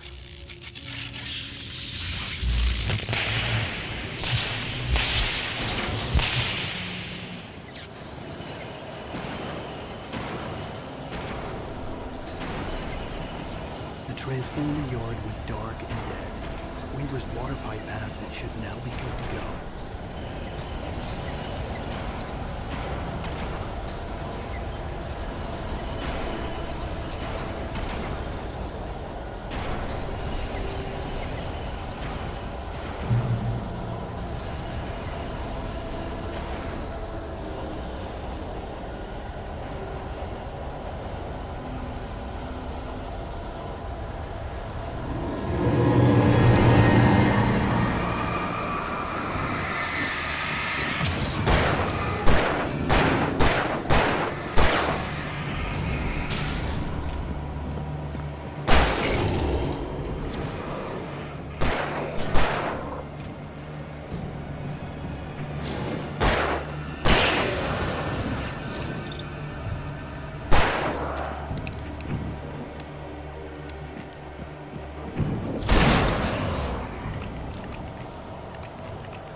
This way, young man. Follow me.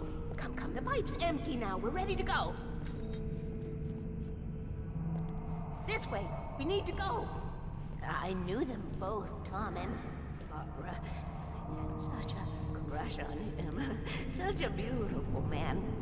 I was jealous. There was a part of me that was maybe a little glad when she had the accident.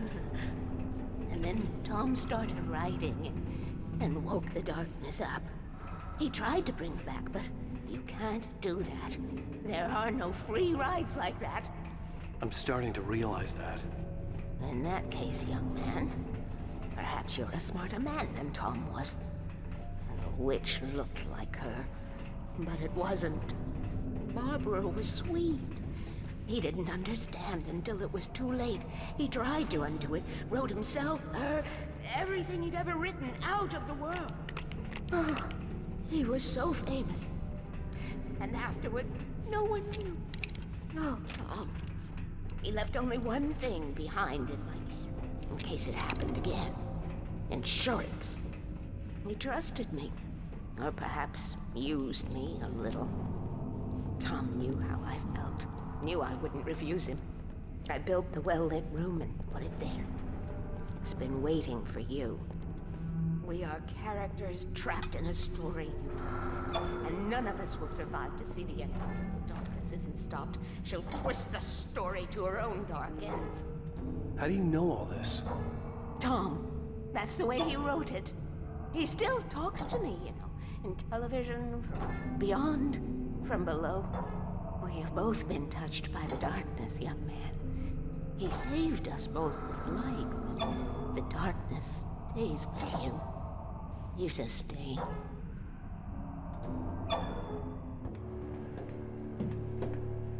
This pipe will take us directly to the well-lit room. Okay, I need to call my friends, tell them where we're going. Hello? Al! Barry, We're headed to the dam in one of the pipes. Meet us there. Okay, I'll tell Sarah. It's Sarah now? Whoa! No! For the sweet love of... Barry! Barry! We gotta go see if they're okay. They're probably dead. You must reach the well-lit room. This is no time to be a selfish idiot. That's my best friend!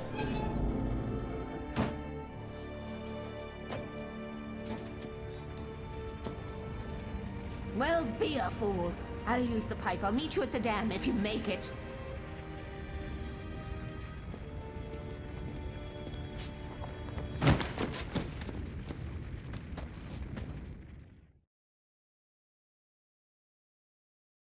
At least I didn't have to worry about her.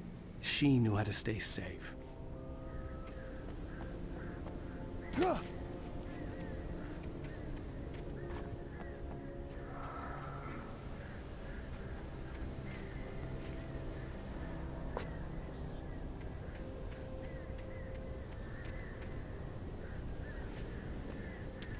Sarah was almost starting to relax.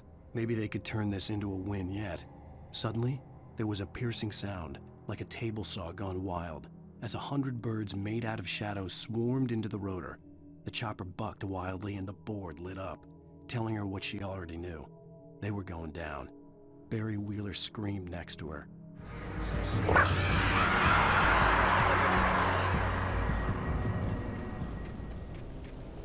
Barry! Sheriff Baker! Sarah! The crash site looked bad, but as far as I could tell, the wreck was empty.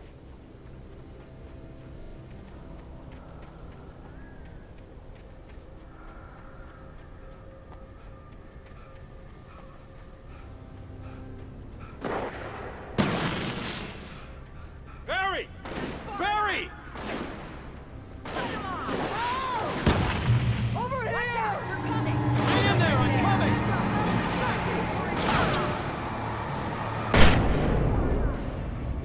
Keep hitting them!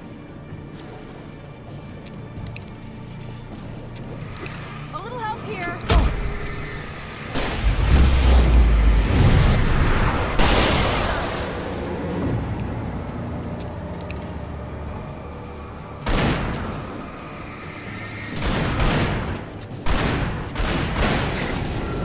You know when to make an entrance, Wake. We were ready to make like Butch Cassidy and the Sundance Kid. I have a different ending in mind. Yeah, I'm fine. Thanks for asking. I knew you'd be all right. How's that? The flaming eye of Mordor? Ah, laugh it up, funny man. Didn't we have somewhere to go? Weaver will meet us at the dam.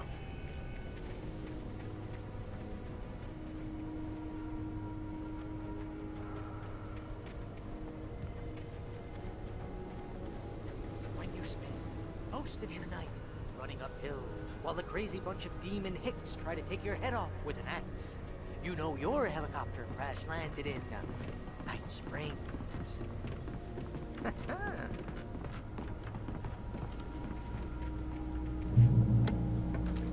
Oh, I should have kept that gym membership. Oh, I should have kept that gym membership. You see those lights? That's the elevator we need to take.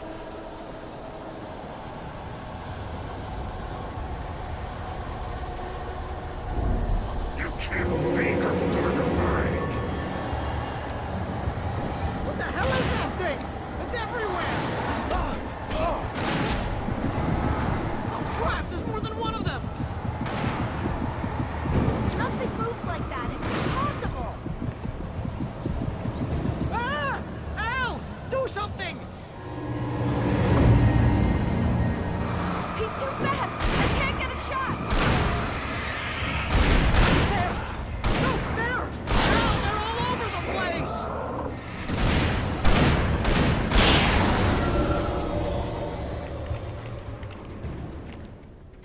Was that it?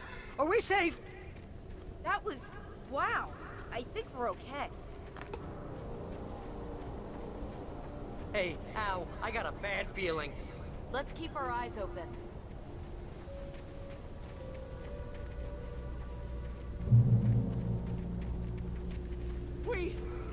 it! We made it!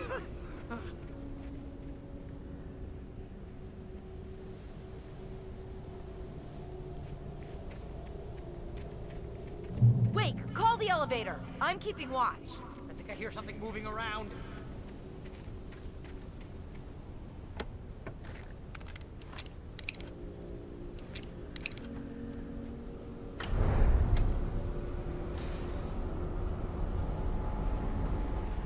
Heads up! Here they come! Oh no! Oh no! They're coming! We have to hold them off!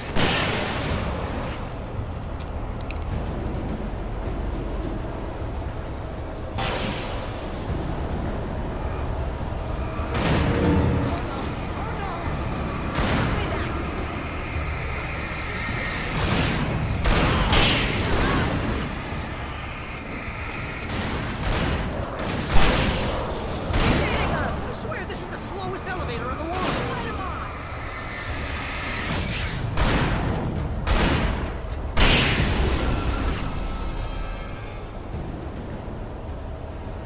It's almost here, Wake. Just hold on! It's far enough! Hitting us!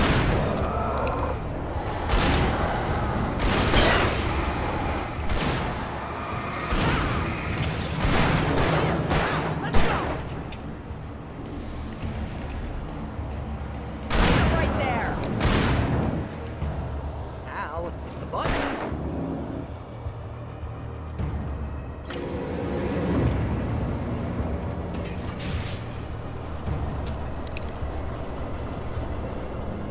We're almost there. There's an entrance into the dam at the top. What's the plan, Wake?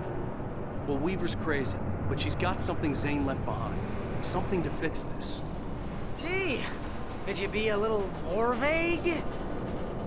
Thomas Zane? Seriously? Might as well be Paul Bunyan or Bigfoot. Yeah, well, he was real.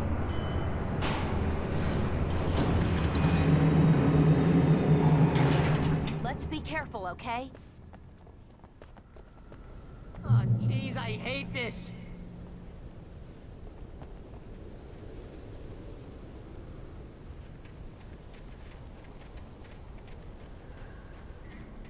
Okay, Wake. There's a button over there that opens the door.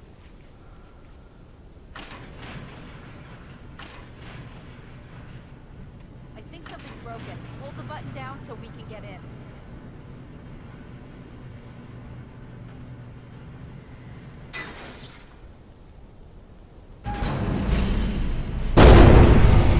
Ow! Wait! What's going on? We can get to the dam through here. What's happening out there? You guys go ahead and find Weaver. She should be in the dam now. I'll have to make it alone through the top.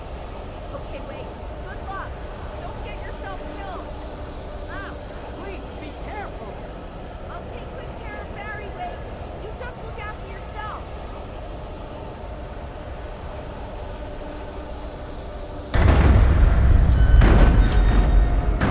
You're kidding me.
Writing can be a hobby or a job.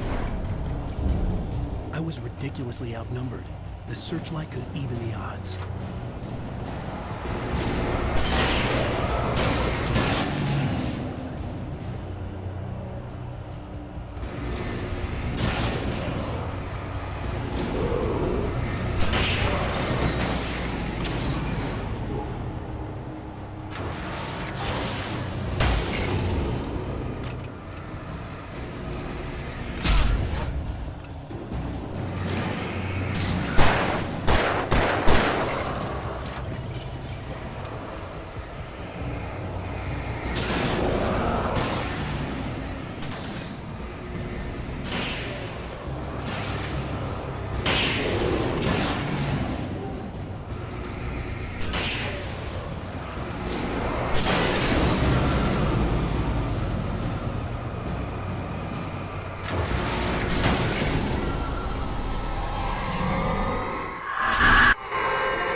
Enough. You will go no further.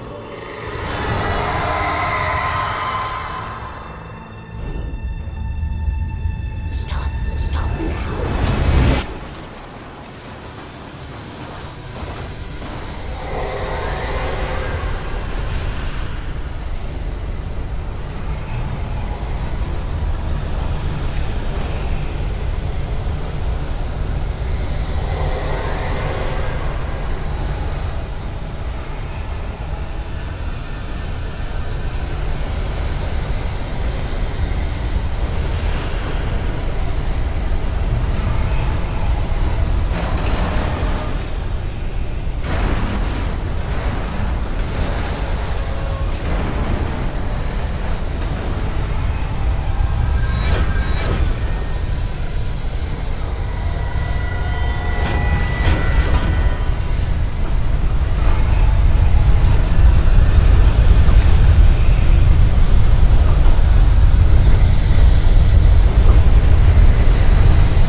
Foolish chance to take. Don't worry about the noise. We're safe here. I have looked after the well-lit room for many, many years now. There is no shadow in the well-lit room. The hour is fail-safe, and all the bulbs are numbered and changed regularly based on their make and model. Right.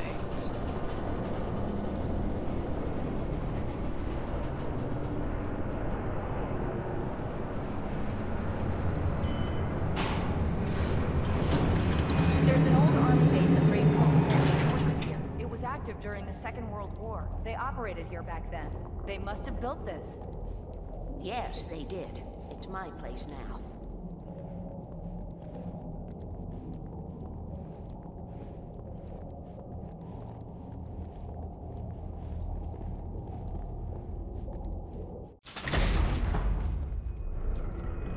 Take it, and I won't need to worry about the room anymore, because 6 and 33 and 118 need changing soon, and I don't want to climb up the ladder to change them because it's very late, and I'm tired. And if you take it, I won't have to do that anymore. The page was autobiographical, a memory from my childhood. But I didn't write this. It was a page written by Thomas Zane. None of them were supposed to exist anymore. Alan, 7 years old, would fight sleep to the bitter end. When he did sleep, he soon woke up, screaming, the nightmares fresh in his mind. One evening, his mother, sitting by his bed, offered him an old light switch. She called it the clicker, and flicking the switch would turn on a magical light that would drive the beast away. To imbue the talisman with all possible power, she added that it had been given to her by Alan's father. Alan never knew him, and anything of his took on mythical proportions in his mind. With the clicker firmly in his hand, Alan finally slept like a baby. Now, almost 30 years later, Alan thought of this as he stood on the rim of Cauldron Lake, the clicker in his hand. He took a deep breath and jumped. My mind swirled. I'd given the clicker to Alice, yet it was here. Zane had written it into existence in a story I had written. I can get to her now. I can finish this.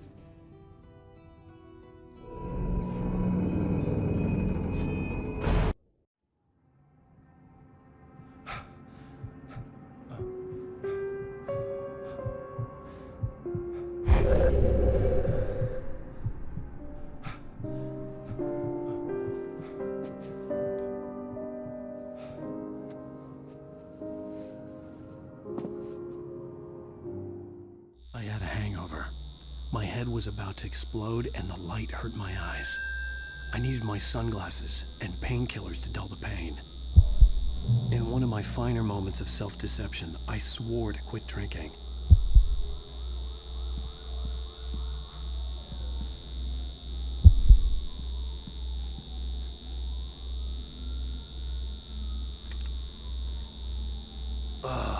The sunglasses made the world look bearable.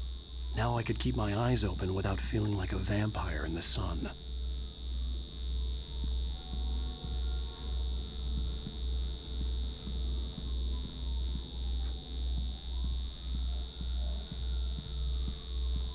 I wasn't sure I'd make it out there without some painkillers.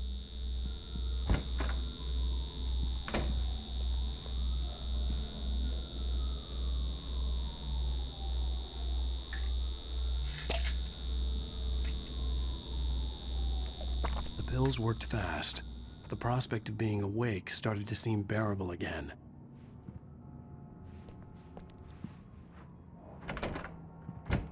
There was a message waiting for me on the machine. You have one new message. Al! Are you still asleep? Wakey, wakey! You should have your show on your TiVo.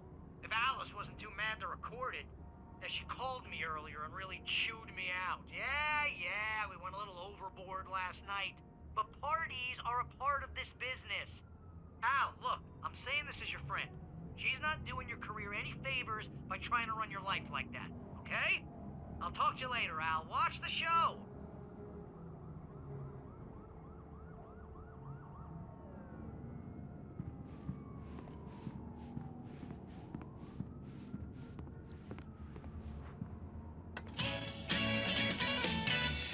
Ladies and gentlemen, welcome back to the Harry Gallet Show.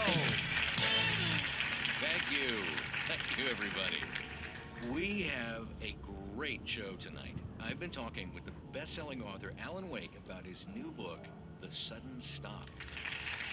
Yeah, good read. Go buy it. No, it is a good read. Look, I'm gonna be honest here. Is that wise? No, but I'm gonna do it anyway. I got people who give me the lowdown on books. I'm a busy guy. But this one, I actually read from cover to cover. I mean, I'm a big fan. Wow, thanks. Now, this might be a spoiler for those who haven't read the book yet. Based on the sales figures, the 2 people out there who haven't read the book yet. But this last book Hey, is honey. all about the Did you death watch the of show? The main character. I didn't say anything Hard-boiled stupid if New that's York what you want to know. detective Alex Casey. Okay, Grumpy. Now, there's been a You want an lot of aspirin or outrage. something? Are you going to start with me about drinking now? You know what? Go back to sleep, Alan.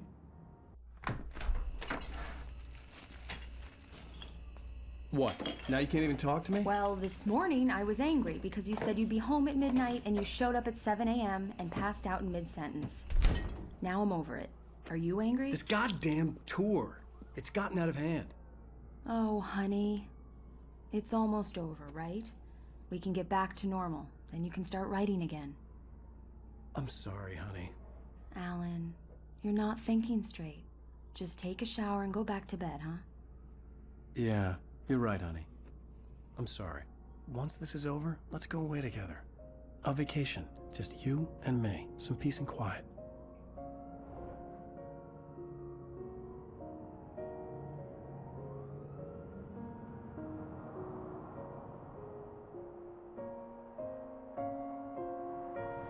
Somehow, the clicker was the key to the cabin. I had to return to Cauldron Lake to save Alice.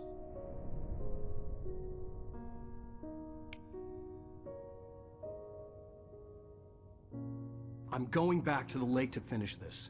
I'm going to write an ending to the story in the manuscript on my own terms, to make it all right. Why can't you just write it here? The last page is still in the typewriter. I need to read it first. Everything needs to be just right. Zane tried to cut some corners, and it didn't end well.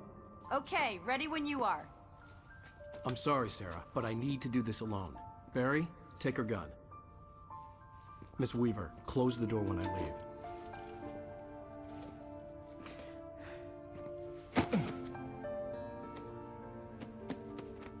Good luck, Al. See you later.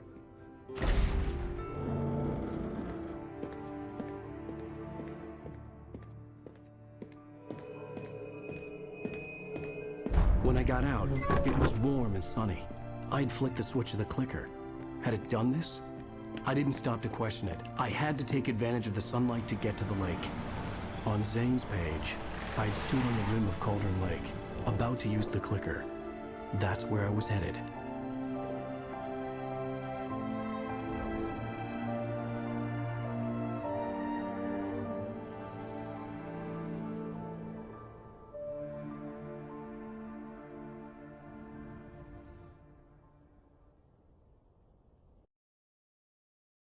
Alone, in daylight, surrounded by the beauty of the Pacific Northwest landscape.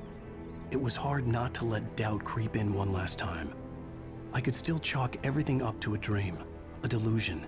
I had enough imagination to make up something like this, having been in the cabin all this time, trapped in a story inside my head, gone mad from grief over Alice's death like Hartman had claimed. There would be no way of knowing. I told myself it didn't really matter. My course was set.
Me. There was a link between us, always would be. I could feel its presence again, getting closer.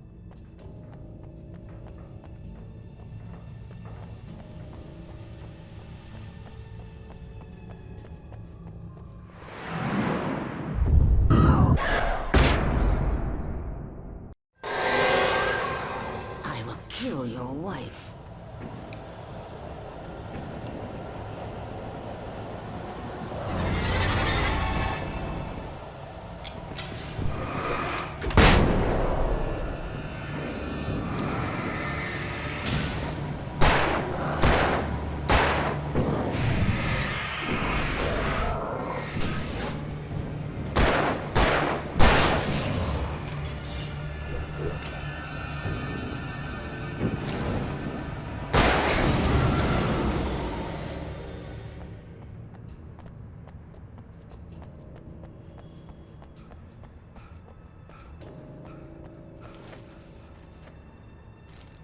Presence was no longer trying to capture the writer so he could create the ending it wanted.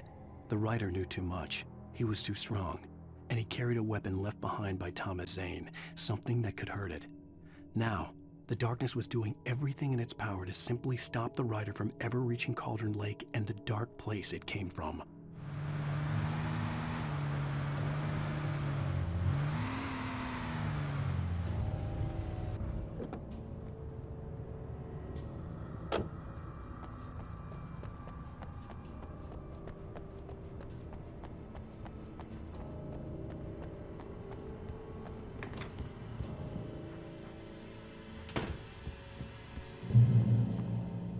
Based on the signature in the motel register, Agent Nightingale had stayed here, in room number 2.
bottom of Cauldron Lake was a graveyard of things the lake had claimed in one way or another over the decades. The dark presence brought them up in its wake, scattering the rotten waterlogged hull of an old boat here, the remains of a long-ago crashed airplane there, trees shattered under the impacts. The earth groaned. It didn't even notice.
I had to get the gate open.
cut its heart out.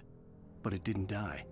The thing that wore Barbara's face kept crooning sweet nothings sugar-laced with poison. He put on the suit, untied the monster from the chair. The thing in his arms thrashed weakly, but he held fast. He stepped outside, off the pier, and into the dark water, a sinking pinprick of light descending toward a bottom that never came.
The dark place I found myself in was unlike anything I could ever have imagined.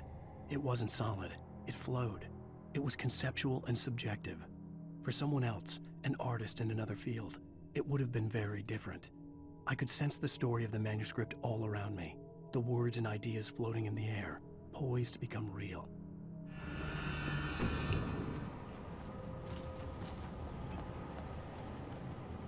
I could see Mirror Peak in the distance.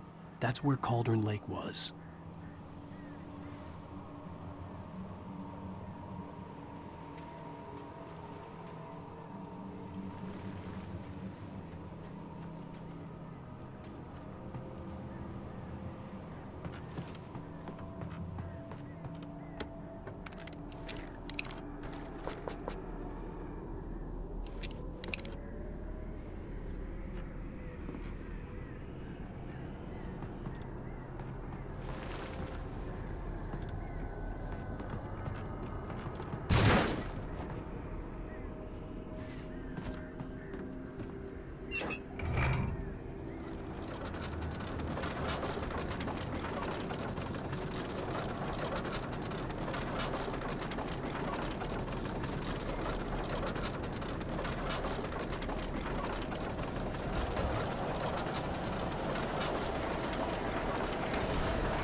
After Zane had gone, I stood alone in the shifting dream that was the dark place. I had to find a way to the cabin. I'd written myself a way through this place in the manuscript. I followed the idea of a path. I'd written myself across the ocean that blocked my way, and with that, there was a bridge to the island beyond. The idea of the cabin flickered in the underwater darkness. I willed the cabin to be real, and it was.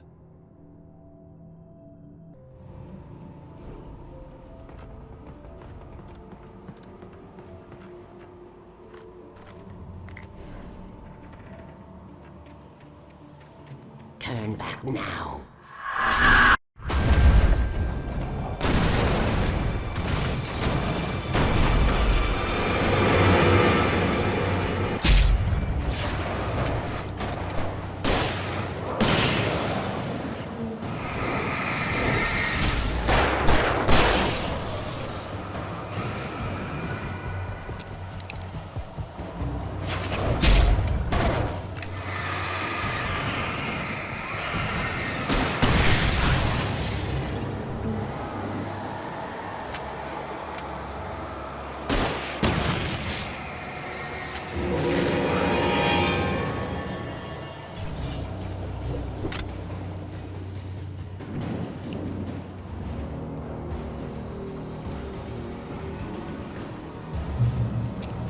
Do as you're told.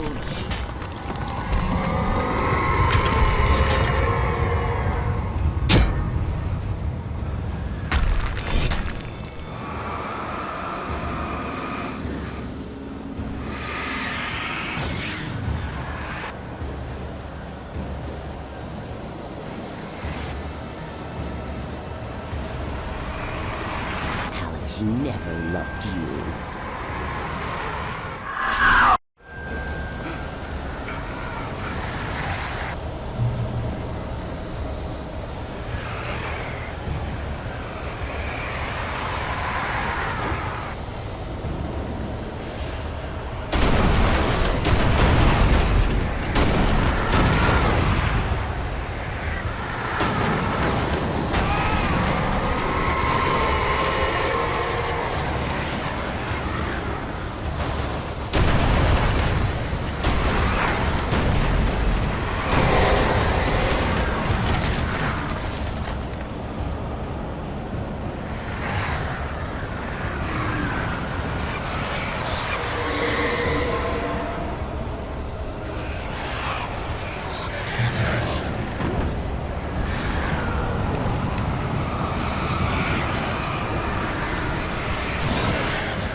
You will fail.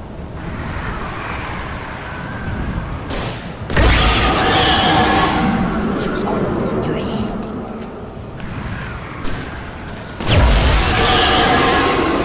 You're making yourself.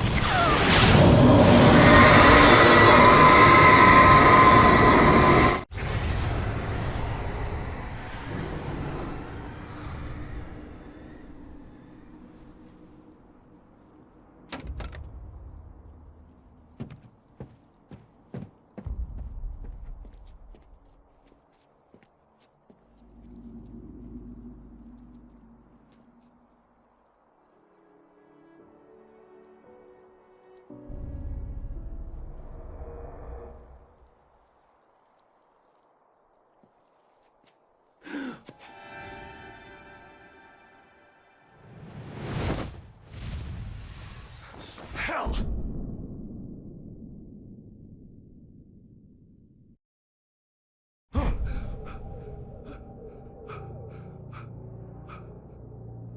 Shh, baby. You were having a bad dream. It was just another nightmare. No, Everything's fine. You're home. it wasn't a dream. Everything's fine. Turn the lights on. Turn the lights on! Shh, baby. The power's out. There's no light. Come back to bed and I'll make you forget all about your fear of the dark. My fear? It's your fear. Why aren't you afraid? You're not Alice. Turn the lights on now. Where's the clicker? What did you do with it? Alan, honey, you're still 1 foot in a dream. You're not making any sense. Come back to bed. Alan, you're scaring me now. Come back to bed. Are you taking your pills? Do you want me to call Dr. Hartman? I read your manuscript. It's brilliant. Departure is your best regret. You're a genius. I'm so proud of you. Come back to bed. We'll talk more about it in the morning. Come back to bed, Alan. Come back to bed, Tom.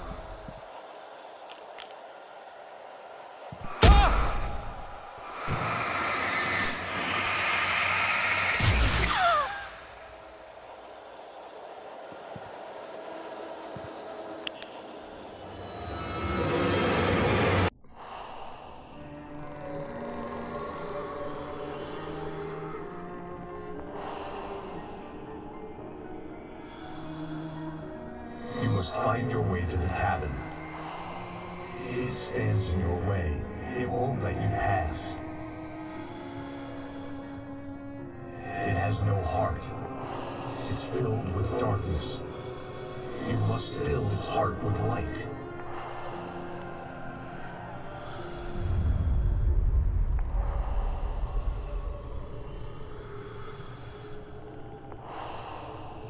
Don't mind him. He's Mr. Scott. Your friends will meet him when you're gone.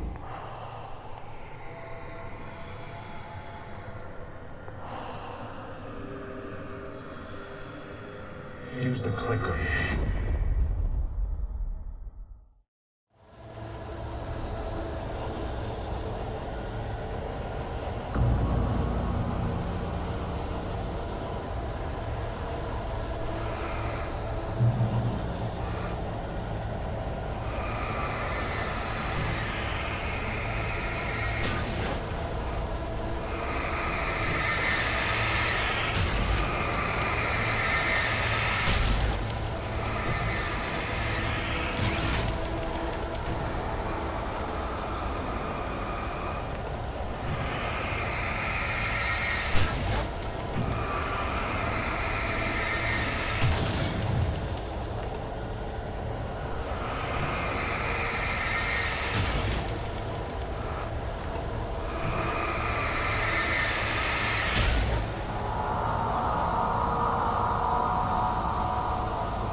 I'm leaving you, Alan. I met someone. I'm in love with someone else. Alice? No, what are you saying? You can't. You don't love me. How could you? You don't even love yourself. All you do is torture yourself with work you can't do anymore. No, I love you more than anything in the world. You're my muse. Who are you? What have you done with my Alice?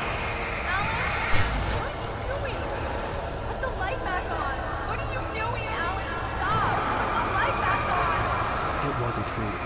Nothing like that had ever happened.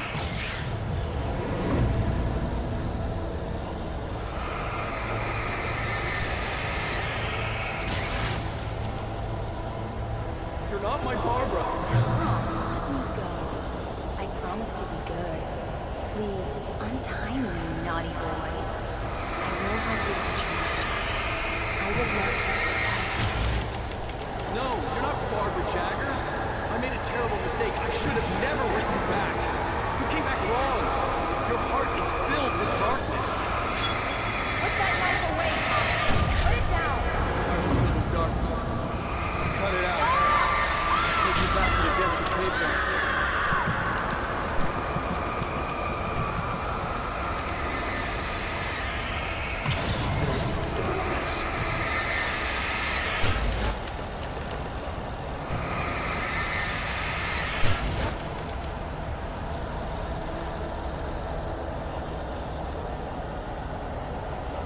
from me, you hag! Where am I? Let me go! Alice! I'm coming! Your husband refused to do as he was told. All he had to do was write what I wanted him to write. Now it's too late. It's his fault. You'll stay here forever.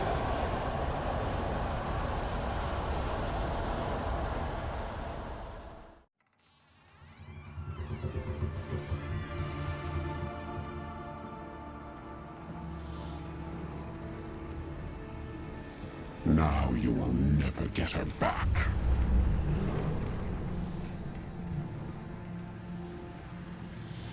I am much older than you.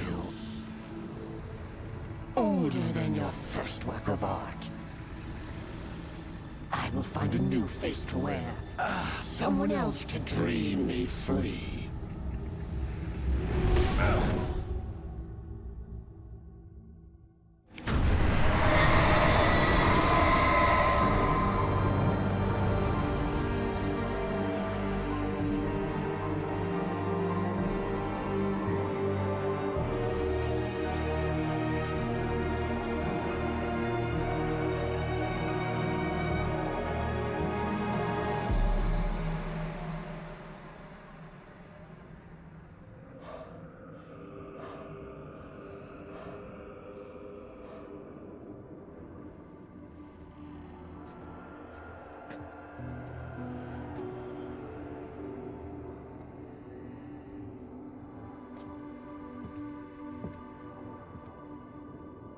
I could feel Alice's presence close by.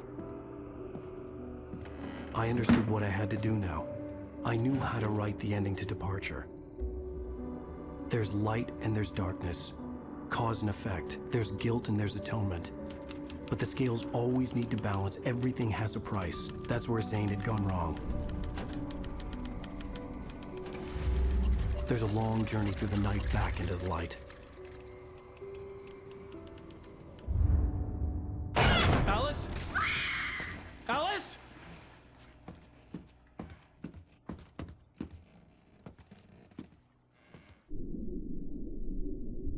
Oh no!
It's not a lake. It's an ocean.